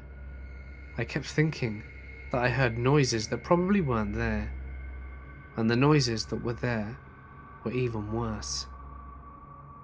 While I crossed the rocks, I kept looking around expecting to see or hear something. I got to the other bank and was about to climb up, and that's when I paused for some reason. I saw something out of the corner of my eye. Something on the other side of the bridge. I looked over and didn't see anything at first. Then my eyes adjusted. On the far side of the bridge I saw some movement. And yeah, my mind immediately went to the troll/ghost idea. I thought about running off, but something kept me there looking. And then I saw it. A skinny green, long-limbed creature slowly moved out from behind the brush under the bridge. It was hunched over a bit and looked right at me. I mean, it didn't have the stereotypical red eyes or anything, but I could tell that it was looking at me. And that was it. I didn't know if it was scared of me, or angry of me, or what. But I didn't want to find out. When I saw it, I nearly fell backwards on my butt. However, I gained my composure quickly, and I ran up the bank back towards the sidewalk. I ran home at the speed of sound and only looked back once. I didn't see anything, but I had expected to see the creature running after me. To top it off, no one believed a word I had to say. Not my parents, not Sean, not anyone at school. No one. It really sucked to have seen something, whatever the hell it was, but not to have anyone believe you. Well, it didn't suck too bad, because at least I had A Link to the Past to keep playing. Ah, legendary Legend of Zelda games. Eases the pain. In order to tell this story, I have to go back many years before. My grandma bought a home in a Salt Lake City suburb in the 1960s, after her and my grandpa had their first child together. And she believes the home has been haunted since day one. She says that even though it was clear very early on that something was in their home, she never felt as if she needed to leave. She said it was her home, and that whoever was there was welcome to stay as long as they understood and appreciated the rules. Other than one story, it appears that all ghostly residents at Grandma's house followed her rules, and never gave her a reason to evict them. Over the years, my grandma welcomed more children to the home, and it became a safe haven for my entire family. The home is a one-story home with a downstairs living area. The upstairs has a living room, bathroom, and 2 bedrooms. The kitchen leads to a set of stairs leading to a basement with 3 or 4 rooms. We use the home for most family gatherings. Much of the family has experienced something unusual in the home, and it's commonly blamed on the ghosts. 2 of my grandma's stories are the reason that I have one of my own. My grandpa died in 1999. Several months after his death, my grandma was in her kitchen doing the dishes. She says she felt a strange feeling come over her, as if she needed to leave the house. She later attributed that feeling to that of my grandpa warning her of danger. Before she could even finish her thought, she had a sensation that something very strong was grabbing her from behind and trying to force her downstairs. She couldn't see anybody, but she felt something powerful trying to force her. She states that she fought the power very hard and managed to make it to her kitchen table. She sat at the table and held onto it, whilst the entity violently pulled and groped at her, but she would not let go. Finally, it just stopped, and nobody was there. The house was again silent and peaceful. She said that she was never so scared in her life. My grandma is a tough old lady, but you could tell that this really shook her deeply. Whilst telling me this story, at the same kitchen table, she told me of a little ghost girl that lives in her basement. She said the little girl would like to play pranks on people, pull the blankets off when they were sleeping, or hide things in the home. Grandma said she knew it was the girl because of the laughter. Grandma said the little girl would giggle mischievously, so she knew it was her. The little girl seemed peaceful, and she just wanted somebody to play with. One day my mum was doing laundry downstairs, while she was living there during her separation from my dad. She says she saw what appeared to be a hazy outline of a tiny person. She said hello with a nervous laugh, and then the haze just evaporated. To that point, I had never experienced anything scary or ghostly in the home. After hearing these stories, I was creeped out by being in any room alone, but still, it was nothing more than a spooky feeling and an embarrassing sprint up the stairs. Now, flash forward a few years to the exact kitchen table, only subtract my grandma and add my mother and 2 of my friends, Brad and Ashley. We were all sitting around talking and planning our evening. My friends and I had no money, so we settled on an evening at my grandma's house with my mum. Not exactly my idea of fun, but whatever. At one point, we began telling ghost stories, and my mum and I decided to tell my friends about the house of horrors that they were currently sitting in. My mum told them about the little girl. She had an experience with the girl, so it made sense for her to tell it. The girl's story was met with enjoyment and disbelief. So when it was my turn to tell about my grandmother's incident with the dishes and the little girl, I was not surprised to see the same reaction in my friends' faces. The bullshit look.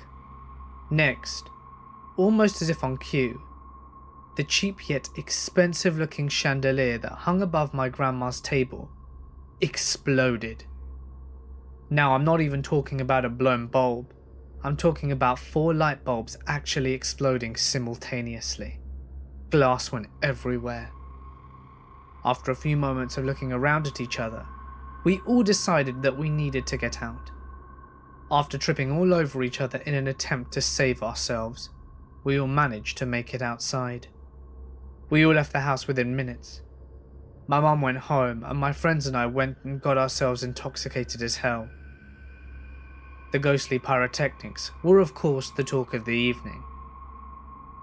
Even now I recall this as being absolutely the most spooked out I've ever been, as we discussed what happened with some other friends that we met up with that night. I began to notice that familiar bullshit look on their faces. Needless to say, Brad and Ashley believe the stories now. I was laying in my bed, the room door in front of me wide open and to the left. I could see the room where the front door was. There was an antique cabinet that my father had put lights in that illuminated with a white glow. I started to freak out for no reason and began sweating. I, for some reason, knew shit was about to happen, and I was about to witness something. And about 5 minutes later, laying hot in sweat, I saw it. There was a door in the back of the room, with the front door. A black, outlined humanoid figure walks out, mildly staticky looking. It takes a few steps towards the front door and then stops, does a military-like turn facing me, and at this point I'm freaking the shit out, eyes wide. It walks into my room and stops beside my bed, does one more military turn facing me, and at that point I figured I had nothing to lose. I noped out of my room and ran through the thing, ran upstairs to my parents' bedroom and knocked furiously at the door waiting for them to let me in. My eyes focused on the stairs, making sure that the thing was not following me. Nothing. I slept with my parents for the next few nights. It was one of the scariest things to happen to me as a child. A short time after that encounter, I began to settle down and my thoughts were no longer fearful. I was home alone with my grandmother. I was her caretaker. She had a serious stroke a few months before that left her paralyzed on one side and unable to communicate verbally. It was Easter, and my mother and aunt had thrown a dinner and both gone out leaving a huge mess. It was about midnight by then, and I was bone tired and just started cleaning after putting my nana to bed. Now the past week or so, she'd been doing something new. Sometimes, when we put her to bed, she'd start screaming, just a few minutes after the lights had been put out. And when I'd go in, she'd be sobbing and pulling her hair in fear. Since she couldn't talk, I'd have to ask her lots of yes-no questions for her to nod at. But I was at a loss as how to guide the conversation. All she could indicate so far was through pointing that there was something up in the back upper corner of the room scaring her. No matter what I did, whether it would be reaching for a photograph that had some relation to her dead parents, or kissing a crucifix, nothing seemed to settle her. But tonight she was quiet, so I started on the living room, and I was straightening to put away the stack of towels that belonged in the kitchen. And then I heard voices, men's voices so clearly, I instantly assumed that with the remote, which I had just put away, I'd somehow turned on the TV in a dead-bolted room on the far side of the kitchen. So I picked it up and pressed power. Nothing. I walked a few steps closer to the bathroom, built off the kitchen in such an old house, and I had this pricking sensation. I used to get it a lot as a kid, but ignored it, and the voices somehow faded against the sound of the water pipes. Well, okay, I told myself. I was just overtired. I turned back for the towels, and when I came back, I saw it. These papers on the floor, that a moment before were on the table.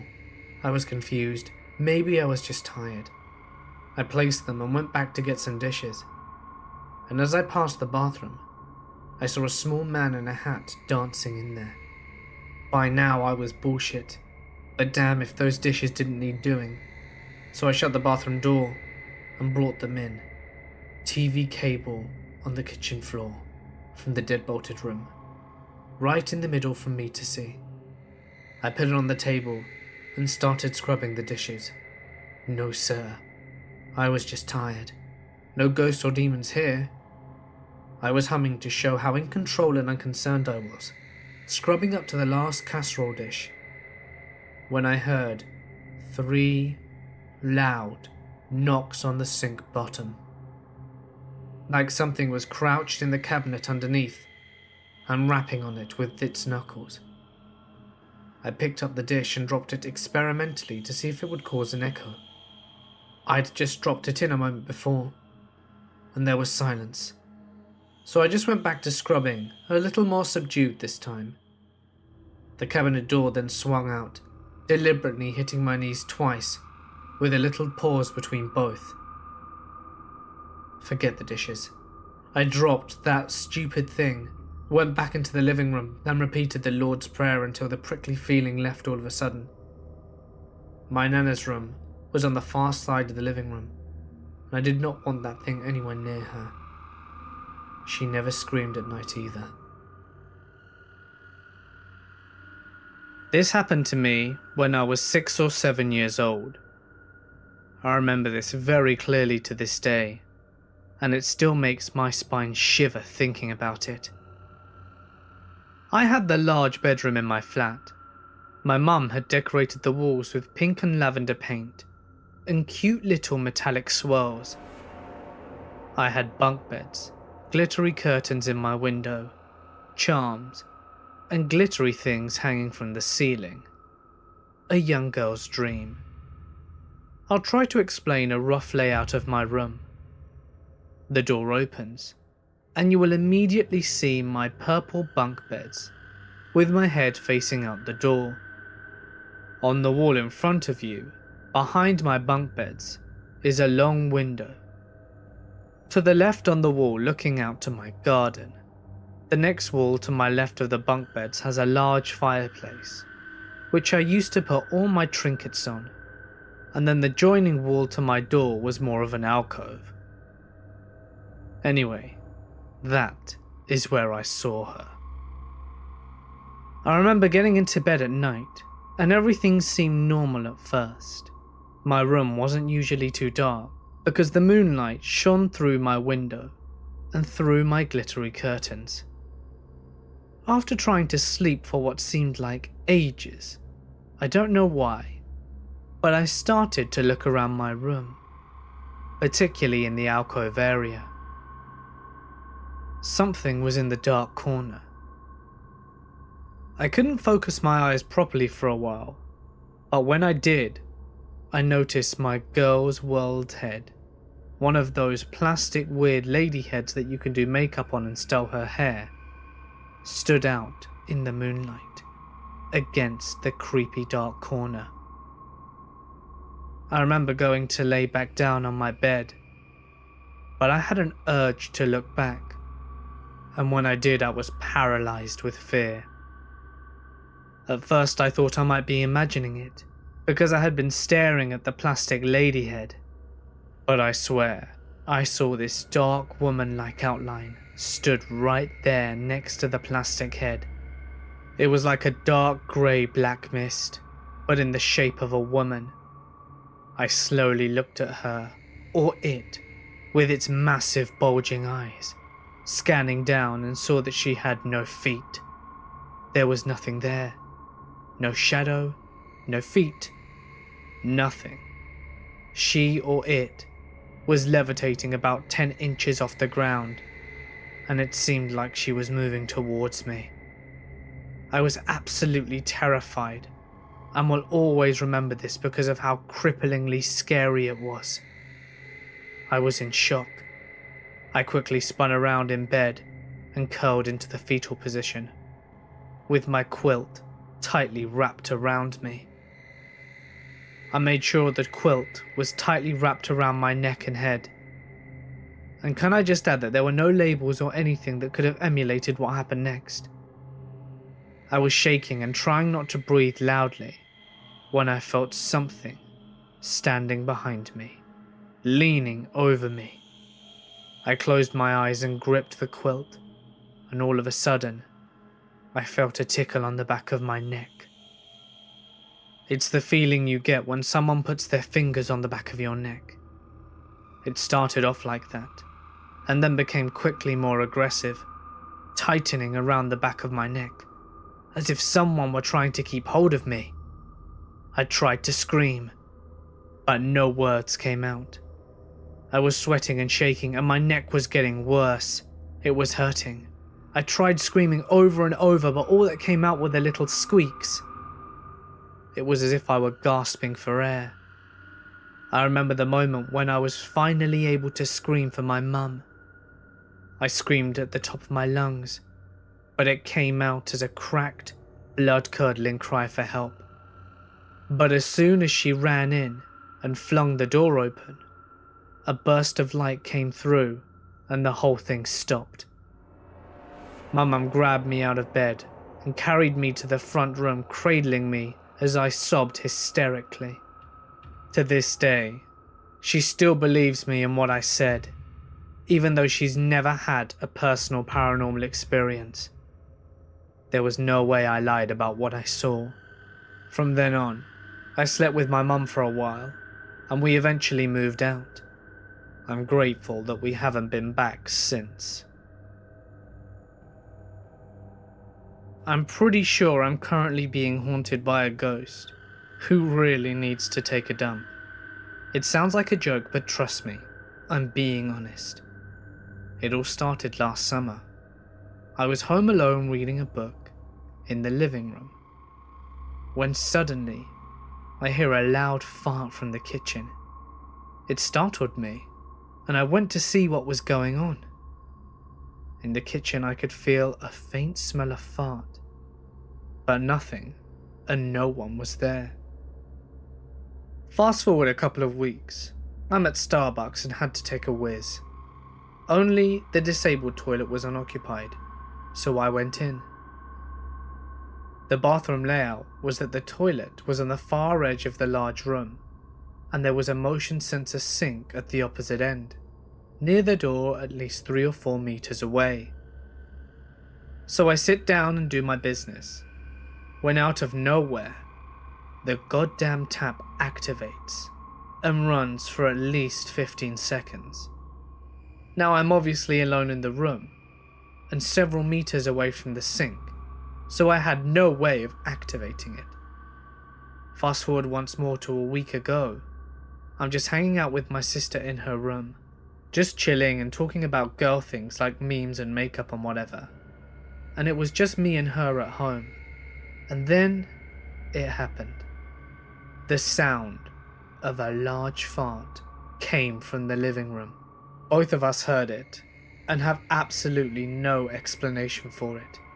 There were no people, no pets, not anything that could possibly account for that sound or smell. I've dubbed the ghost the Phantom Farter, and I truly hope that he can relieve himself to pass on to the other side. Good luck, Phantom Farter. I recently watched The Babadook, and the closure reminded me of my own experiences when I had to deal with depression myself. All of this happened when I was 12 to 16 years old. I am now 25 and haven't felt a spirit ever since I felt better. My mother and I used to live in a 3-story apartment. The upper floor was basically my own, with my room, a bathroom and a tiny hallway. I think it all started with my mum asking me where I can put certain things. She couldn't find documents that had been in the living room before, or small things such as pens. Naturally, she blamed me, but when things that belonged to me went missing, she no longer believed that I had hidden them. Apart from this, the television turned itself off and on a couple of times. However, none of this makes you think, shit, this apartment is haunted, so we weren't too worried. Around 1 year later, when I was 13, my depression got a bit worse, and things in our apartment got weirder. I was asleep, but awoke abruptly, only to start crying.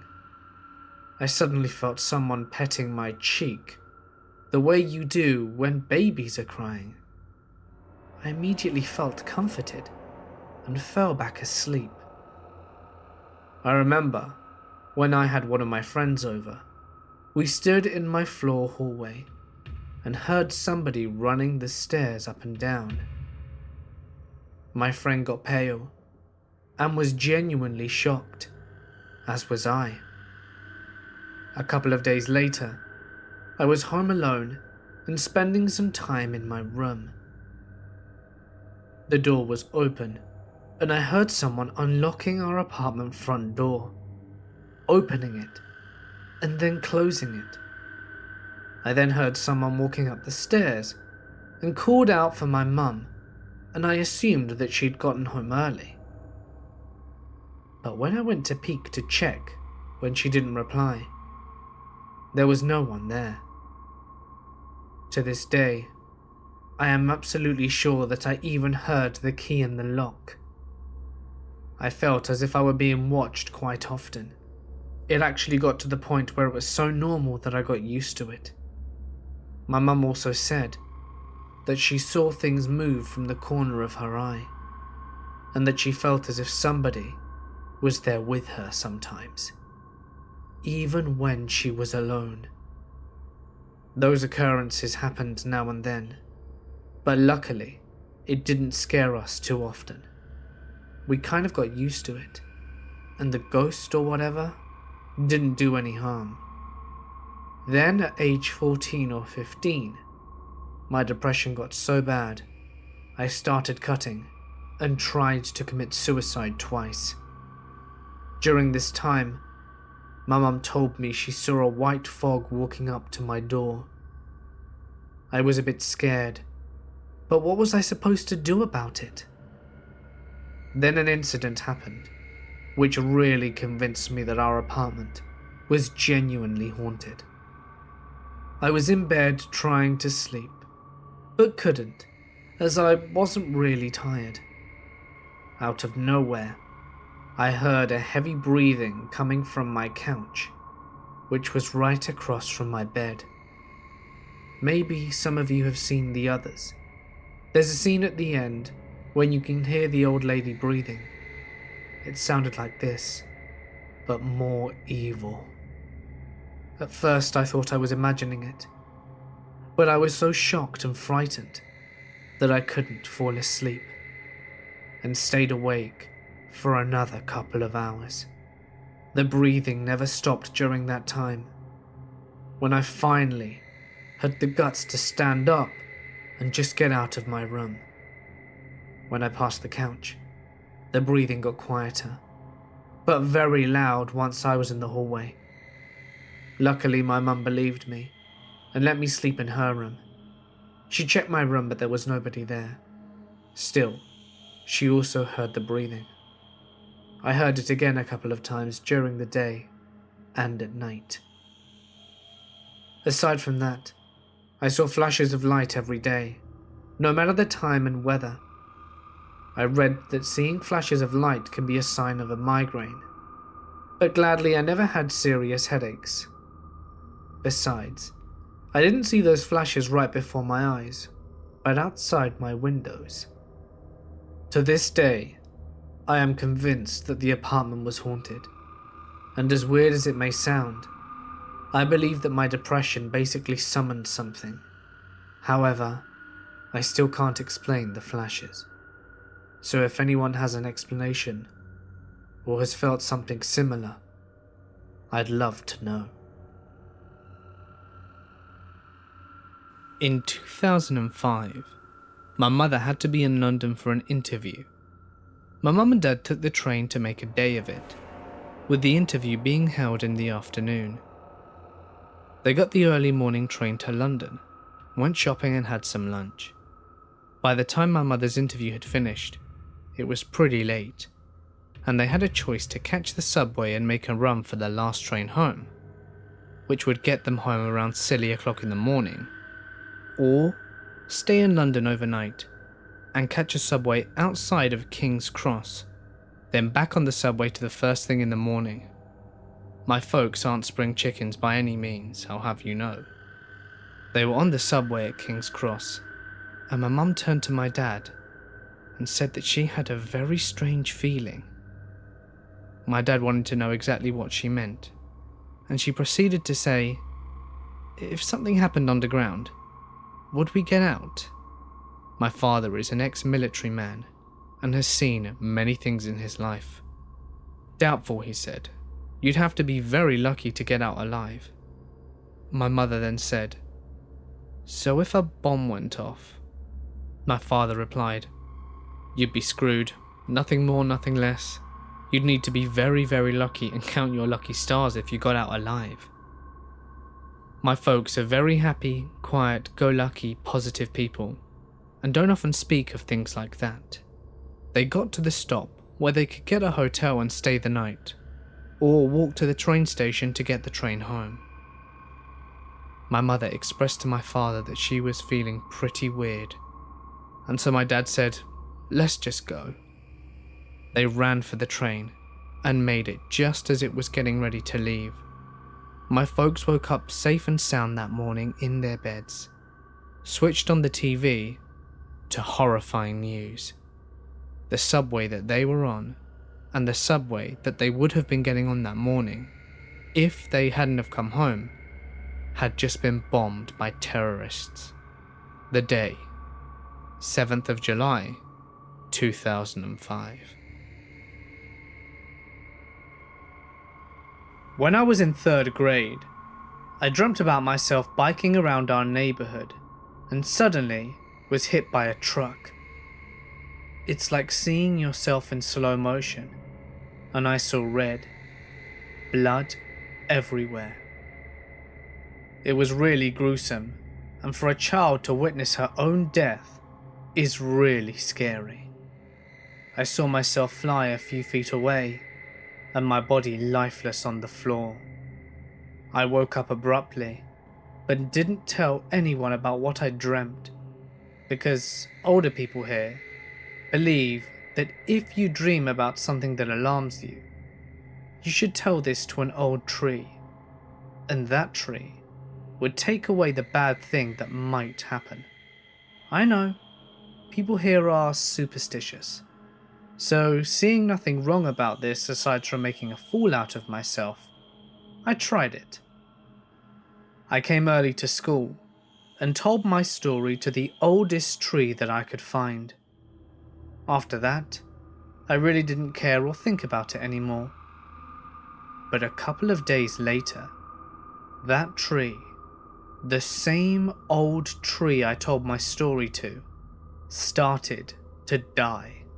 As in, the leaves turned yellow, all the fruits rotted and fell off, and eventually it just died. Barren. It was chopped down shortly after.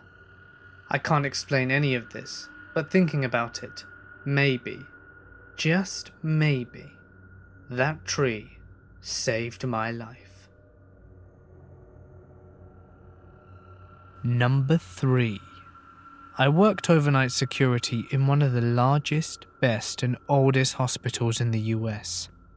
My fellow security officers and I all have stories about one building in particular, but the one that I tell is one that only happened to me. Backstory for the building. It was built in the late 1800s, and it was originally a psychiatric building for this hospital. Now, being the late 1800s, not much was known about psychiatric disorders, and on top of that, this hospital was known for its medical research. With both of those facts combined, you can infer that some terrible things were done in the walls of these buildings. A couple of years before I started working security there, this building had been converted into offices after the newly built part of the hospital dedicated a section for an updated psych ward. So anyway, my rounds for the night happened to include this building. At night, this building was empty. Due to it being recently converted into offices, and the drones who worked there wanting to leave promptly at 5, if not earlier. In some of their haste, they left their office doors unlocked, which is a big no-no due to the medical information being located in their offices. It was our duty to go to each floor and to make sure that every door was locked, and if it wasn't, to secure it ourselves. I did my initial sweep of the building to make sure it was clear, and nobody was in the building. I proceeded to do my door-to-door checks, and the hallways were pretty narrow, so I could check both sides of the hallway doors at once. At the end of this hallway, there were 2 sets of doors that you had to go through to reach the final office, which was a dead end. Everything was secure. Awesome. Time for the next floor. I exited the 2 sets of doors from the dead-end office and stood absolutely frozen from what I saw. Every door ajar, set perfectly, so their own weight wouldn't cause them to shut again, and 1 wheelchair at the end of said hallway, facing towards the steps. I had heard other security officers outright reject that set of rounds due to strange stuff happening there, but I laughed it off until that night. I never took those rounds again.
I received a call from an elderly lady who had trouble breathing. I had taken several calls from her and her husband in the past, so I recognized her voice. I dispatched an ambulance to her residence and held her on the line, trying to keep her calm whilst the ambulances were responding. Ambulance advised that they were 15 minutes away, and she lived in a very rural area. I'm talking to her, asking about how her husband is and how he's doing, just making small talk with her. The ambulance calls in and advises that they are on the scene, and I let them know that she is in severe respiratory distress, and I still had her on the line. I let her know the ambulances are coming to the door, to go answer and open the door, and she says okay and hangs up the phone. Pretty normal, right? Well, here is where things get weird. The EMT and paramedic on scene calls back about a minute later and advises that no one is answering the door. We have a sheriff unit who was in the area, pulling on scene about that time. The sheriff unit confirmed the address and advised he was breaching the door to make access to the patient. 5 minutes go by, and the paramedic on scene radios in asking who the caller was. I advise it was the elderly female who lived at the residence. He tells me that he's going to call in and needs to speak to the supervisor on shift. We get him over to the supervisor, and the supervisor confirms the information that I gave him and asks what's going on. Apparently, the elderly female had been dead for a while and was already in full rigor mortis. They thought I was wrong on the caller, but the other dispatcher played it back and confirmed it was the female who called. The ambulance transferred the hospital, and we got the same cause and disbelief from the doctors. This happened over a decade ago. I was living alone in a ground floor apartment. I had gone to bed for the evening, but was never a good sleeper, so laying down around 12 and getting to sleep around 2 was pretty good. I had been actually asleep when I was jolted awake by a sudden crash from the next room, which was the kitchen. My apartment was the kind in a large open complex where the doors opened to the outside. Not a big building, and it was in a nice neighborhood. Very quiet, especially at night. There was usually nothing I could hear from my bedroom, so the crash just ripped through complete silence. I had 2 cats, and at first I assumed that they were chasing each other around and had knocked something over. So I started to get up to scold them, but I couldn't pull the blankets back because they were both laying on it, huddled together against my hip, terrified. Huge dilated eyes, ears pinned flat back, puffed up like they'd been electrocuted. These were adult animals that had moved thousands of miles with me and lived in all kinds of situations, with huge dogs and third shift workers and all kinds of commotions. They were not easily frightened, and I have never seen them like this before or since. That bothered me more than the noise. Anyway, as disturbed as I was actually angrier that I had been disturbed from a restful sleep, and I got up to investigate without a thought for safety. Unarmed and nearly naked, I marched across the room and the hall up to the kitchen in the dark, and then I flipped on the light. I almost wish I had found a burglar. My kitchen was small. The sink was opposite the stove, and there was about 8 feet between them. I kept a dish drainer rack sat on the folded dishcloth next to the sink, snugged back against the wall. When I went to bed that night, there had been a ceramic bowl, a couple pieces of silverware, and a plastic food storage container in it. Now, it and all of its contents were scattered at the foot of the stove, the bowl broken. The dish towel had only made halfway and lay directly in the center of the kitchen floor. I can still see it in my mind like a photograph. The dish drainer had launched itself or been thrown or shoved clearly across the kitchen, and with some considerable force. The crash that I heard was it hitting the stove, probably still full as the bowl looked like it broke when it hit the floor, right there at the base of the oven. I wasn't angry anymore. Now I was just confused and suddenly very aware of how late it was, and that I had to try and get up for work in the morning. I picked up the disc rack and set it on the counter nearest where I stood in the entryway, collected the rest of the mess and heaped it up inside the rack, shut the light and returned to my bed. The cats were still huddled and looked to have regained command of themselves. I remember laying down and falling back into fitful sleep for a few hours before waking up in the morning, hoping that I had dreamed of the whole thing. I found the disc rack and the mess right where I'd left it, of course. I was raised to be very skeptical in a secular blue-collar household, where, Ascribing strange things to the supernatural was considered lazy and childish. I still feel that way, and I'm sure there's some rational explanation for this, but I've never been able to come up with one. Neither have the few people I've told it to. Nothing like this ever happened to me as a child, and I don't remember even hearing about it from old people in my family about anything unexplained or spooky and mysterious. I'll never forget the way my cats looked towards the kitchen when they heard the crash. I've long since given up actually trying to figure it out, but if you have anything to add, I'm certainly listening. I had just turned 22, and my parents had sold their house and purchased a place out in the country. On the property, there was a big shed not far from the house that I decided to turn into my place. Now, I kind of felt uncomfortable in the shed sometimes, but my dog kept me company, so it wasn't so bad. Anyway, I had been there maybe 2 weeks, and one night I'm on the computer, my dog asleep at my feet, and I need to pee. So I get up and go outside to take a whiz. It's a beautiful clear night, and the stars were incredible. Next thing I hear, the shed door slam behind me. I turn immediately and try to open it, but it won't budge. Now, from inside the shed I can hear my dog start to growl, quietly at first and then louder. And I'm panicking, trying to get the door open. I must mention that I'm about 6'5" and well built, play sports, and even ramming my full weight into this door won't open it. And I'm really panicking, as my dog barks start turning into whines, and then whimpering, and then silence. And then with all my might, I slam into the door and it flies open. The light is off inside now. It's pitch black.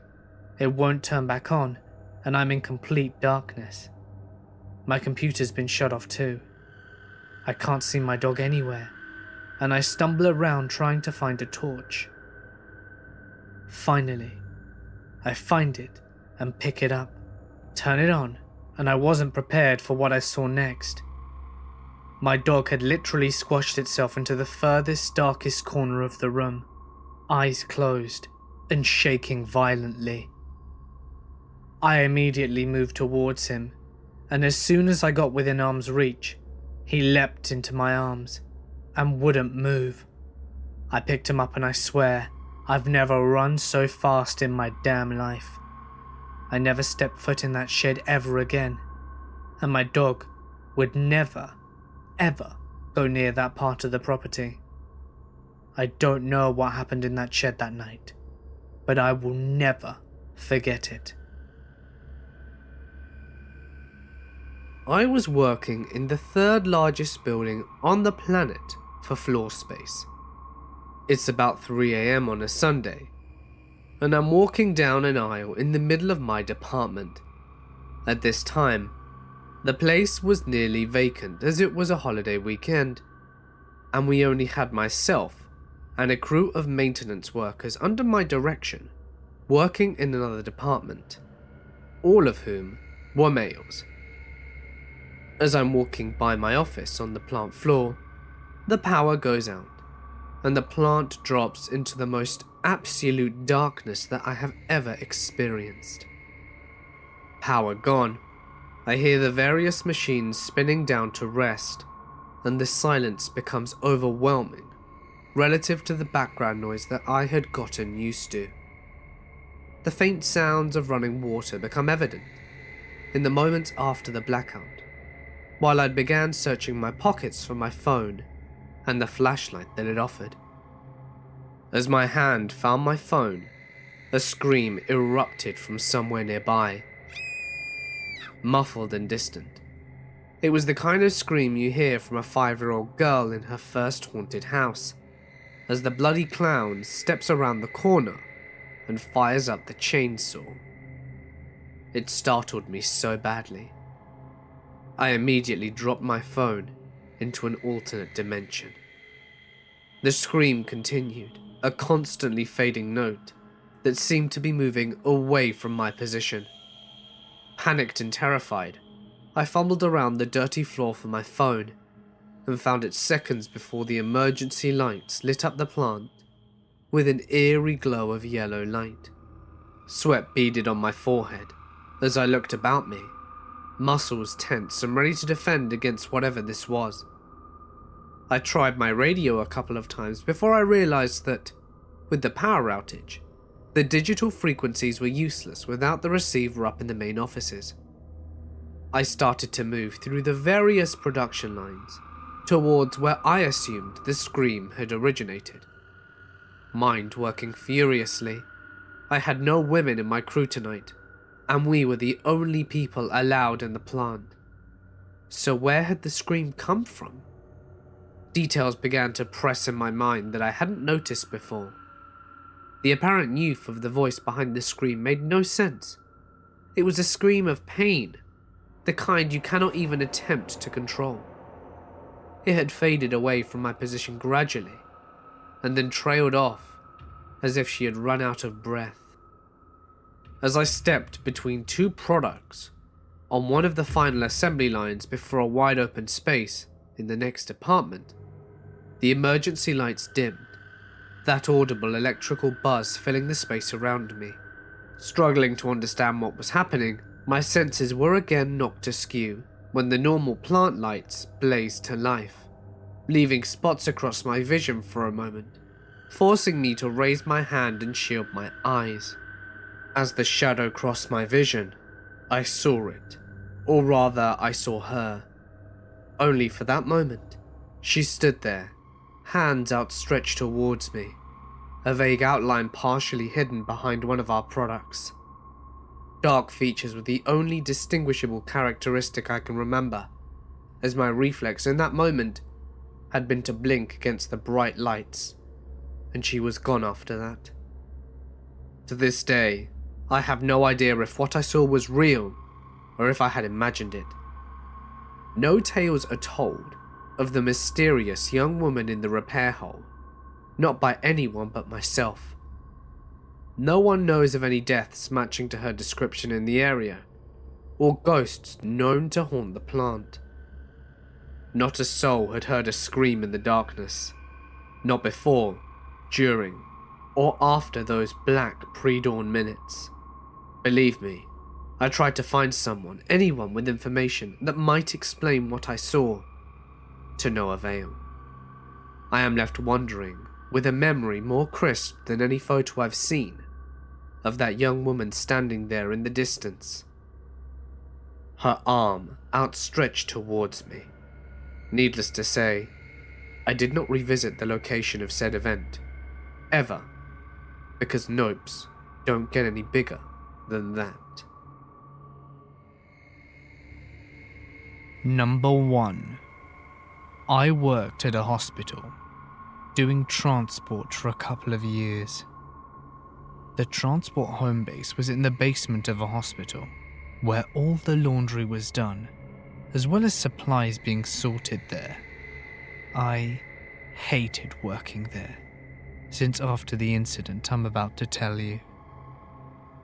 On this particular night, I was the only one in the basement when I heard whistling at the end of the hallway by the elevator.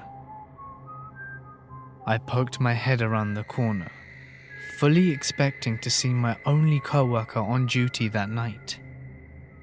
But there was absolutely no one there. I shrugged it off. I'm not easily spooked, and nights are always slow. So I sat back, chilled in the break room for a little while and ate some snacks. Next thing I know though, I hear a loud bang. I walked into the hallway and a bed was rolling down the hall, bumping into the sides. It was very creepy, and at this point I seriously think my coworker is trying to bullshit me. So I radio him and ask him where he is. He tells me that he's in the cafeteria on the top floor of the building. I still don't believe him. He must be playing a joke, and I'm convinced I will catch him in the act. A few minutes later, I walk past the laundry room, and the moment I pass, I hear the machine start up. I poke my head in, and I don't see him at all in that room. I've got to admit, I was starting to get a little nervous. So then I walk into the laundry room, and the moment that both my feet step foot in there, all the machines simultaneously stop. I freeze, and then run out and head towards the elevator, and that's when I hear the whistling again. At this point, I know I am the only worker in the basement. As I am standing there waiting for the elevator, things start falling off the shelf down the hall.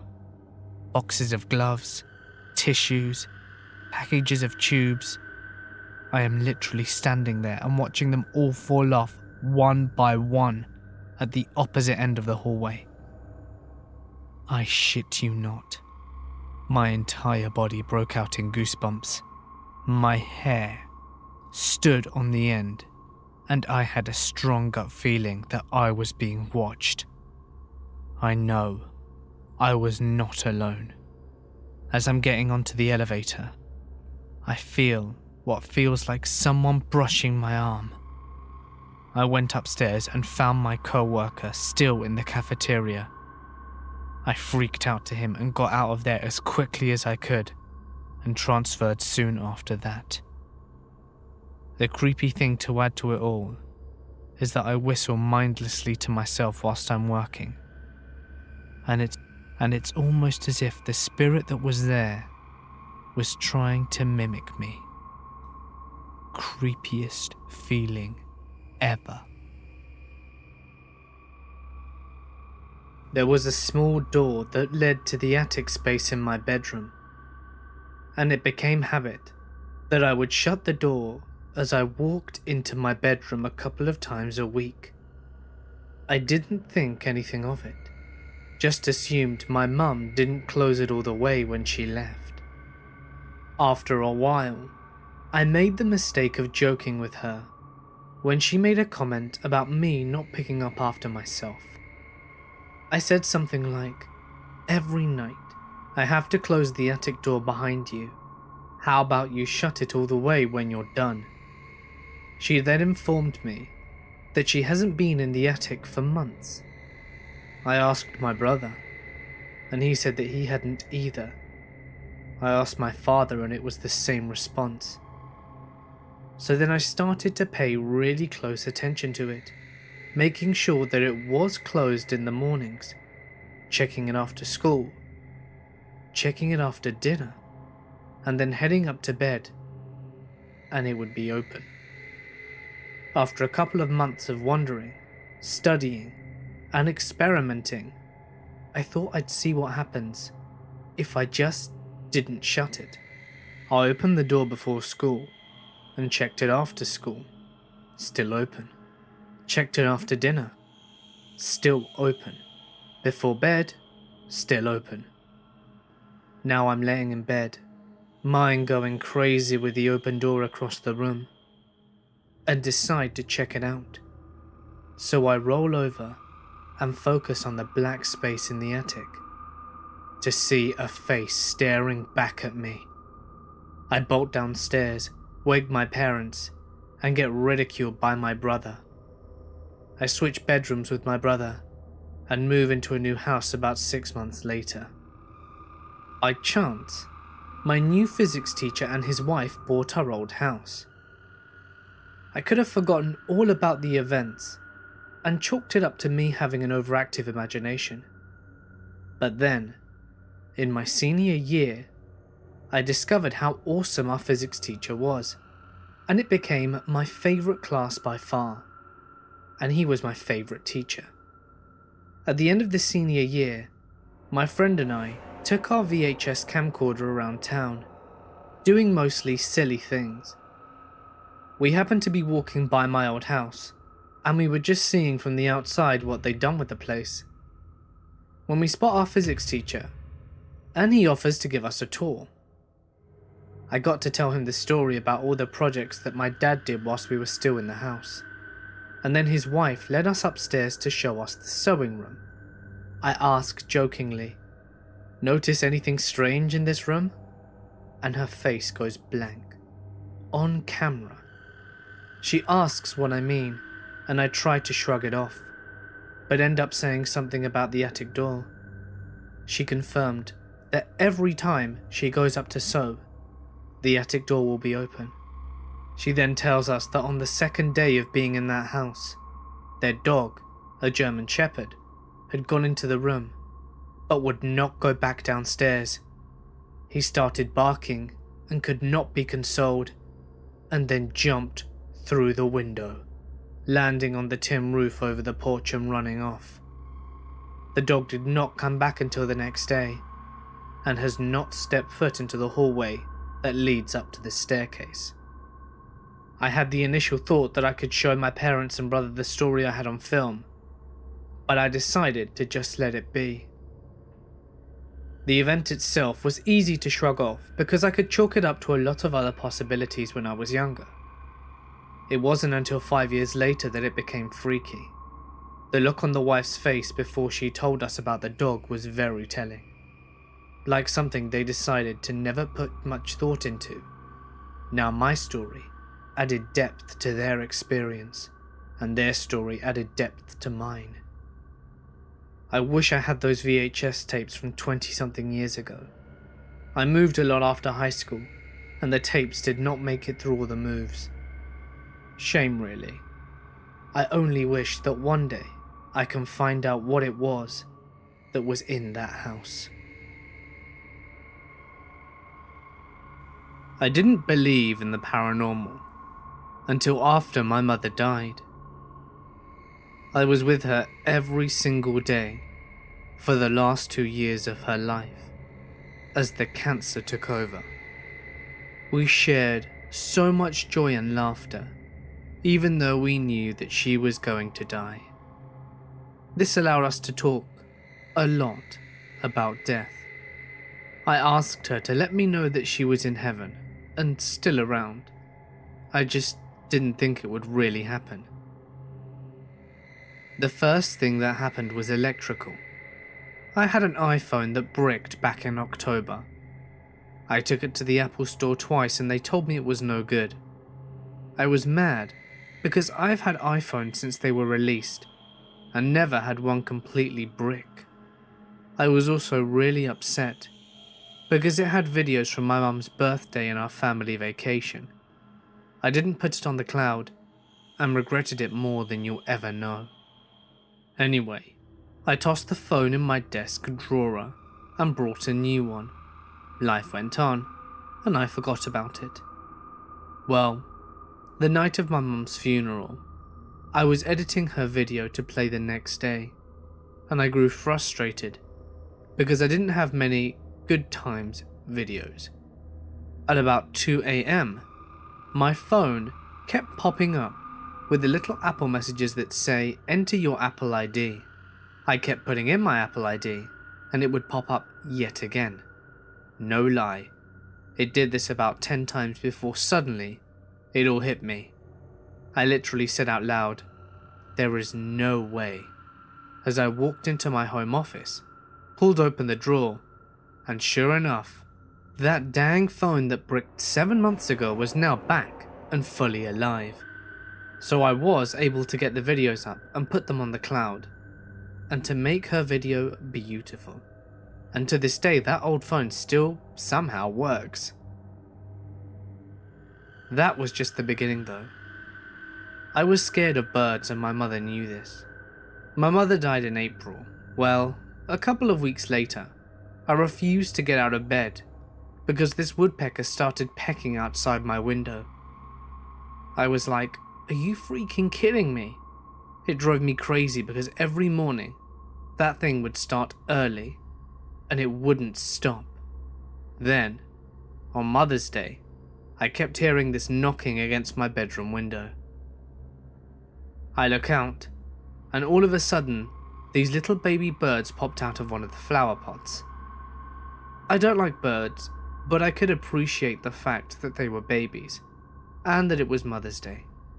I can't explain it, but it made my day seeing new life, and I just knew that in my heart they were meant for me. But that was barely the beginning. Since then, the same grey dove sits outside, literally every single day as I walk the dogs.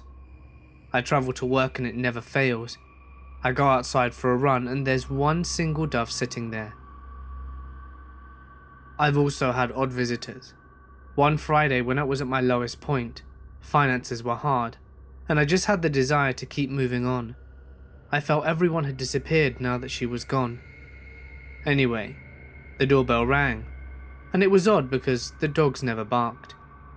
When I opened the door, this maternal Hispanic woman was standing there with a man in a suit. The man said, "We've come to tell you that we're really sorry that you lost your mum." The moment he said that sentence, tears came flowing down my face. I can't explain how much I needed someone to just acknowledge my pain. Anyway, he asked me if they could pray, and explained that the woman didn't speak English. It was the most incredible and surreal moment of my life. Afterwards, they handed me $400 and said that their son owed my dad money and to give it to him. We were really struggling financially, so I knew my dad would be happy. When he got home, I gave him the money, and my dad looked at me as if I were a ghost. He said, "No one owes me any money, and I don't know anyone by that family name." To this day, we have no idea who the strangers were, but from that moment on, our healing really started. Sometimes things happen where you just know there's a higher power orchestrating it all. It was so hard-headed, but I could no longer deny all of these occurrences. I also became really at peace and happy, and just got back to my normal self. It really sped up my healing, and I knew my mother was at peace, and that one day, I'd see her again. One other big moment was when I went to Estes Park, Colorado last month to hike alone. I was waiting for the shuttle, and there was this YMCA camp going on. I'm talking hundreds of kids everywhere, and I was in kind of a daze and staring into space when this little girl comes up to me and says, "God told me to bring you this letter." It was so unexpected. I was kind of like, Then she said, "Can I read it to you first?" First she read a scripture. The scripture said basically, "Daughter, your faith has healed you. Go in peace and be freed from your suffering." Then at the bottom of the note, said that I was loved and that I'm not alone, and now it's time for me to go live my life. I will never be able to put into words what this moment was like for me, and how surreal the entire thing was. No one knew I was in Estes Park, and there were literally hundreds of just random kids everywhere, and this random girl just popped over and happened to give me a note in scripture like that. She was 12, and told me she didn't understand it either. God just told her to write something down and give it to me. You see, this scripture is about a woman who bled for many years, and she touched Jesus and was healed. Why is this significant? Well, before my mum got breast cancer, I had blood cancer, and I battled for many years. Many of my symptoms have returned, and this weighed heavily over my heart.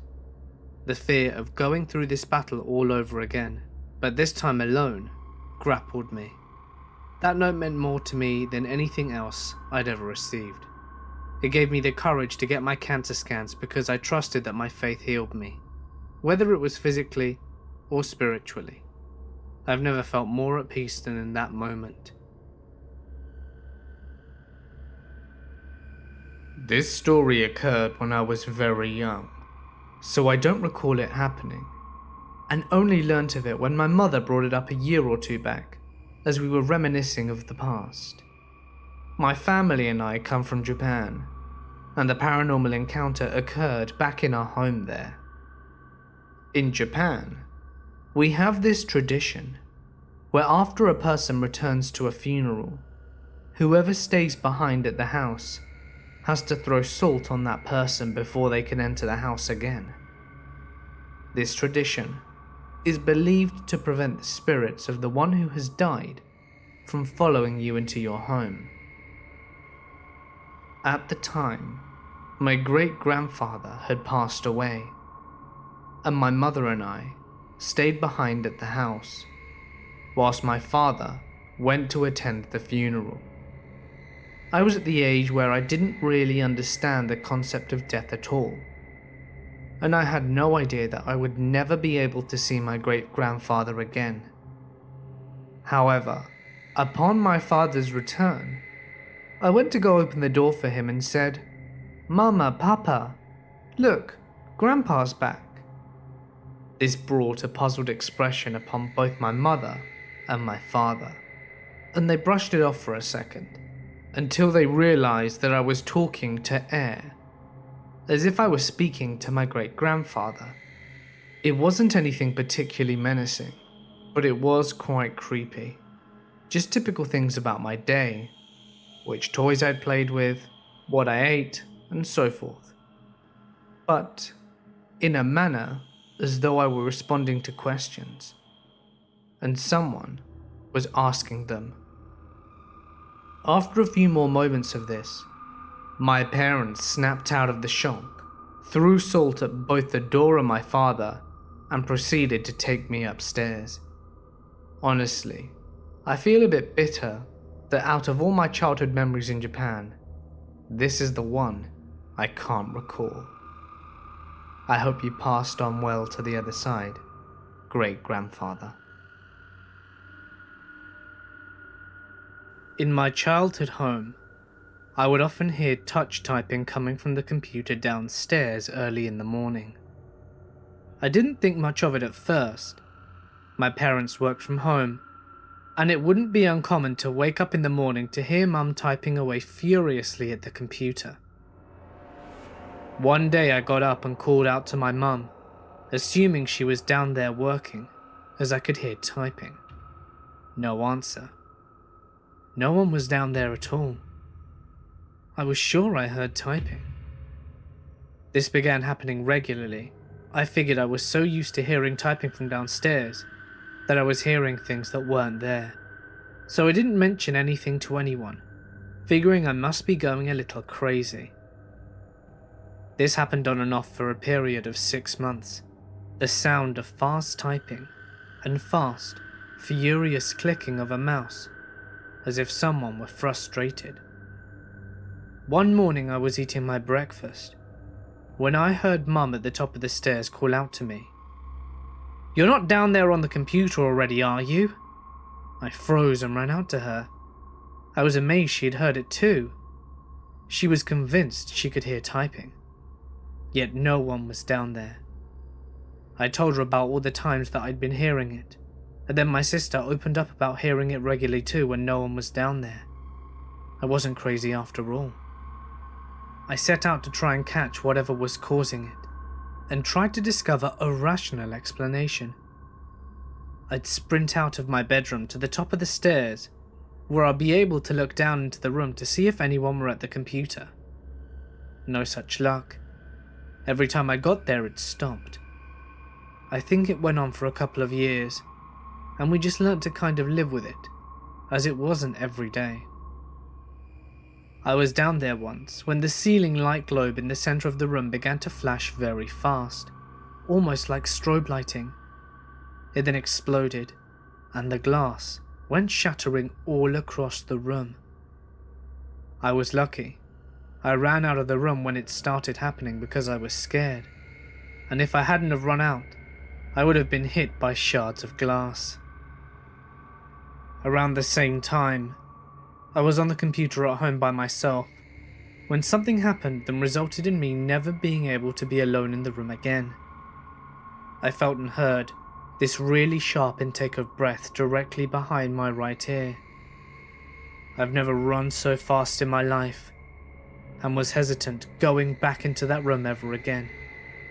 Prior to that, the whole typing thing had just been something weird and spooky not scary.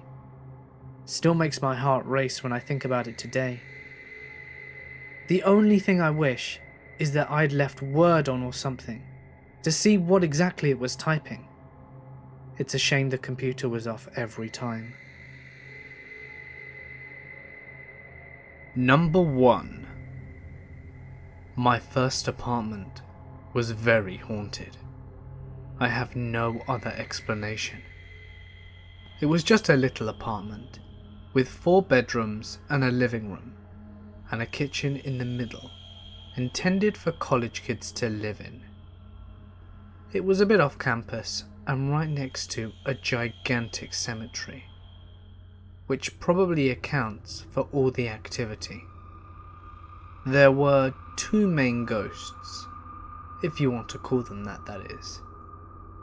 We ended up just referring to them as the masculine and the feminine one.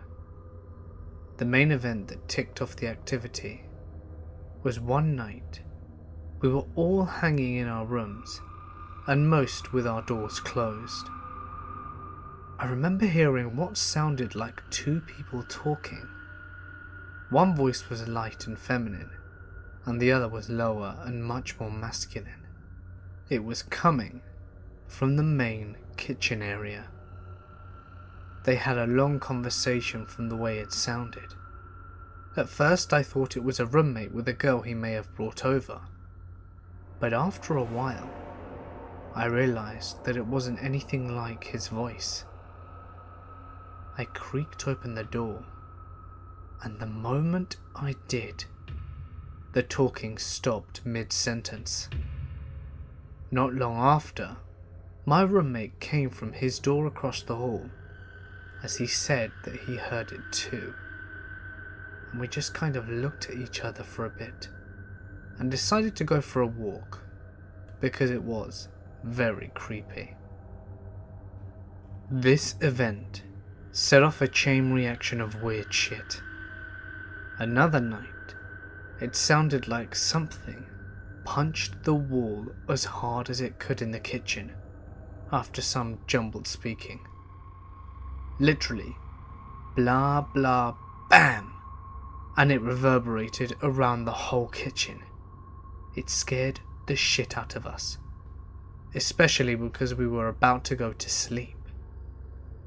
You would hear talking from another room on occasion, just weird mumbles and the like.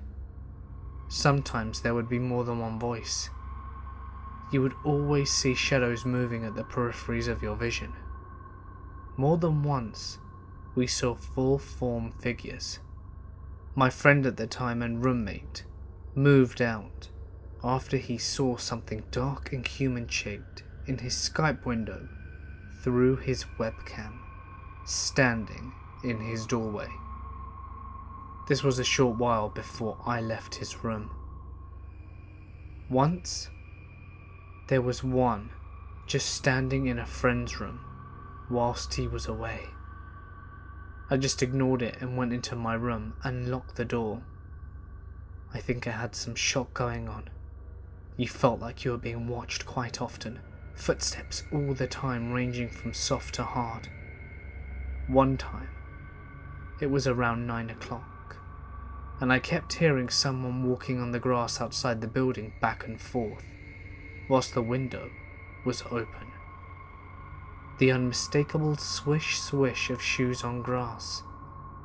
At first I thought it was another tenant, but after a while I looked and there was no one there.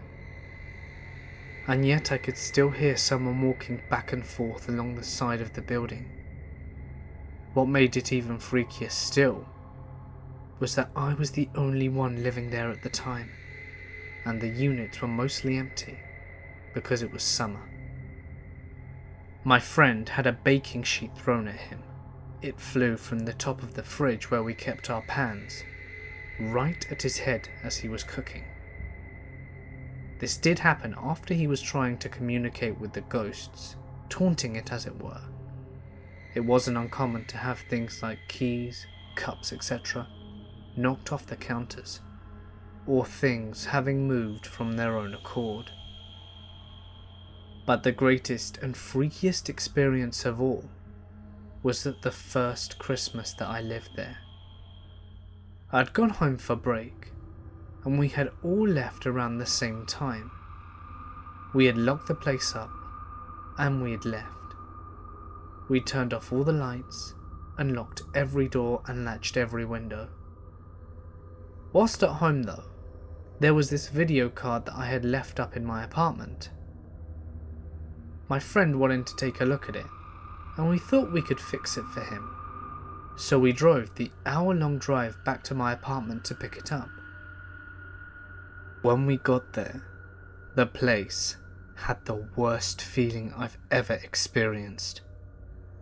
It just felt like oppression walking into the building. All the lights were on, and my friend's computer was playing a movie. That part freaked me out the most, because he had locked the door to his room and shut his computer down. Not only that, he had this stupid long password that none of us knew. I immediately thought that someone had broken in. I grabbed a knife, and we cleared room to room. I had to jimmy open my friend's room that had the computer playing a movie, but there was no one there. No sign of forced entry. All the windows were locked. Wanting to get the hell out of there as quickly as possible, I chalked it up to just the apartment being weird, and we decided to both use the bathroom and then get the hell out of there with the video card. As I'm looking for the card, my friend just shouts, "Holy shit!" from the bathroom, and comes out pure white, pants still unbuttoned. He said as he was peeing, something whispered in his ear from the shower. He couldn't make out what it was saying, but it was a feminine voice. He never believed me every time I told him this place was haunted. He didn't doubt me after that, and it took him a long time before he ever came back to visit the apartment. Finally, all the weird shit came to a head. It would go through phases, where there would be relatively quiet for a while, and then batshit crazy for about a month. This particular cycle was pretty bad, and my friends and roommates were getting quite bothered by it. He went to the landlady to complain, and maybe to get us out of contract, and she said, and I quote, "Oh, don't worry. We've had a lot of complaints about that in the past, but no one's ever gotten hurt." At the time I was an atheist, but that situation really forced me to change my mind on ghosts and the afterlife. I really felt like at times something was trying to talk to us, and at times something was just trying to troll us. It really messed us all up, especially my friend. He underwent a severe personality change and we don't even talk anymore. And as lame as the TV shows make it out to be, I really got into ghost hunting after this. Especially because I had so many first-hand crazy experiences. I think it's something that we just can't prove yet. Death is something beyond what we can quantify to the best of our abilities. Around 9 PM last night here in Florida, I was hanging out with my buddy in my backyard, just sitting on a picnic table adjacent to his house on some woods with his baby monitor. We were in the middle of a conversation. As I was speaking, I began to feel the typical ringing in your ears. The sensation that everybody gets from time to time. I was not shocked, as I truly believed it was normal and probably being produced by my body, not heard as an external stimuli. Then quickly, about 10 seconds later, the sound intensifies as I was still speaking. The ringing became loud, louder than my own voice. I can feel it almost shaking my brain. It's extremely high-pitched and my ears aren't usually the best at picking up high frequencies. I begin to panic. What the hell? Am I going deaf right now? It was the first thing that I thought of. Just as I was about to express my fear of going suddenly deaf to my friend, "Bro, "Do you hear that?" he says. It sort of sounded like it was coming from the woods, but was very hard to pinpoint. We sat confused, looking at each other, basically being bothered by this ringing. House alarm? Bugging the woods? Satellite? Whatever it was, any louder, and it would have made me deaf for real. It was unlike any noise, frequency, pitch, whatever that I've ever heard. It literally shook my brain and bones, as if it entered me. The strangest thing about the ordeal was that my buddy's baby monitor turned off during the ringing. Sounds totally crazy, but it did. Absolutely no external sound besides the ringing. It eventually subsided slowly, until it completely went away, and the lullaby from the monitor came back on. Lasted probably no more than 45 seconds. A definitive what the hell moment for me and my buddy. We just sat there contemplating a dozen things that it could have been. But I guess it remains an unresolved phenomenon. Has anyone else experienced the hum? Around 2010, I was doing Weight Watchers. I got into this groove where I'd go on walks all the time. Nighttime walking was nothing different. I'd lived with my dad in a neighborhood across the street from a Catholic church. I grabbed my iPod and ran out the door. I would take a route that would go along a side of a church, around the back out of my neighborhood, in basically a large circle. So it's around 9 PM. I was walking back home, and I decided that it would be fine to sit on the swings in the church playground, to cool off and listen to some tunes. I might have been there for about 6 or 7 minutes, and I got off the swings and turned towards the cemetery. I looked up for what was only a moment, and 2 shadowy figures came running towards me.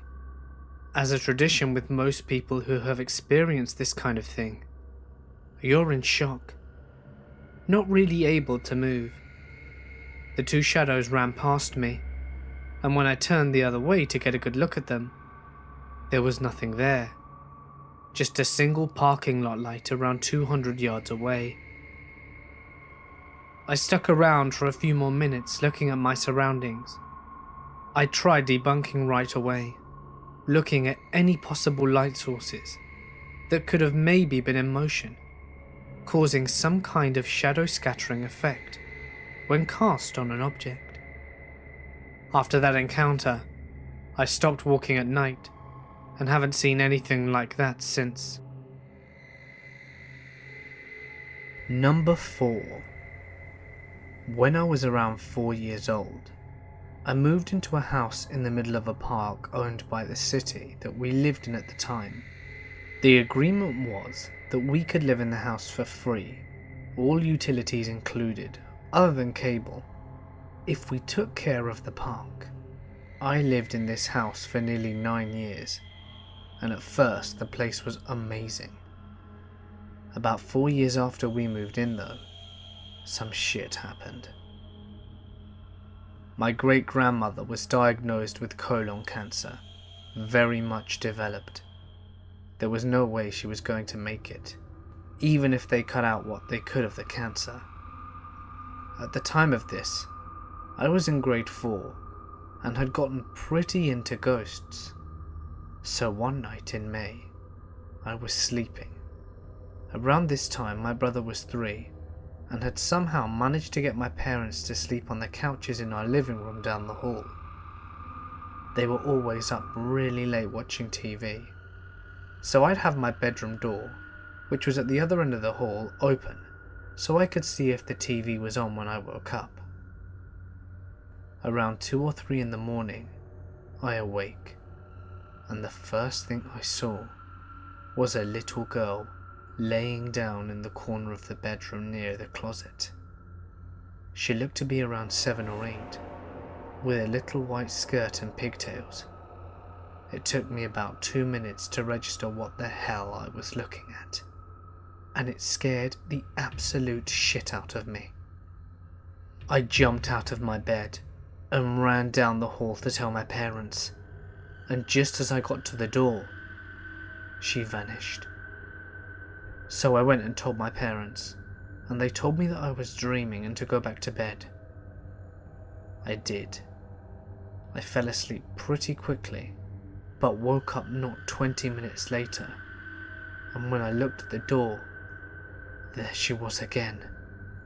I did the same thing, and she disappeared as soon as I reached the door.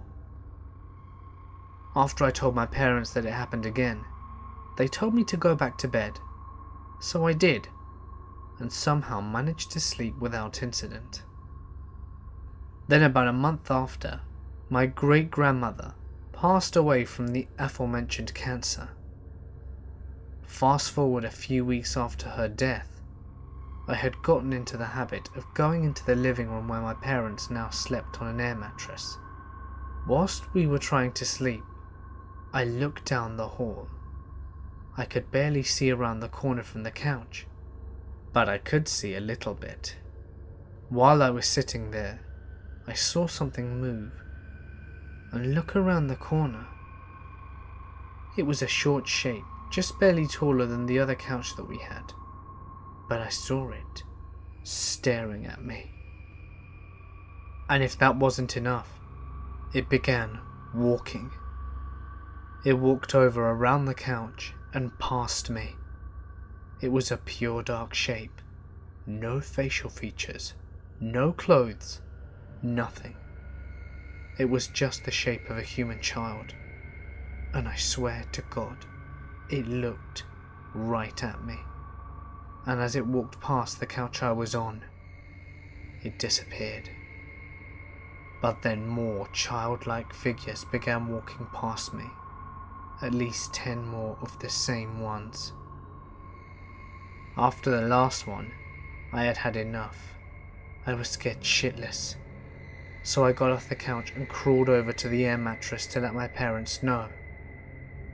Whilst doing this though, I looked up at the corner to see a figure looking at me from behind it. It was a lot taller than the others, but the key differences were I could see the outline of curly hair on its head. I could feel whatever it was staring right into me. I began crying hysterically, and when my dad woke up, the figure was gone. I didn't sleep for the rest of the night. Since the next day was Saturday, I was able to contemplate the figures that I'd seen. The last figure with curly hair actually began to seem familiar, and then I put it together. The figure I had seen was that of my great-grandmother. It looked exactly like her from the short, stocky build to the curly hair. And as for the kids, it took me a bit longer. If you want to learn about the park is Merkley Park. There's a high school there, right next to the park, and around 1890 it had been an elementary school, which ended up burning down. A few kids did die in the fire, and that's where I realised where the figures came from. Once I moved, the scariest thing to happen was a few nights after we moved in. I woke up because something had slapped me in the face. No one was in my room when I looked, and I still cannot explain it.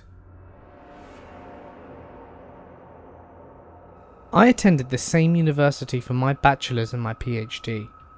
There was a lovely woman by the name of Jennifer, who was my reading and content area instructor. All the guys swooned over her because she was gorgeous, and I loved her because she read us The Giver out loud. She was an awesome instructor and was doing her PhD in literacy. Fast forward a few years and Jen has moved to South Carolina to teach literacy. I'm now in my PhD program and in the same grad student's office that she used to work in, with other literacy people that were her colleagues. And then we get the news that she was murdered by her boyfriend. Everyone is totally devastated, and it was a huge blow to the department as she was genuinely loved by everyone who knew her. So a few days after her funeral, her body was brought home. I'm in the office suite, very early in the morning when no one else is about. The grad students had a fishbowl office, within a larger office suite that was locked and had light motion sensors. I'm walking in and pass a locked door and window, and I see a woman with short dark hair walk the other way inside, which was weird because the lights didn't flicker when she moved. So I walked around the corner to the door with a key code and let myself in. I walk inside and head to where I saw her. The lights flicker on when they sense me. No one is there. It's just me in eerie suites of empty office. I swear to God that it was her, saying goodbye to a place she spent so many years, where she had so many good friends. It spooked the hell out of me, and it made me quite sad too. I was sleeping over at my friend's small apartment in the mid-80s. I was on the floor in a sleeping bag, between his bed and his little sister's bed. In the middle of the night, I woke up suddenly, but not alarmed. Just suddenly, and very clearly wide awake. A quiet man's voice in my head said, "You should get up and move." I don't even remember questioning it, or it seeming weird, so I just got up, over my bag to the foot of his bed, and then we slept back to back. Sometime later in the early morning, there was this huge crash that awoke us. We all sit up, alarmed. His cat had jumped up and somehow taken down a shelf holding this gigantic wooden 70s style stereo set. The kind with boxy wooden speakers, a turntable, cassette, and 8-track. Probably 60 to 80 pounds of total gear. It fell, maybe 4 feet, and landed right where my head would have been. Mike yelled my name and rolled over, didn't see me down there, and looked around all panicky. And of course, I was down by his feet. We just stared at a few seconds and soaked in the implications. I saw a shadow person once. I didn't know that's what they were called until much later. I was living in a house in Laguna Beach that had been there since the 1920s. In its history, it had been a speakeasy, a brothel, and a house for smuggling illegal immigrants. One day, my new wife and I were having an argument. I can't even recall what it was about. She walked down the block to get a cup of coffee and cool off, and I was alone in the house. The way the place was built was incredibly haphazard. There was a bedroom and a living room on one side, then a bathroom with 2 entrances on the other side. From my bedroom, I could see across the hall into the bathroom, then through the bathroom and look down the other hall. I was standing at my dresser, and I just noticed movement out of the corner of my eye. I looked down there, and there it was. Honest to God, this gives me goosebumps just remembering it 17 years later. It was a black figure. It was about 3 feet tall, and it was only vaguely humanoid. It looked like black scribbles, as if someone had scribbled a human shape, but the scribbles moved, like electricity arcing. That's the best way I can describe it. There was no sound that I could remember. I distinctly remember that when I saw it, I wasn't afraid. I was just confused. Then it noticed me looking at it. I can't say it turned around. It just focused on me, I suppose. And then I was scared. I didn't move, I didn't scream, nothing. I was just frozen. Because at that moment it came at me. It rushed down the hallway towards me. I have no idea what it intended, but as soon as it entered the bathroom, the door closed and just slammed shut by itself. I screamed. I yelled for my wife, but she wasn't home. I went outside into the daylight and didn't go back in until she got home about 10 minutes later. I don't believe in ghosts. I don't believe I saw something supernatural. But I know I saw something. I just don't know what that something was.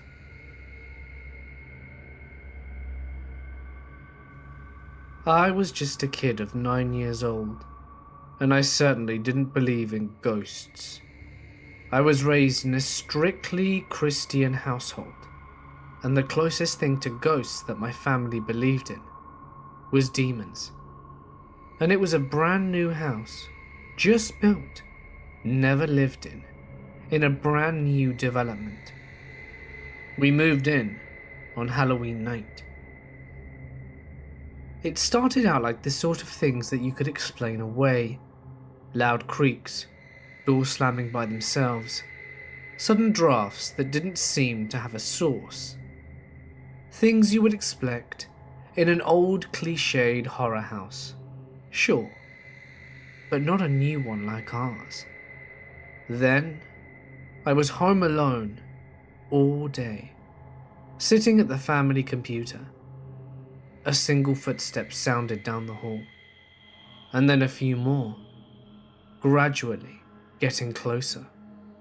I assumed that my parents had come home, or my sister, or anyone, and I called out, but there was nothing.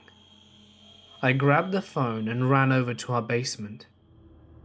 After I called my mother, she confirmed that everyone was out, and that no one was supposed to be in the house but me. I convinced her that I must have imagined it, but I swear those footsteps were as plain as day. None of these things compare, though, to our basement. My younger sister and I played there, but unfinished levels had some faulty lighting, and the lights often flickered or went out. Whenever they did, we'd run upstairs quickly, but never without catching a glimpse of the man we called the Trenchcoat Man. A tall, shadowy man in what appeared to be a trench coat and hat, ducking behind some unfinished sheetrock. There were more stories. Friends who, unprompted, mentioned a similar-looking figure in the basement. One crisis involving a girl taped in a cabinet, and other things. But I was constantly trying to convince myself that I was only imagining it. I was a highly logical child. Everything to me had to be maths or science, and ghostly activities sounded like something my eyes invented or my brain mistook. My parents, Christian as they were uncomfortable when I brought it up, and as I got older, I tried to forget about it. Even now, more than a decade later though, I can remember it with perfect clarity, and my most vivid example of ghostly activity. I'd gone to fetch something from our basement, retrieved it, turned around, and walked towards the stairs, which were located next to a pile of junk, an old microwave, some books, and other things. The instant I turned around, I saw her. A woman with beautiful, shiny, long golden hair, sitting cross-legged atop our old microwave. She was smiling, looking at the opposite direction, and running her fingers through her hair. She was completely transparent. I stopped completely and stared. I blinked. I pressed my fingers on my eyes until I saw those flashing lights. I tilted my head to other angles, but alas, she was real. She was still there looking out our basement window, near the ceiling and flipping her hair. I could even read, through her, the piece of construction paper I'd taped up on the wall on the other side of her body. Whenever I look back on those memories and I think that I just must have been an imaginative kid, I remember that woman, and I realize that there absolutely had to be something I just couldn't explain. I should preface this story by saying that I run around creepy or abandoned places for fun, with a few of my friends. Technically, I'm a paranormal investigator, but it's just a hobby and an excuse to get together with the gang. So we've been running around every weekend here for the last 3 years at this point. And during this time I've only seen 2 things that suggest paranormal stuff might not be complete bullshit, and both have been at the same place. This was about 1.5 years ago. We pulled into the cemetery with a new guy and an old friend who was interested in the paranormal. He brought a really nice camera and took around 500 pictures, in comparison to my 10 or 12. Off near the edge of the cemetery, there's a kind of natural auditorium where the hills drop off suddenly into a clearing that is surrounded by trees. Only dead brush fills the clearing, as well as the scattered remnants of flowers and wreaths that were blown off the graves. 3 of us are standing there on top of the auditorium, because in the last 2 years that we'd been frequenting this place, that spot always gave off a weird vibe. Like if someone kept changing small details in a room you went into often. Like maybe this time the picture frame was askew, or there was new carpeting or something like that. It just never really felt the same way twice, and the perceived difference made it feel like you were looking for something. Mr. 500 Pictures is off in the cemetery still taking pictures and doing his thing. The 3 of us are near the auditorium, smoking and trying to find out where Waldo went, when it appears. It's a glowing cloaked amber figure that floats through one of the trees crossing the clearing, and disappears inside another one across the way. We're dumbfounded. I was actually holding a camera in my hand at that moment, but I was too surprised and taken aback to even consider that I could photograph it. We're dumbfounded. I was actually holding a camera in my hands at that moment, but I was too surprised and taken aback to even consider photographing it. Besides, there wasn't even enough time for me to boot up the camera and take the picture. What's really weird though is that we didn't all see the same thing. My buddy didn't see an amber figure, but instead described it as a collection of angry static-like lines. The new guy didn't see anything. I've considered that it was some kind of pressure change that could theoretically cause certain neurons to fire in the optical lobe or optical nerve, but I haven't followed up with finding out yet.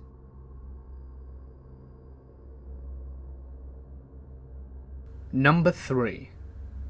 I was around 17 on a solo trip to London. Late one night, I was meeting a friend at Finsbury Park tube station when some kids started harassing me. I walked out of the tube and made a right onto Seven Sisters Road, then another right, hoping to go around another tube entrance where I could call my friend to avoid these teenagers. As I was walking down Forth Hill Road, I passed a guy who was really tall and blonde. He was incredibly pale, wearing a long black Victorian-style duster coat, with the collar pulled up over the lower half of his face.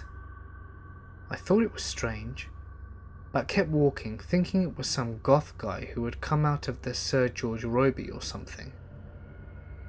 When I turned right again onto Goodwin Street, I realised his footsteps weren't receding, but keeping pace with my own. I turned around and noticed that the guy had come around the corner and was about a quarter of a block behind me, so I kept walking until I realised that the street ended with a dead end. Shit. So I mustered my courage to fight off this creep and turn around and go back the way I came. And the guy is gone. I look around and there's no doorways, no alleys, nowhere that I could see that he might have gone. I go back down to Fonthill Road and I look up and down the street. Nothing. He's just vanished into thin air. I pulled my coat closer, ran back to the tube and hustled myself back to my hostel. When I later told my friend about the night, he teased me that it must have been Spring-Heeled Jack. and I'm not so sure that it wasn't. Number 2. We live in a very old house. I've lived here since I was 4. I'm 22 now. A lot of odd things have happened here, the main one being that I woke up in the very early hours of the morning to see a young boy messing with the sink that I had in my room at the time. He wasn't looking at me, and he seemed almost not there, but I could see him. When I managed to pluck up the courage and go ask to see my parents, I left him in my room. My parents were very understanding. Turns out that years later, when they told my sister and I that we had spirits in the house, I described this lad to them, and they said that they'd seen him and they knew that I wasn't making it up. There was always singing in the house too. Never an actual source, just humming and singing, floating around the house. My sister and mother would always have things go missing, but they'd always turn up in the attic, or a room that we frequently used. For example, my mum was going in and out of a room, and on her return, her diary, which had gone missing a few days earlier, was sitting on the middle of the floor, despite the fact that it was not there moments earlier. A lot of these I was too young to understand, but when my parents sat us down and told us everything, it scared the shit out of me for a good while. We still have random unexplained things that happen to us, but we talk about it and just wonder who or what it might be. There was a small door that led to an attic space in my bedroom when I was 11 years old, and it became habit that I would shut the door as I walked into my bedroom a couple of times a week. I didn't think anything of it. I just assumed my mother didn't close it all the way and that she left it.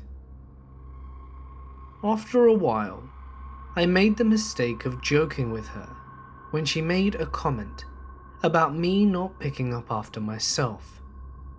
I said something like, "Every night, I have to close the attic door behind you. How about you shut it all the way when you're done?" She then informed me that she hadn't been in the attic in months. I asked my brother, and his response was the same, as well as my father. So then I started to pay really close attention to it, making sure it was closed in the morning, checking it after school, checking after dinner, as well as when I was heading up to bed. And without fail, at some point, it would be open. After a couple of months of wandering, studying, and experimenting, I thought I'd see what happens if I just don't shut it. I opened the door before school and checked it after school. It was still open. I checked after dinner, still open. Before bed, it was still open. Now I'm laying in bed with my mind going crazy with the open door across the room. So I decide to check it out. So I roll over and focus on the black space in the attic, only to see a face staring back at me. I bolt downstairs, wake my parents, and get ridiculed by my brother. We switch bedrooms. We ended up moving into a new house 6 months later, due to an expanding household, and my new physics teacher and his wife bought our house. I could have forgotten all about that event, and chalked it up to me having an overactive imagination. But then my senior year, I discovered how awesome our physics teacher was. It became my favourite class by far, and he was my favourite teacher. At the end of my senior year, my friend and I took our VHS camcorder around town, doing mostly silly things, but then took it to my old house to see what they'd done with the place. We got a very fun tour, and I got to tell stories about all the projects my dad did that were still part of the house. Then the wife leads us upstairs to show us the sewing room. I ask jokingly, "Notice anything strange in this room?" And I kid you not, her face goes blank. On camera, she asks what I mean, and I try to shrug it off, but end up saying something about the attic door. She confirmed that every time she comes up to sew, the attic door is open. She then tells us that the second day of being in the house, her dog, a German Shepherd, had gone into the room but would not go back downstairs. He started barking and could not be consoled, and then jumped through the window, landing on the tin roof over the porch, and then running off. The dog did not come back until the next day, and has not stepped foot into the hallway that leads upstairs since. I had the initial thought that I could show my parents and brother the story I had filmed, but I just decided to let it be. My girlfriend and I moved into an apartment complex, a bunch of fourplex. Not too long after we moved in, we got our first dog. All was well for a few weeks. After about a month of having the dog, I was walking her outside, and a little kid walks up to us, around 7 years old, and he said his name was Owen, and he asks if he can pet the dog. Of course, I didn't think anything of it and said yes, and then he asks if he can hold her. I figured why not. Owen then picked up the dog, squeezed her as hard as he could, instantly causing the dog to squeal. I told him that was not okay, and that he shouldn't treat animals like that. I know this is not scary yet, but bear with me.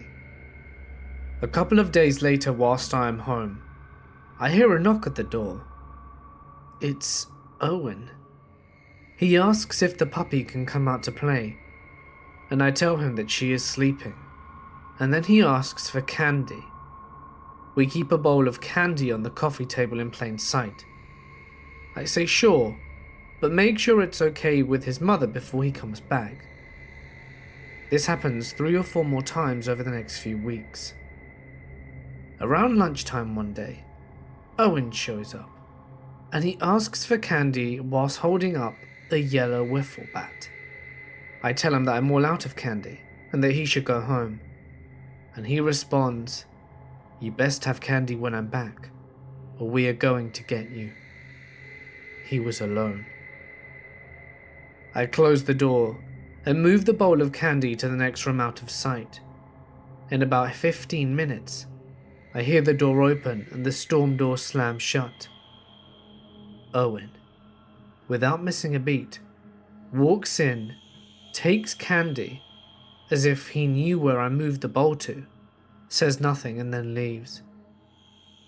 I chase him out and tell him not to come back and proceed to ask him where he lives.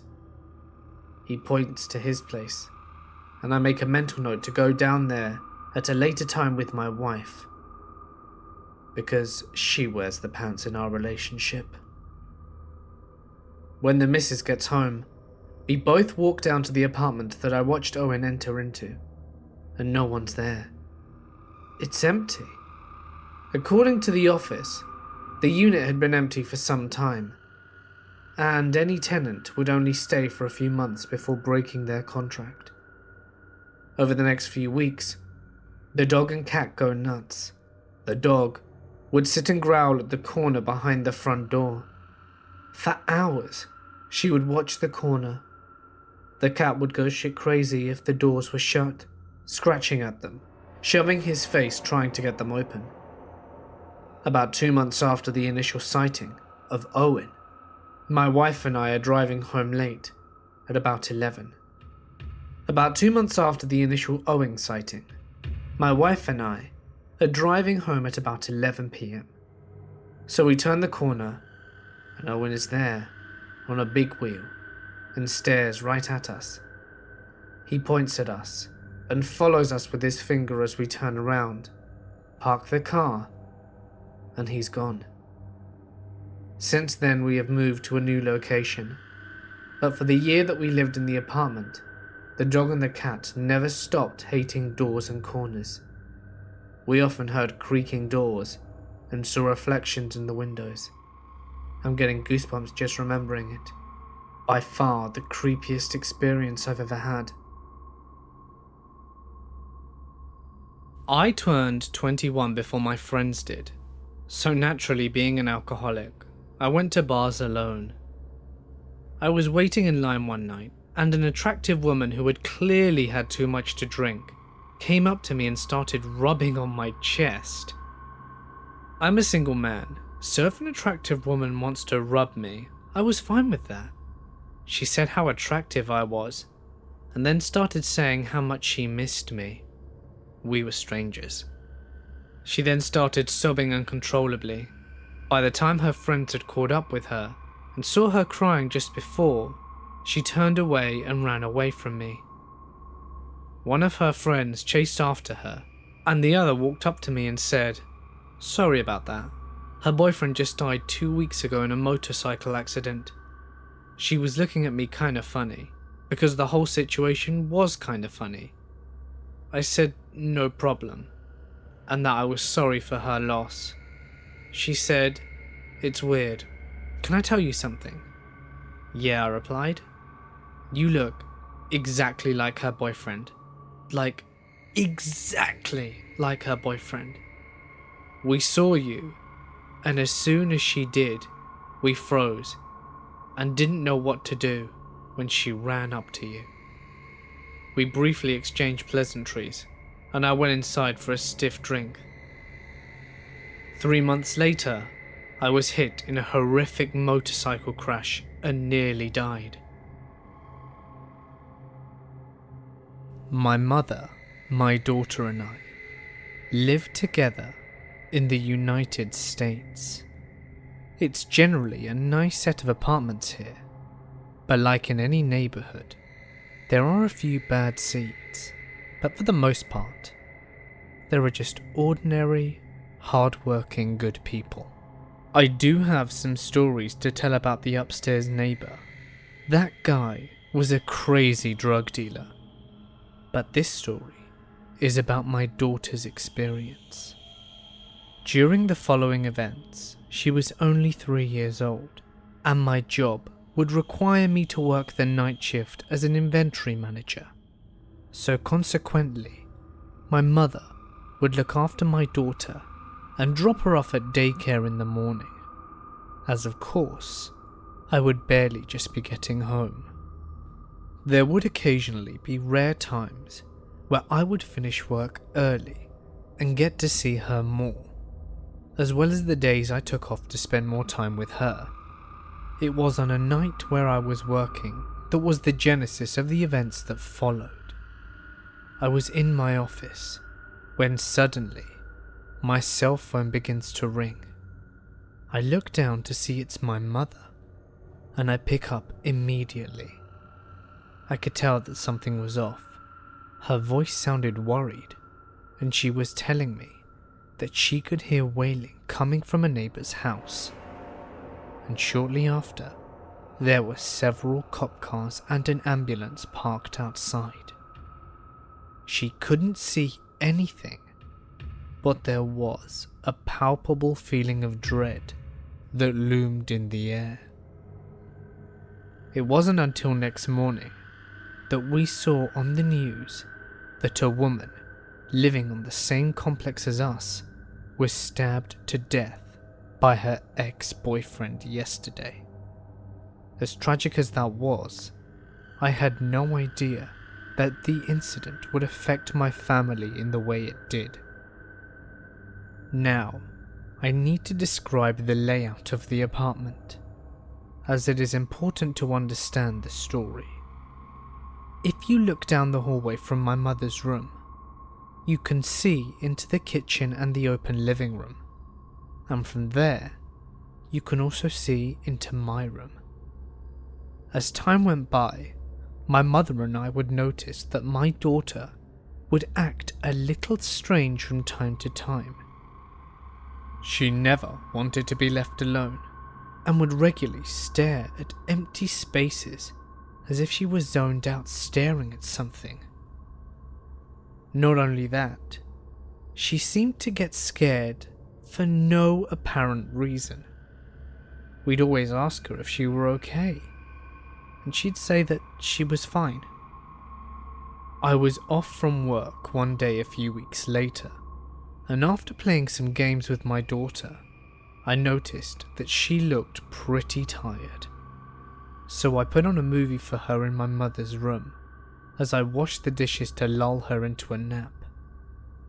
I went down the hallway into the kitchen to start washing the dishes, and after a few minutes, I see her walking down the hallway. I thought she was going to ask for a snack, but she passed me with her head tilted, as if she were following something into the living room, then into our room. Perplexed, I stopped what I was doing and I walked out of the kitchen into the living room. I called her name softly, but she didn't respond, and stood for a few moments in the front of our room, staring intently at the emptiness. I was getting a little bit concerned. It was almost as if she were in a trance of some kind, when then suddenly, she turns back and crawled to me so that I could pick her up.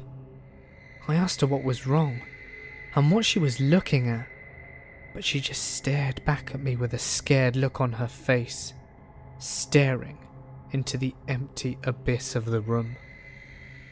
I was bewildered, and after I calmed her down and put her to bed, I told my mother about the incident. A few weeks passed, and it was a night that I would have to work, so before I left, I prepared some dinner and snacks for her, as well as set up a movie in the living room for the evening. As I was doing this, she was in her playpen. I had little time to spare before I left work, and was a little tired, so I sat on the sofa and put a blanket on me to relax for a few minutes before I left. I was just at the point of nodding off when I heard her footsteps from behind me as she called out to me. "Mummy?" I replied whilst keeping my eyes closed. "Go away," she said in a very soft but serious tone. I was confused. I opened my eyes to see her facing away with her back towards me. "Go away," she repeated herself. I was half asleep and confused. It was as if she was talking to nothing. But before I could fully comprehend the situation, she hurried over under the covers with me on the couch. I held her tightly until we fell asleep in each other's embrace. Next night at work, I mulled over everything. I was getting concerned and putting together the events that had transpired when I got hit by a strong urge to call my mother. I can't describe it, but I picked up the phone and asked her to burn some sage in her room before she went to bed. As the nights that I'm away, she will sleep with her. A few hours later, at 5 a.m, I get a call from my mother. She is manic and telling me to get home now. I rush home and see her and my daughter crying outside. I ask them what's going on, and my mother tells me that she is not stepping foot into the house until it's cleansed. She tells me that she forgot to burn the sage, and that night she had a dream that she was walking down the hallway to the kitchen and realized she had no idea why she was going there in the first place. So she turned around to go back to her room, but there was something keeping her from opening the door. She wasn't sure what it was, but it filled her with pure dread and felt her stomach drop as she remembered that my daughter was still in the room. It was at that very moment she woke up because my daughter was screaming bloody murder. I entered the apartment and started burning sage. I stated out loud, "I think I know who you are, and I'm sorry about your death, but my daughter is only 3 years old and you are scaring her. Please, stop. You need to move on." After that, my daughter never acted strange again. I'm convinced that the poor woman who was murdered was clinging onto this world. But I'm not sure why she fixated on my daughter. I hope she found her peace. As long as my friend's little girl could talk, she would always mention her dark friend.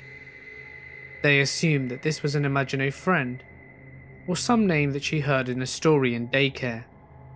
It went on for many months. As she began to improve her speaking, she'd talk about her dark friend more and more. Recently, my buddy heard her jabbering over the monitor one night, and he heard her call her dark friend Miranda. Again, thinking this was a friend from daycare, they moved on.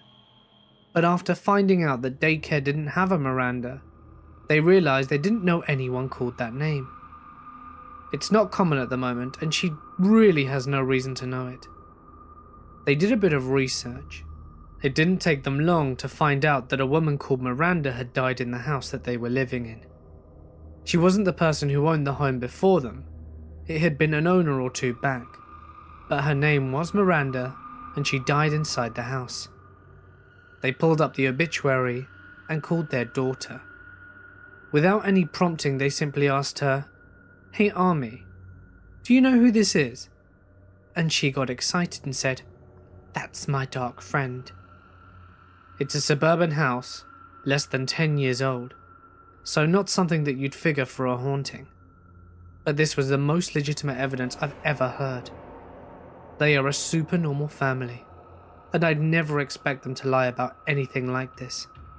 It makes the hairs on the back of my neck stand up every time I think about it. Number 4. I was 24 and working at a very old hospital in a large Midwestern city near where I had grown up. I did choose a career in the healthcare industry, despite my experiences, because I really do love helping people. I didn't become a doctor or nurse though, despite my love and interest in the medical field, as I am rather squeamish. So, 1 month, we had to do a complete inventory and overhaul of medical records. Our hospital was finally getting on board with electronic records, so that meant a shit ton of work to do. We had to sort out records so that they could be destroyed by our contractor, as we couldn't legally do this on site. Records to keep and organize, and getting them ready to put into the electronic system, i.e. type them in manually. So that meant that we would have to work our shifts, usually at night, in the basement for 11 hours. Now, a hospital basement is creepy enough during the day. It's where the morgue is, and usually where they transport the dead bodies. It's not like you can move them around upstairs in front of people. This particular part of the hospital had many stories of hauntings, but for the most part, I tried to ignore them. I have a bit of a reputation for being a bit hard to scare. So there's this one guy who works at us as a night custodian whose main goal in life seemed to be to scare the pants off me and every other girl working that shift. His name was Lewis, and he was forever trying to frighten me. So this night, as we're working away, we all hear bangs coming from across the corridor. We just assume it's Lewis, up to some practical jokes, as well as heavy footsteps outside the doors and clanking noises occasionally. We had a lot of work to do, so despite the noises we would always just tell Lewis to be quiet and please shut up because we were seriously trying to get this done. So near the end of the night, at around 3 AM, it was just me and one other girl. She asked if I'd be okay by myself because she had to go home to look after her baby. I told her that I'd be fine and that she could leave. I was alright until about 3:20 anyway. Then the footsteps went from the hallway to the other side of the room, and the banging noises turned into someone banging on the cabinets. I also felt very strongly that I was being watched. These were old filing cabinets that had long, heavy drawers, so they were all metal. So you know what it sounds like when someone bangs on a metal object. Loud as hell. I kept yelling to Lewis that it wasn't funny, but the sounds kept on intensifying, close to the point that I started hearing heavy breathing behind me. I may have looked calm, but on the inside, I was terrified. I just didn't want to give whoever it was the satisfaction of knowing that I was scared. I just tried to ignore it and continued with my work.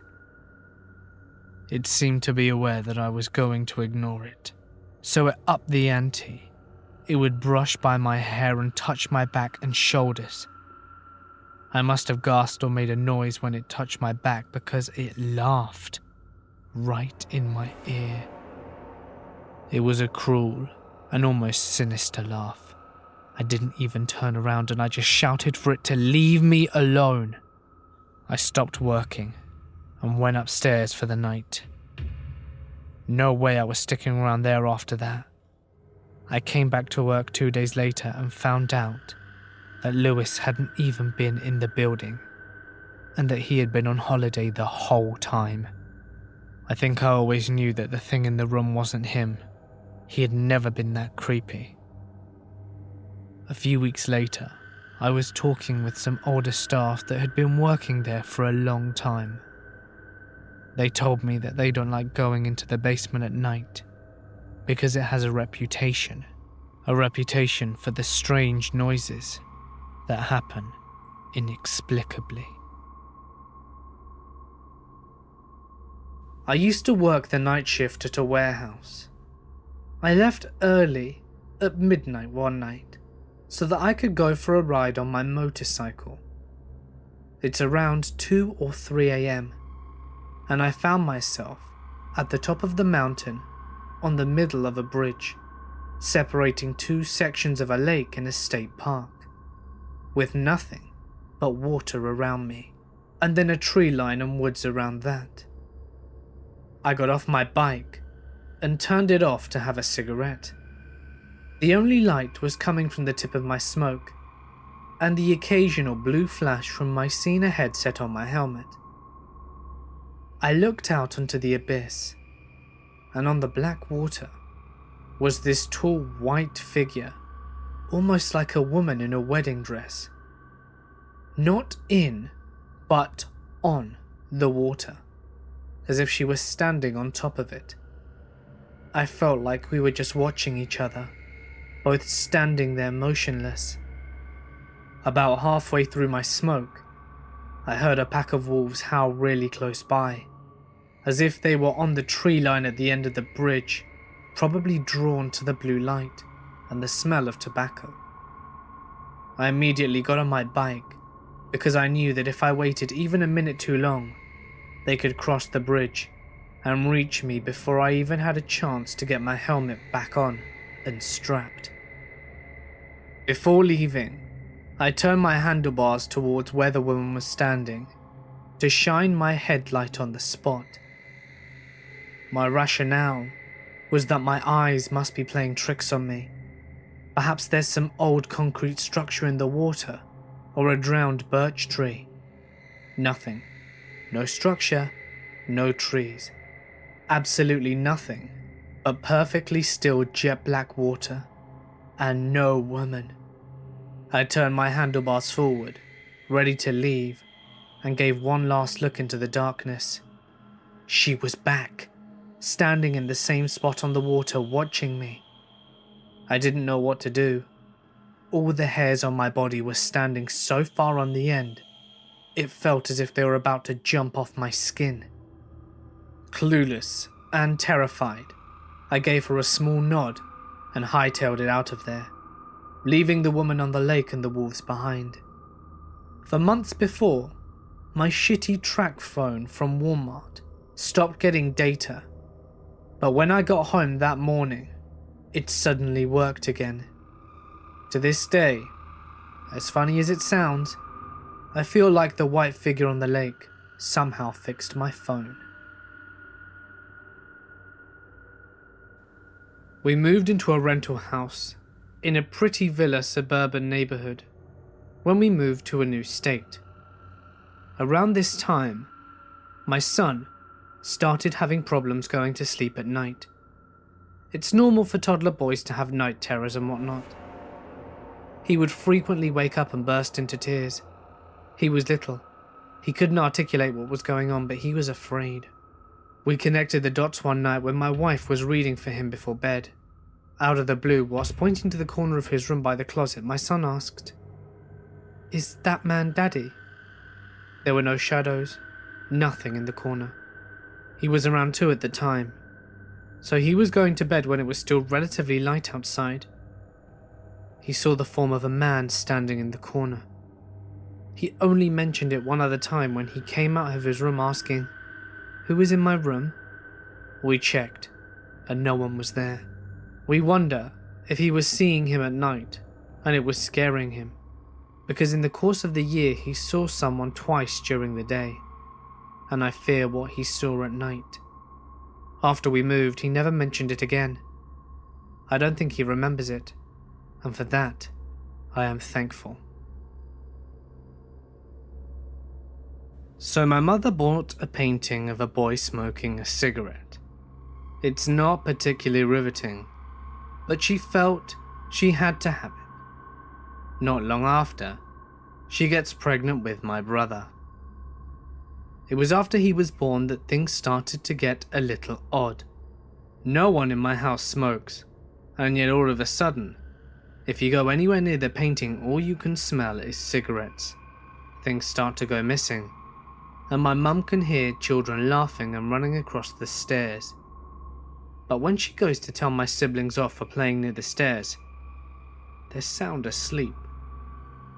Perhaps the strangest part is that as my brother gets older, he resembles the boy in the painting even more. It's creepy. He hates the painting and feels like it's watching him. Then this one awful night, I would have been around 4 and my brother 7, we all went to sleep in the nursery, and I wake up in the middle of the night to these awful choking sounds, and I can smell cigarettes so strongly. My brother is blue in the face, wheezing and gasping, and I can hear laughing. I genuinely thought my brother was having a laughing fit, but it looked wrong, and I got scared, so I started yelling and screaming from my mother. The paramedics came, and it turned out that he had a severe asthmatic attack. So we needed to take him to the hospital for a few days.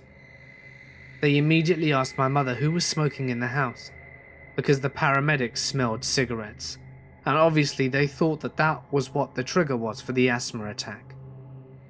We took the painting off the wall and locked it away in the attic after that. For as long as I can remember, it'd been a joke that the boy in the painting is lighting one up, and whenever stuff would go missing, it was because he'd taken it. This was different. This was scary, and none of us wanted to go near it. Stuff still goes missing every couple of months, and my mother gives us the keys to unlock the attic and retrieve anything that has somehow found its way up there. The footsteps on the stairs have stopped, although now, if you stay up late enough, you'll hear someone pacing above your head instead. Thinking about it, I still don't have a clue why we haven't gotten rid of the damn thing. Number 1. I worked as a security attendant in an apartment building. It's 24 stories and is one of the oldest buildings in my city. One night, I'm sitting here when the phone rings about 3 a.m. I answer.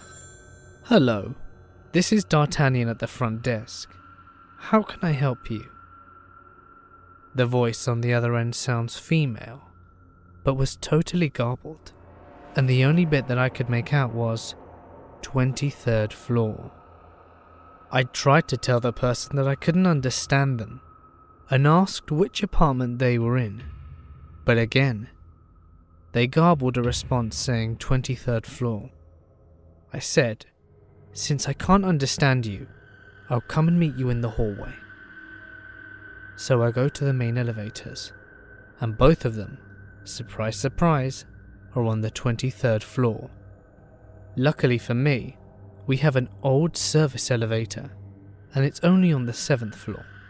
I get in, and I hit the button for the 23rd floor, but it won't move, and the inner door will not close. So I go to unlock the reset panel, and boom, we start going up, with the door still open. I'm freaking out and the elevator is shaking because it goes pretty fast and it's quite old. As I'm going up, I just stay towards the back, and finally, I reach floor 23. I step out, door closes just fine, and I look around the hallway. There's no one here. I walk along slowly, trying to listen for anyone who might be awake that's called, but there's nothing. So now I head in the opposite direction and go towards where the regular elevators are. And when I get to them, they're just sitting there with their doors open. I was pretty freaked out, but I knew the elevators could just be on the fritz. So I get in and figure I'll just reset them when I get to the first floor. That's when I hear the sound of the back stairwell closing. So I quickly get out and go to the stairwell, but lo and behold, there's no one there. But the maintenance door to the machine room is ajar. And at that time, I was the only one in the building with a key. See, at the top of the building is a large machine room for housing all the really loud machinery that does stuff in the building and allows access to the roof. I don't really like going in there because it's creepy as hell, and no one ever goes in there. So at this point I'm pretty seriously freaked, but I muster up the courage and head in. I shout "hello," and there's no response. The lights in the room flicker because they're crappy fluorescent lights, so I can't see that well either. But at the end of the room, I can make out the roof access door, and sure as shit, it's slightly open. So I slowly continue forwards, checking the space between each machine as I walk by, and there's no one there. So I open the door to the access roof, and I can't see anyone ahead of me on the roof. But there is a slight wrap around, and if there was a jumper or something I needed to be sure. So I stepped out and leave the door ajar like it was. Almost immediately though, the door is pulled shut. Now I might have written it off as the wind or something, but this door is hard to shut, really hard. I immediately grab the handle and yank it open, slam it behind me and run straight for the maintenance door. It automatically locks when it's closed, so I slam it shut too and go back down to the 23rd floor hallway. I get into an elevator and the door is still open, and I go all the way down to the first floor. I go back to the main lobby, and as soon as I sit down, the phone rings. I pick it up and don't say a word. And sure as hell, garbled voice again audibly says, 23rd floor. I hung up the phone, turned the ringer off, and spent the rest of the evening just staring at the parking garage security monitor.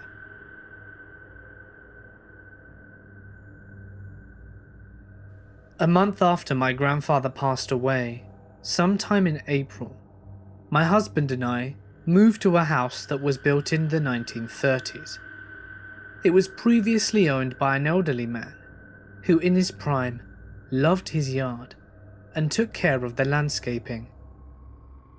My grandfather, when he was in his prime, was an award-winning master gardener and had award-winning roses of all types. He taught me a few things here and there, and because of him, I enjoyed working in the yard and making it beautiful. When my husband and I moved into this house, the flowers, grass, bushes and roses were in terrible shape. In front of the walkway landing to the front door connecting to the sidewalk was a trellis with climbing roses covering it. It had the potential to be beautiful, but through years of neglect and overgrowth, I didn't think it would have a chance to look beautiful again. I was determined to fix it. I read books, looked online, and finally one night I had a dream. My grandfather was at my new house, talking to me about each type of flower and bush, telling me exactly how to bring the garden back to life, where to clip, where to add plant food, everything. Then we got to the roses on the trellis. He showed me exactly what to do to make it grow, to make the roses climb higher, and where to tie stems to the trains and the vines, so that they would grow how I wanted. The most important instruction that he gave me, and told me over and over, was to wait until it had rained for 2 days straight. The next morning, I'd woken up happy because it felt like I'd spent the whole day with my grandpa, who I missed so much. And 2 days after straight rain, I did everything word for word that he told me to do. And after a few weeks, my yard was looking amazing. People would tell me they purposefully walked by my yard because it was so nice to look at. All thanks to my grandfather. He helped a sad yard look beautiful again, and taught me more about plants and flowers than I ever expected to know. I remember seeing my grandmother when she passed. I know, I saw her and I wasn't dreaming. She wasn't transparent or anything. It was just like seeing someone who's alive today. There were also other experiences I had growing up in my childhood home. With that, I'm still not sure of what I saw and experienced. I wonder if the mind plays tricks on you and makes you think about what you saw. So this story. I was visiting my mum last night with my kids. My mum had a chihuahua who passed about 5 years ago. He was a mean little bastard, but he loved me for some reason. My mum had told several friends that she would see him several times after he'd passed. She said it would always be out of the corner of her eye, like a fleeting glimpse. She has 3 dogs now, and I had my dog with me. He's a black poodle. She has 2 chihuahuas, a brown, a black one, and a white shih tzu. My brother, son, and all the dogs were sitting outside on the porch. My mother and daughter were in the bedroom talking, and I had gotten up to go to the kitchen to get a drink of water, and asked my daughter if she was ready to go home. I get a drink, and walk out towards the kitchen into the hallway. There's a bathroom to the right of the hallway, and as I entered, I saw the tail of an end of a dog go into the bathroom. I didn't think anything of it, because like I said, there were 4 dogs there. I glanced into the bathroom as I passed to see which dog it was, but the bathroom was dark and empty. I turned on the lights and went inside. No dog. Just then, my brother came in from outside, and I asked him if any of the dogs had come inside the house. He said no, they're still outside. I said I just saw a dog go into the bathroom, and he looked at me. Well, all the dogs are out here. I went on into the bedroom where my mother and daughter were, and I told them what I saw, My mother said, "It was Levy. I told you I see him all the time." "I know. I saw a dog go into that bathroom. There is no way that you could convince me that I didn't. It didn't scare me or freak me out. It just really got me thinking that I saw something paranormal." My mother was arrested for drug possession one summer. My ex-roommate and myself were invited to stay at my mother's friend's house that very night, because our house was experiencing severe problems regarding the electricity and power. It was around midnight when we began turning off the lights, as well as the TV, and prepared for bed. About 20 minutes later, I hear what sounds like my mother's voice calling my name from what I assume was outside, which absolutely shook me. So much so that I shot up out of bed like a bullet and stared directly at the front door in the distance. I thought I was going insane when I asked my roommate if she heard it too. She replied that she had, and I just about had a meltdown. I learned that morning that my mother was in the police department all night, which was pretty goddamn far from the house we resided in. I've experienced paranormal activity just about my entire life. Everything ranging from blue lights hovering over our desert town, only to shoot across the sky in a blink of an eye, to ghostly women gripping my hand when I was a child, and leading me to different places within my house, which, by the way, were not very far from an ancient graveyard.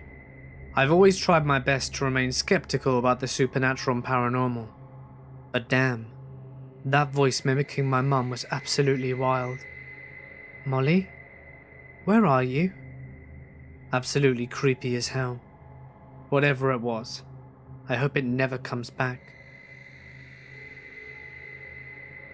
I did floor work with my aunt and uncle in college. We were cleaning an old church, and the caretaker took us on a small tour and showed us down in the boiler room. And honestly, that shit was creepy. We walked down this old cement staircase into the basement, no handrail, and the only light this way was halogen over the boilers, so you can barely see the steps you go down. Then you realise just how huge these boilers are, easily 3 times my height, and they were built there before there was welding, so they're riveted together. I mean, if you were to take me to this room blindfolded and ask me where I was, I'd have told you the serial killer's den. Anyway, we get cleaning, and honestly it felt like any other job initially. However, after we'd been there for a couple of hours, strange noises started being made. I thought at first it was just the building settling as the heating system cools down for the day. But then I realised that the vents were still pumping out warm air. I then moved from the main room and started working in the hallway. I realised a lot of the bangs I had been hearing were actually coming from the kitchen. The kitchen was locked shut. Sounded like something on wheels was moving there at one point. I also heard something metallic hit the ground there. We kept working, but also kept hearing noises. The caretaker checked in on us before we went to bed around midnight, and I had to ask, "Is the place haunted?" And he casually says, "Well, people tell me the place is haunted all the time, but I don't put much stock in it. If it is haunted, when I shut my door behind me, they just let me be. I hear an occasional noise, but again, I don't put much stock in it. Just building noises most of the time, I figure." For me, that settled it. Weird noises coming from the locked kitchen, weird noises from the floor above, and with only one person in the building besides my aunt, uncle and myself. Not to mention his room was lengthwise on the other side of the church. Moreover, he was probably around 70, so you could be pretty damn sure he wasn't behind any of the noises. So we kept cleaning and hearing the weird noises. I started working upstairs to get the entryway stripped, and that was when things really started getting strange. A general room layout was, the entrance doors were on the south side of the room, and the doors to the chapel were on the left. On the north side was a really long hallway that crossed the church lengthwise, with stairs going down to the basement on the east side of the hall. And finally, on the east side of the entrance room, there were stairs going up and doors to the bathroom. I kept hearing one of the doors to the chapel close with a light bang. Now these are heavy doors, taller and thicker than regular doors, heavy wood, and they had one of those door stoppers that slows down and prevents them from banging. That's what made hearing those door bangs very weird, because if you simply opened the door and let it close on its own, it would almost make no audible noise. I kept hearing the noise for about 10 to 15 minutes until it finally got to me. I went to the nearest door and opened it. I poked my head in and noticed movement on the second floor. I saw smoke or mist or vapor or whatever moved almost as if it was sucked into the room by a draft. Needless to say, I was fairly creeped out by this point. Banging and noises from the locked kitchen, ghosts in the chapel, boiler rooms that feel like it's a serial killing room, old ass caretakers that would have probably turned out to be the villain in Scooby-Doo. So I went and told my aunt and uncle, who relayed their weird experience to me. Though they didn't see anything, just lots of noises, and my aunt said that she heard kids laughing at one point. My uncle was just waiting for the finish to dry downstairs, so my aunt and I went upstairs to vacuum the long hallway. And after that, we'd be done. We get the heavy ass equipment up the stairs, and my aunt and I crack some jokes about how long the hallway was, and how it was like something out of The Shining. That was when we both heard an insanely loud bang at the other end of the hallway. We just kind of stared at each other, a bit horrified, then ended up doing a very quick dry vacuum and heading back downstairs.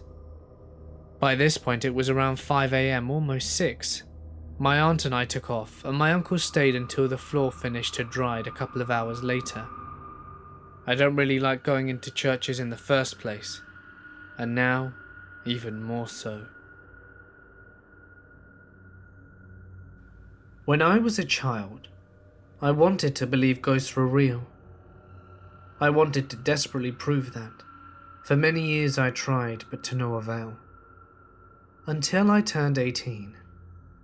By then I did believe that some things couldn't be explained, and was slowly losing hope.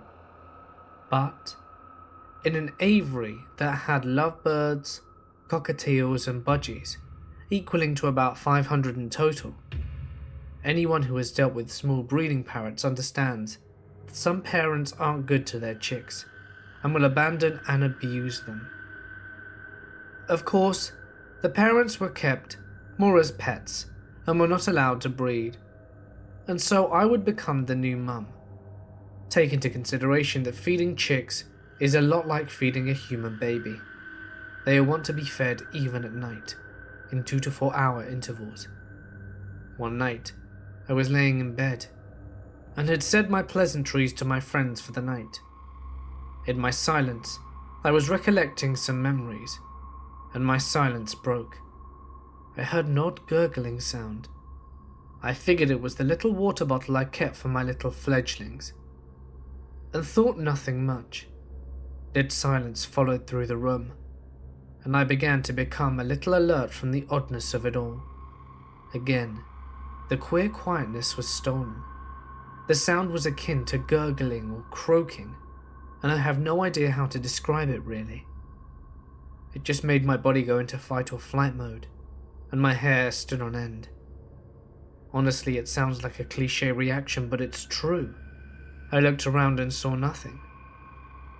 I decided my next course of action was to ask if anything was in the room. My little birds squeaked tiredly back, but nothing was seen or heard. I decided to take the next step and slam my foot against the bed. To my horror, I felt a force shove against my bed 4 seconds later. I was astounded and in shock, and nothing happened after that. 2 weeks later, I was walking into the kitchen and went to the fridge. Before I opened the door, that same noise was heard not 2 inches from my face. I don't remember grabbing anything from the fridge, but I do remember walking back to my room calmly, where I noped for the rest of the night. A month later, in the middle of the day, I was talking to my friend on Skype, and the door to my bedroom started shaking violently, and I screamed at my brother to stop it. He yelled from the bedroom that it wasn't him, and I quickly opened the door. Nothing.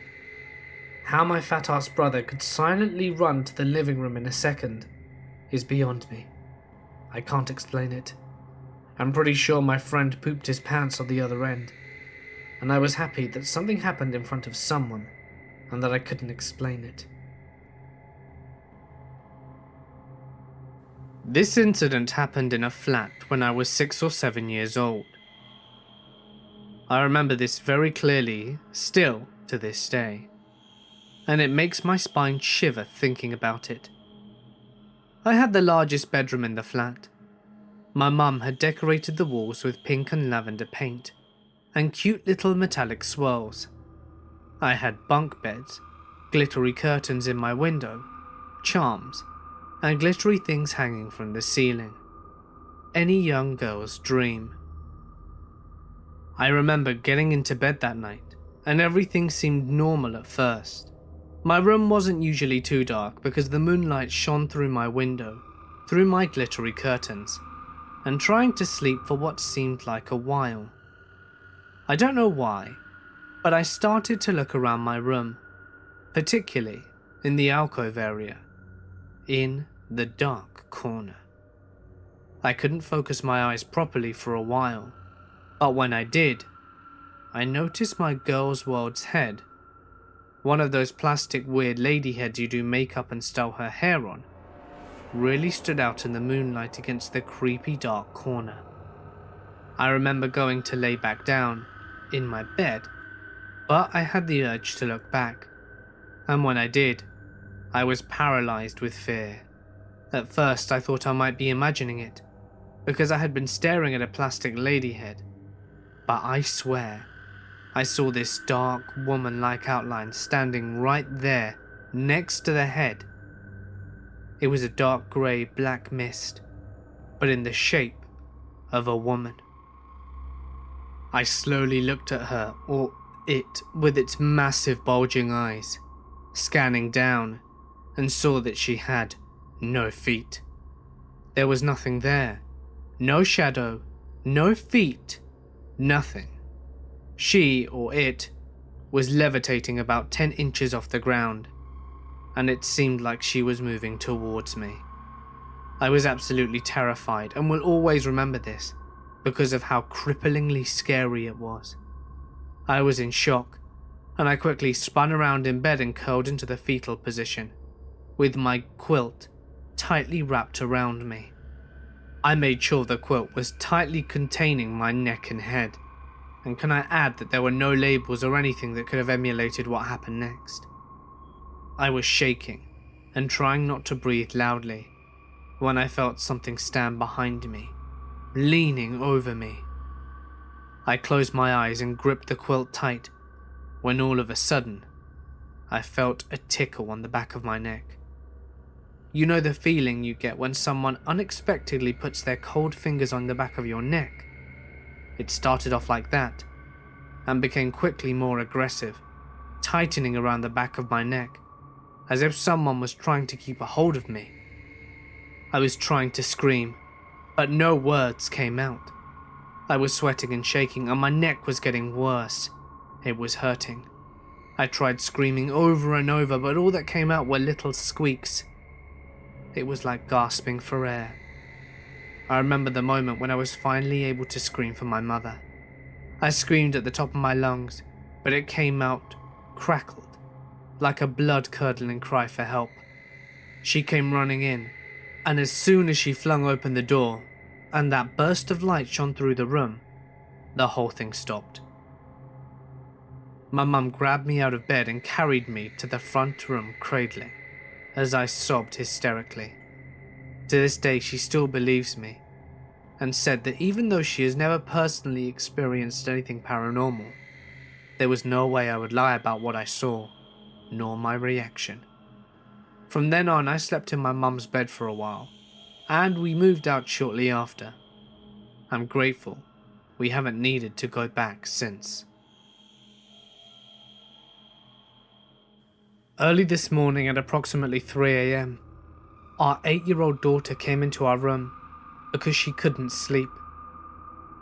As I sat up to let her crawl into our bed to sleep between us, I noticed something standing behind her. It's hard to explain.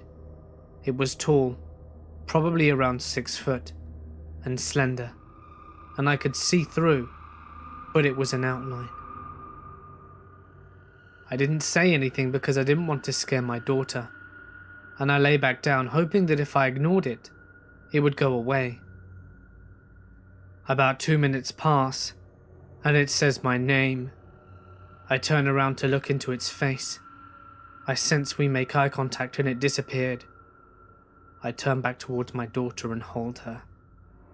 2 hours later, as my husband and I are making breakfast, I mention the encounter to him. He states that when our daughter came into the room, he saw another person in the room. He originally thought it was me standing behind our kid. I explained to him I never got out of the bed, and then he asked me if the voice sounded male or female.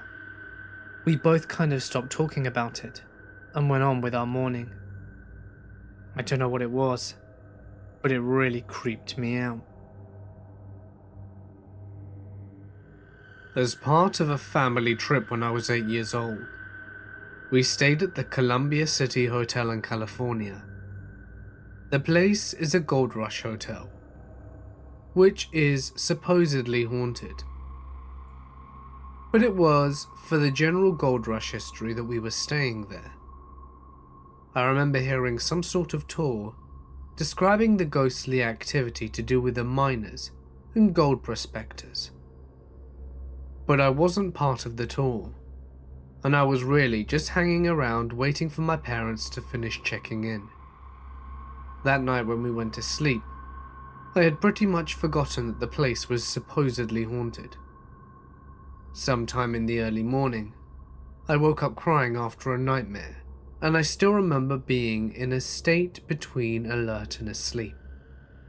While lying in my bed, I could faintly hear a soft woman's humming, which sounded like a lullaby, almost like what my mother might do. But I also noticed that it sounded very close when my parents were sleeping on the other side of the room. I wasn't afraid, even when I heard a calming and soft, "Shh, go back to sleep, baby."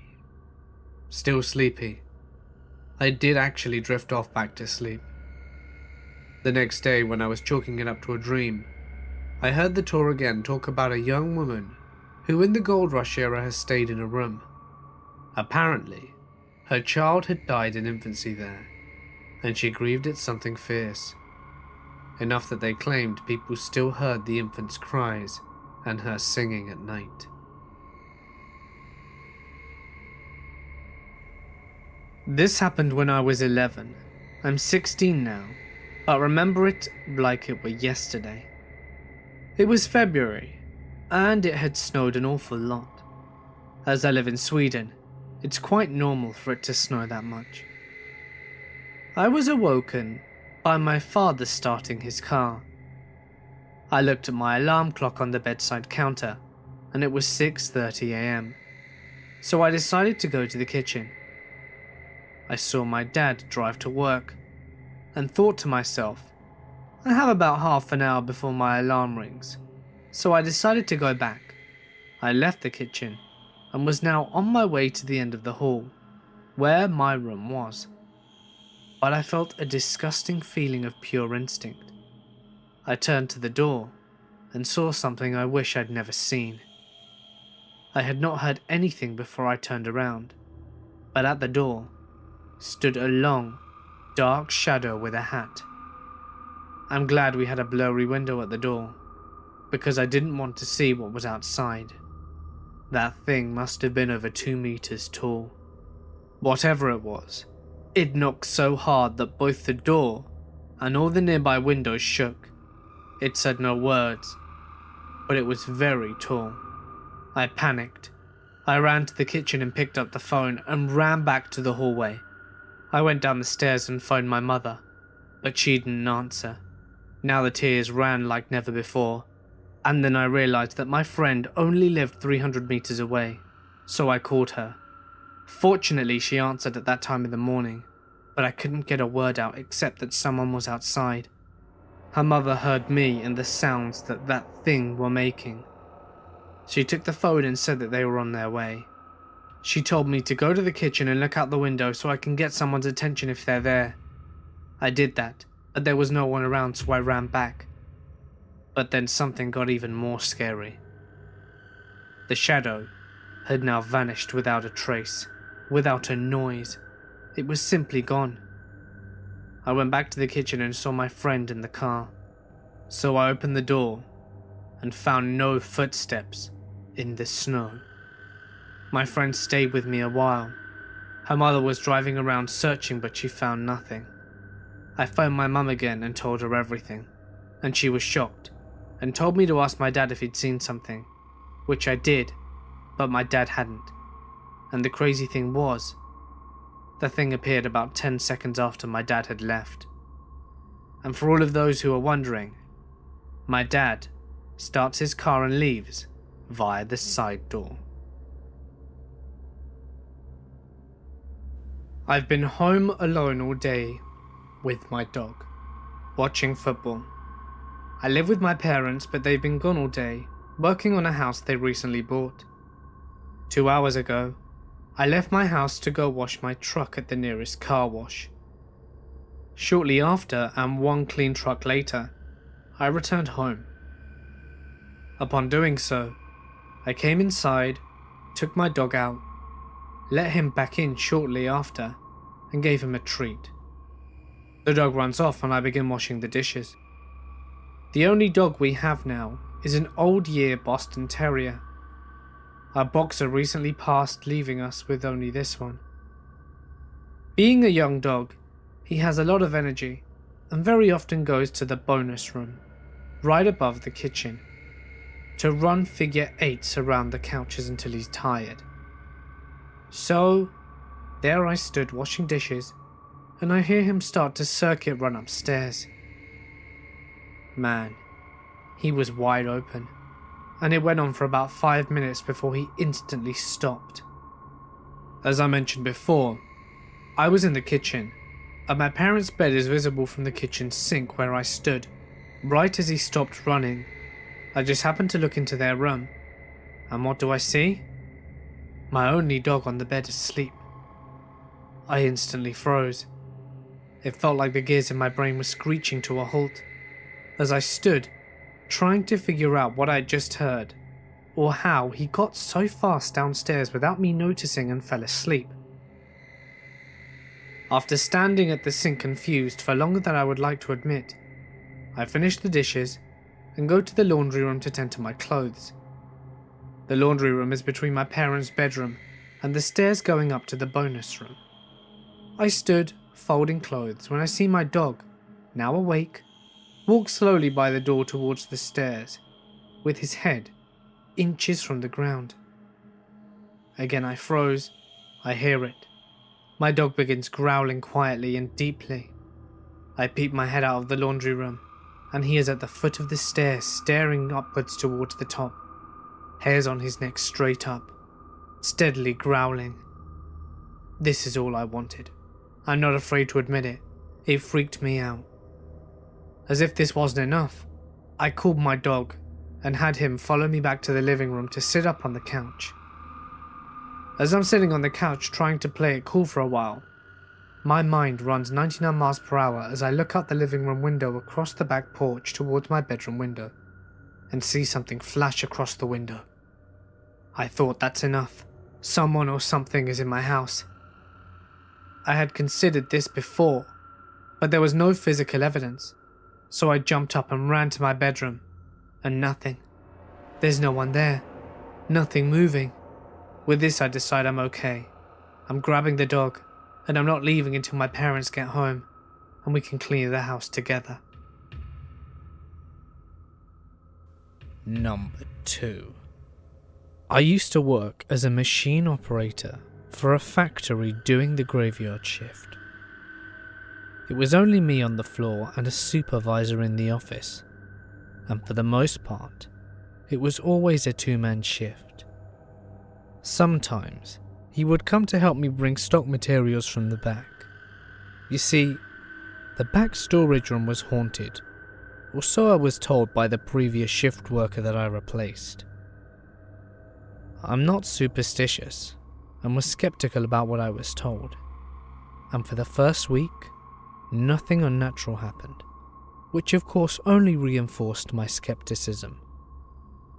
However, as time went by, I started to notice that the machines closest to the storage room entrance would turn on by themselves randomly. Not to mention that I started to hear people talking in the back storage room whilst I was passing.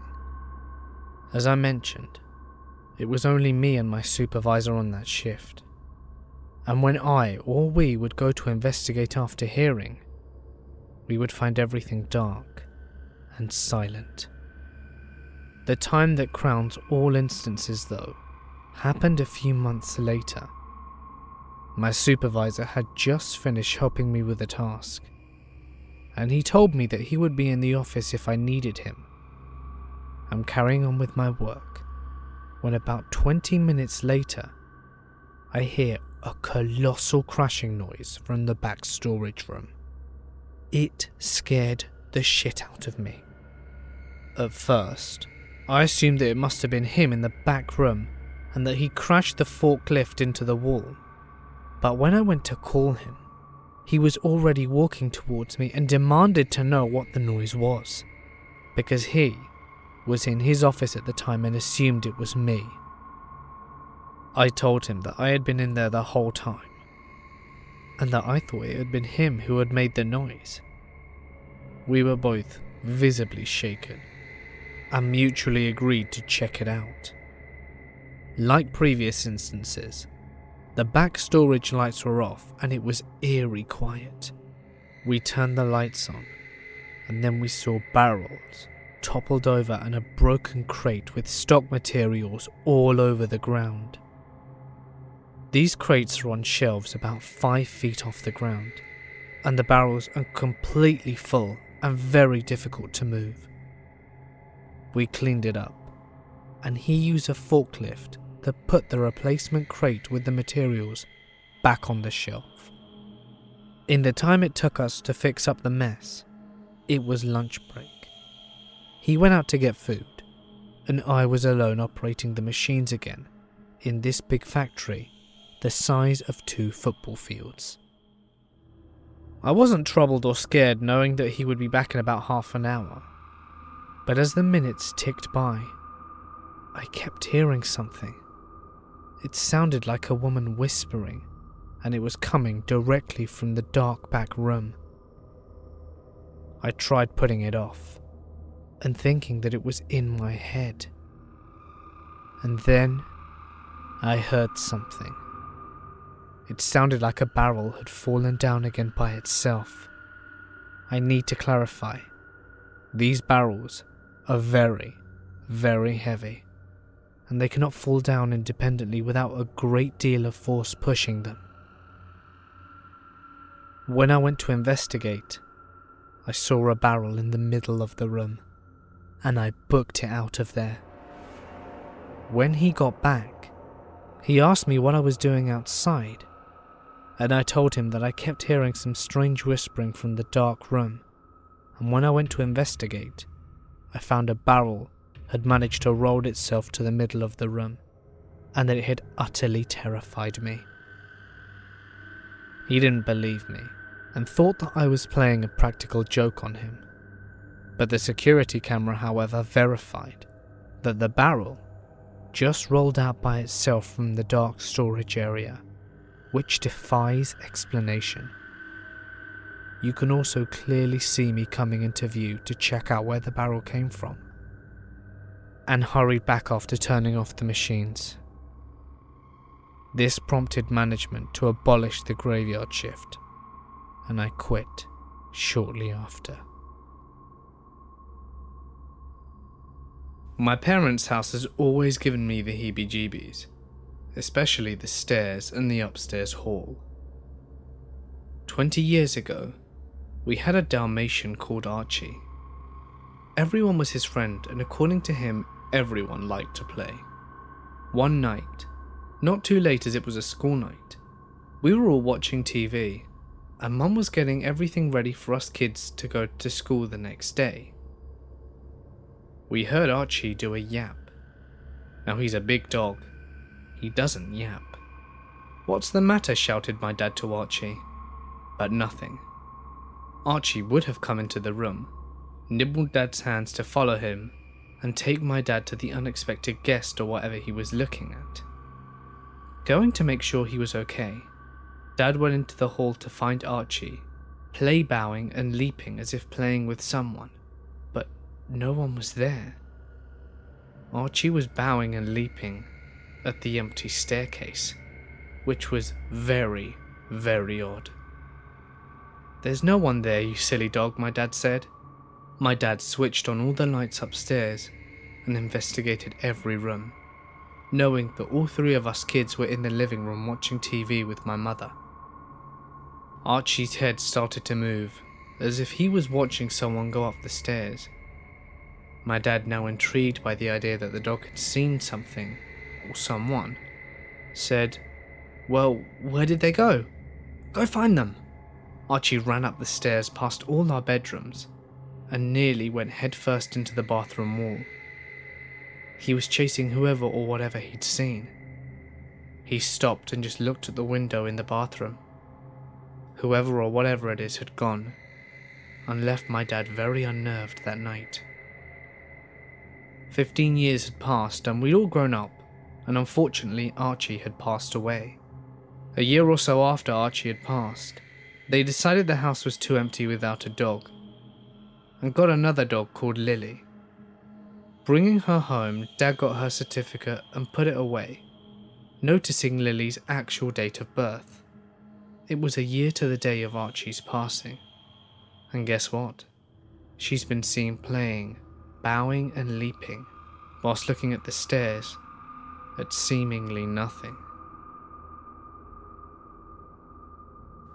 I lost my mother at 16 years old, and I was so stifled in the room at the time she passed, like the room were at full capacity.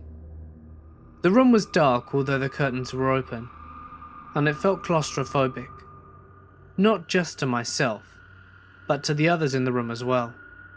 As soon as my mum passed, the air lightened, the shadows dissipated, and the room was brighter again, despite the sadness of a few people who were in there.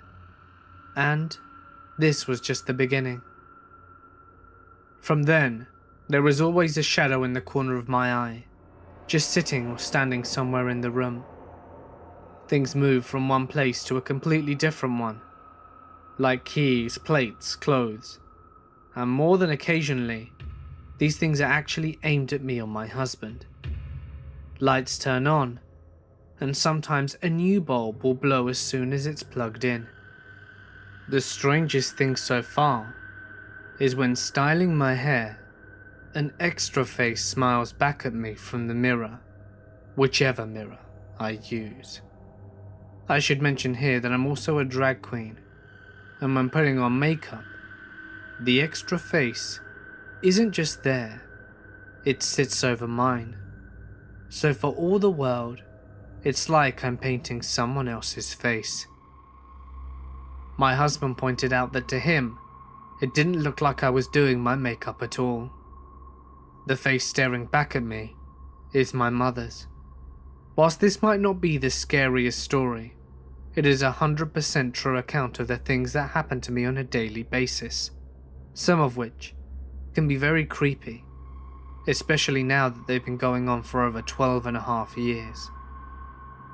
I haven't been able to see my full reflection in all that time. And can you imagine always seeing two faces in the mirror, and never knowing how to make it stop, or why it's there, and does it have anything to do with the shadows that echo from every room or wall, and the objects which are hurtled around my flat. A little over a year ago, I spent the summer backpacking Southeast Asia. For reference, I am a college-aged female, and most of my travelling was done alone. Around 3 weeks into my trip, I was in Chiang Mai, Thailand, where I stayed for a few days before heading further into the mountains. I had joined up an organised group at that point, which had pre-booked the hotel that we were staying at. That afternoon, I went to go drop off my backpack in my room, where I was staying alone, and the minute I walked in, something felt very, very wrong. It's a feeling that I don't even know how to describe. I immediately felt as if I were being watched, and I made a point to put my head down and avoid looking at the mirrors that were in the room, out of fear of something or someone watching me. As time went on, I realized that the more time I spent in the room, the worse it would affect my thoughts and emotions. That night, I kept seeing a vision of a woman dressed in all white with black hair, covering her face, standing in my room. I didn't even close my eyes whilst I was showering out of fear of her standing there when I opened my eyes. I could have sworn I wasn't alone in the room, and that the other presence was malicious. Also, that night, I was walking back out of the bathroom, and I glanced at the glass bottles of water that were set out. In my head, a whole scenario played out of me breaking the glass water bottle on the table and using it to slip both my wrists. I'd never had any thoughts like that, and so I was extremely distressed and scared. Next morning, I got up early and left my hotel room to do some sightseeing. About an hour in, I felt extremely nauseous and lightheaded, afraid I was going to pass out on the street. I went back to my hotel room and lay down to get some rest. As soon as I was back in there, an overwhelming sense of dread hit me. I got the idea in my head that I was going to die that day. Everything in my mind was telling me that once I closed my eyes, I would never wake again. I kept telling myself that I was probably just ill or dehydrated, so I kept drinking water and telling myself I was going to be okay. I was still awake, but I shut my eyes, and immediately I had a vision that demons were grasping onto my ankles and tried to pull me into hell. At that moment I was praying and screaming in my head. In my vision, something grabbed my hand and pulled me up, and then I passed out for several hours. When I awoke, I immediately left my hotel room and felt fine. But that night when I came back, I was having the same vision of the woman and feeling like I wasn't alone. We left the next morning, and nothing remotely similar has happened to me ever since. But I've always been left wondering what that experience could have meant. Also, we stayed in the hotel one more time a week later, and I was in a different room, and everything felt completely normal. One thing's for certain, I'm glad I didn't have to stay again in room 241. Growing up, my mum was a bartender. She was a single parent, so I took care of my little brother most nights. One night, I was making dinner, and I kept hearing a strange whistling sound, but I didn't think much of it, because it was storming pretty hard outside. But the whistling continued, and it started to sound more like a melody than whistling from a storm. I started to get a little freaked out, and asked my little brother if he was hearing it too. He wasn't. Eventually the whistling stopped, but it's still storming pretty badly. Fast forward to the end of the night. I'm going to bed. I'm climbing up the ladder to my bunk, and my TV shuts off. I think maybe the power went out, but the hallway light is still on. So I go to turn the TV back on, and nothing happens. So I reach around my TV stand and realize that it's been unplugged. At the same time I hear the whistling, only this time it's not in the distance. It sounds like someone was whistling directly in my ear. I could almost feel their breath. It sent chills down my spine. At that moment I took off running out the house screaming. We lived in an apartment with 3 other units, so I woke all the neighbours above us. There was a younger couple with 2 kids, and they offered to come check out our house. I could tell that the guy just thought it was a stupid kid hearing things, but was trying to make me feel better. My brother and I waited outside the apartment whilst he went inside to check it out for us, and after a few minutes, he came back and seemed a little agitated and asked if we were playing a prank on him. This really scared me, and I told him that we weren't playing a prank on him. He could probably see we were telling the truth by our faces, convinced someone was in our home. They invited us to stay in their apartment until my mum was home from work, because they didn't feel comfortable with us staying alone. I never heard the whistling again, but so many other strange things happened to my brother and me in that apartment.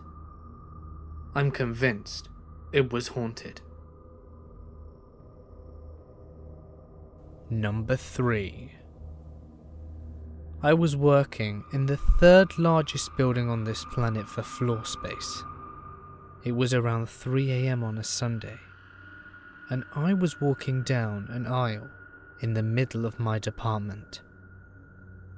At this time, the place was very nearly vacant, as it was a holiday weekend, and we had only myself and a skeleton crew of maintenance workers under my direction, working in another department, all of whom were males. As I'm walking by my office on the plant floor, the power goes out, and the plant drops into the most absolute darkness that I have ever experienced. With the power gone, I hear the various machines spinning down to rest, and the silence becomes overwhelming relative to the background noise that I had gotten used to. The faint sounds of running water become evident in the moments after the blackout, whilst I began searching my pockets for my phone and the flashlight that it offered. As my hand found the phone, a scream erupted from somewhere nearby, muffled and distant. It was the kind of scream that you hear from a 5-year-old girl in her first haunted house, as the bloody clown steps around the corner and fires up the chainsaw. It startled me very badly, and I immediately dropped my phone onto the ground. The scream continued, a constantly fading note that seemed to be moving away from my position. Panicked and terrified, I fumble around the dirty floor for my phone, and found it seconds before the emergency lights lit the plant, with the eerie glow of yellow light. Sweat beaded on my forehead as I looked around me, muscles tense and ready to defend against whatever this was. I tried my radio a couple of times, before I realized that with the power outage, the digital frequencies were useless without the receivers up in the main office. I started to move through the various production lines to where I assumed the scream had originated. My mind was working furiously. I had no women in my crew tonight, and we were the only people allowed in the plant. So where had the scream come from? Details began to press into my mind that I had not noticed before. The apparent youth of the voice behind the scream made no sense, and it was a scream of pain, the kind that you cannot even attempt to control. It had faded away from my position gradually, and then trailed off as if she had run out of breath.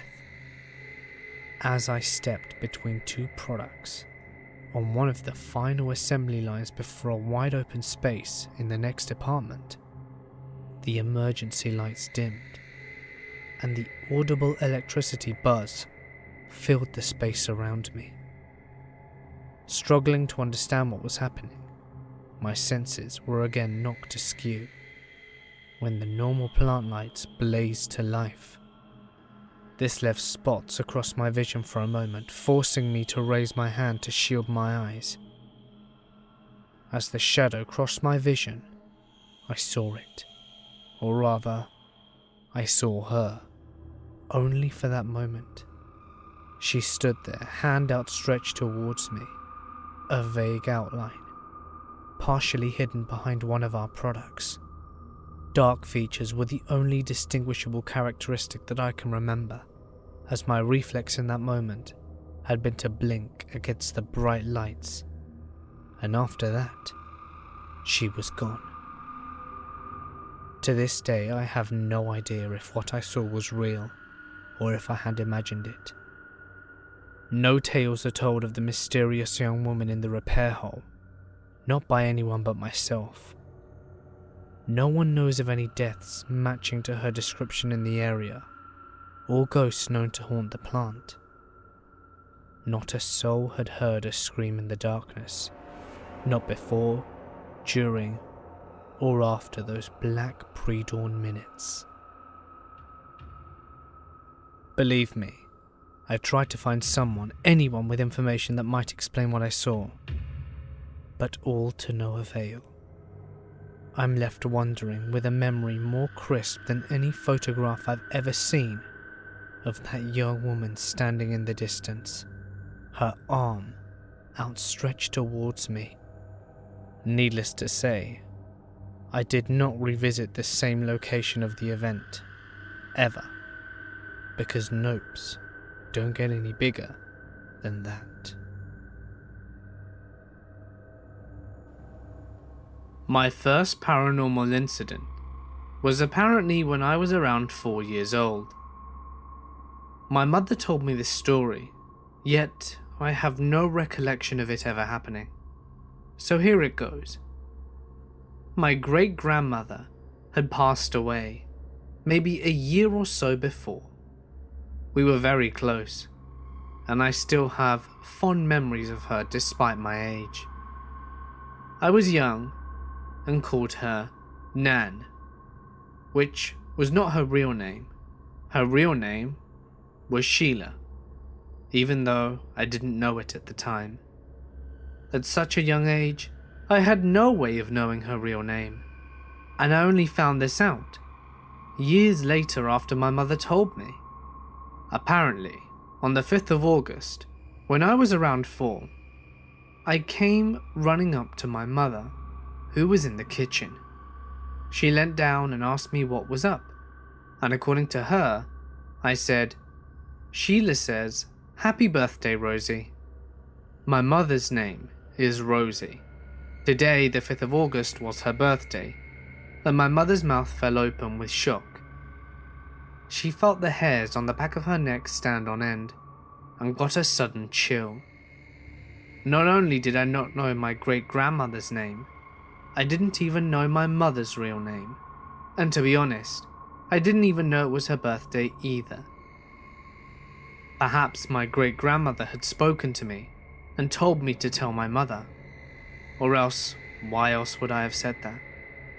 I still don't know to this day, and like I said, I have no recollection of it at all. Still quite creepy though. Number 1. At the time, my father worked around the UK, and he had a business meeting in Manchester on a Friday. My parents decided to make a weekend of it, and do some shopping and go for a nice dinner. Especially now that all the kids were grown up, why not? They booked into their hotel on Thursday night, ready for Dad's meeting on Friday morning. They arrived to a beautiful hotel, which had shops just below their room, so they both showered and went to bed. It was late by the time they got there. Friday morning rolls around, and my father goes to his meeting. My mother knew that he wouldn't be long, so she decided to have a lie-in and wait until he'd left in order for herself to get ready so that they could then go shopping and have a nice dinner. She hopped into the shower, and of course, the bathroom steamed up. Drying herself off, something made her look into the mirror, and written in perfect letters in a perfect line, not streaking or anything that you'd expect writing to do in a mirror, was the word murder. My mother laughed it off, even though she was a little nervous about it. Just to remind you, my mother hadn't left that room since Thursday night. It was now Friday afternoon, and room services hadn't been in, as my mother was still in there and purposefully left the do not disturb sign on the door. They also both had a shower yesterday, and were adamant that it was not there before they left.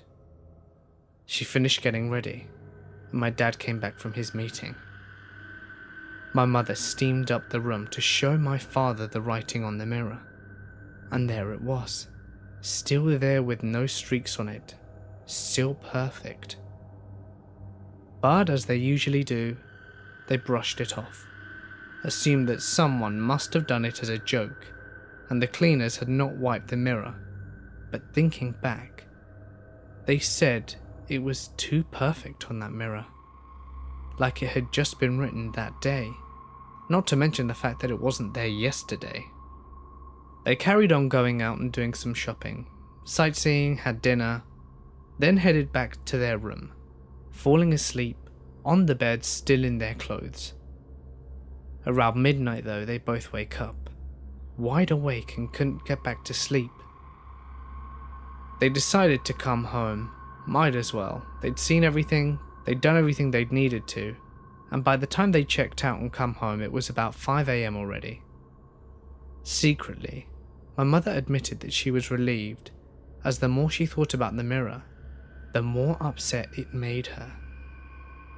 One of my mother's sisters called her that afternoon asking which hotel she was staying at in Manchester. My mother told her.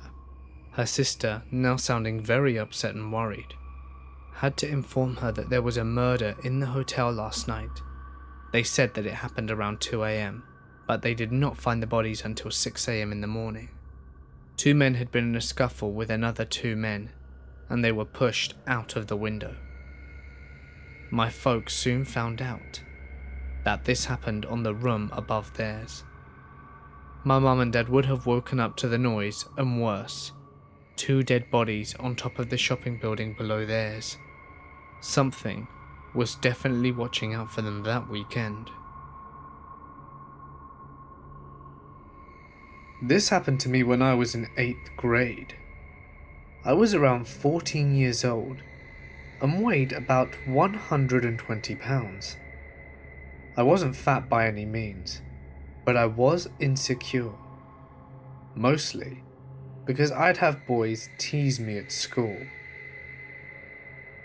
So as an insecure teenager, I started doing workouts at night for about an hour. I had just finished my workout at around 11 PM. I knew I was going to regret going to bed so late, because I had to be up for school around 6 AM, but decided to take a quick shower anyway, even though I was already feeling rather sleepy. When I was back in my room, I turned on my bedside lamp and left my main bedroom light off. I got comfortable in bed and pulled the bed covers over my feet, and I can't sleep without something covering my feet, and turned off my lamp. Then I laid my head on the pillow and I turned slightly to my left. When I did so, there, standing next to my bed, was a little girl in a white nightgown, just staring at me. My eyes widened, and her head tilted slightly to the side, still gazing upon me. I freaked out and instantly pulled the covers over my head, spooked out of my mind. My heart started pounding wildly. But then for some reason, I thought to myself, why am I afraid? She can't hurt me, right? So I pulled the covers off, but she was gone. It happened so quickly. There was no way she could have walked in and out the room silently without me noticing her, or at least hearing her. I slowly walked into the living room and found my brother still awake watching TV. He told me to go to sleep because it was late. He seemed surprised that I was still up. I didn't say anything about what I'd seen in my room, thinking that he would just tease me for it and say that I had imagined it. I never did see the little girl again, and until this day, I have no explanation as why she appeared in my room or what she wanted.